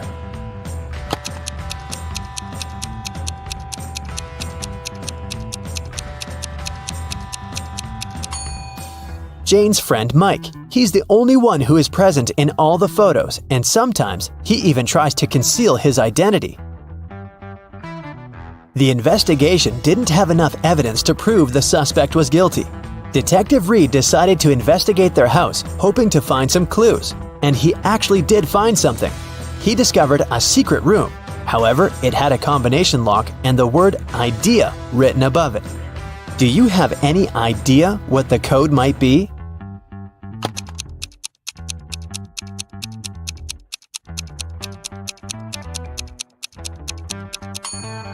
"9451. The code is the number of each of the letters in the alphabet. The door opened to the suspect's secret office. At first glance, there is nothing suspicious inside. A table with a book in the middle, some dusty furniture, and a picture on the wall. The detective examined the painting and found a safe with a 3-digit code behind it. Next to it, there was a note with a hint. P270L7-8. Can you guess what the detective needs to do next?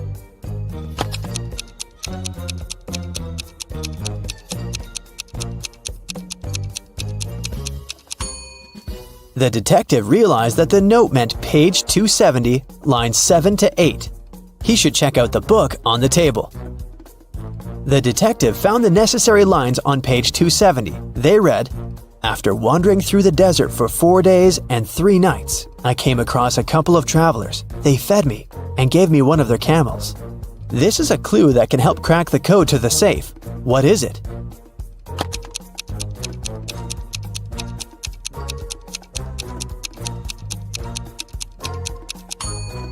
"721. 4 days and 3 nights makes 7. A couple of travelers is 2. And don't forget about 1 camel." The detective opened the safe and found the evidence that proved that the suspect was guilty. In the middle of the night, someone stole a unique artifact from a museum. The museum guard claimed it had been a robber. Detective Ridd arrived at the crime scene immediately and questioned the guard. The man said, I was walking around the museum. Suddenly I saw a dark shadow. I called out to them, but they didn't respond."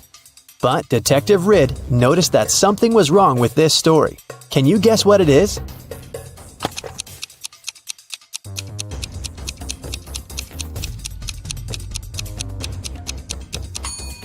There are only one person's footprints on the floor. If there was the guard and the criminal in the museum, shouldn't there be 2 sets of footprints? Detective Ridd asked the guard what he did next. The man said, "I ran after the thief and saw them break the glass door and steal the artifact. The alarm didn't go off, as they had probably turned it off." Is the guard telling the truth?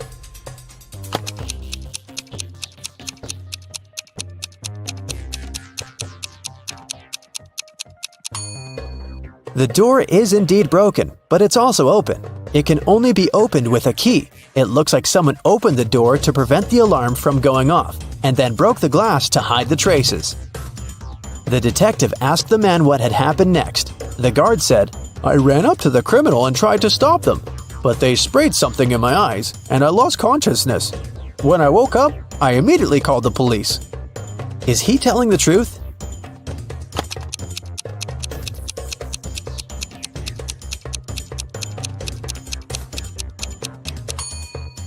His eyes look totally fine.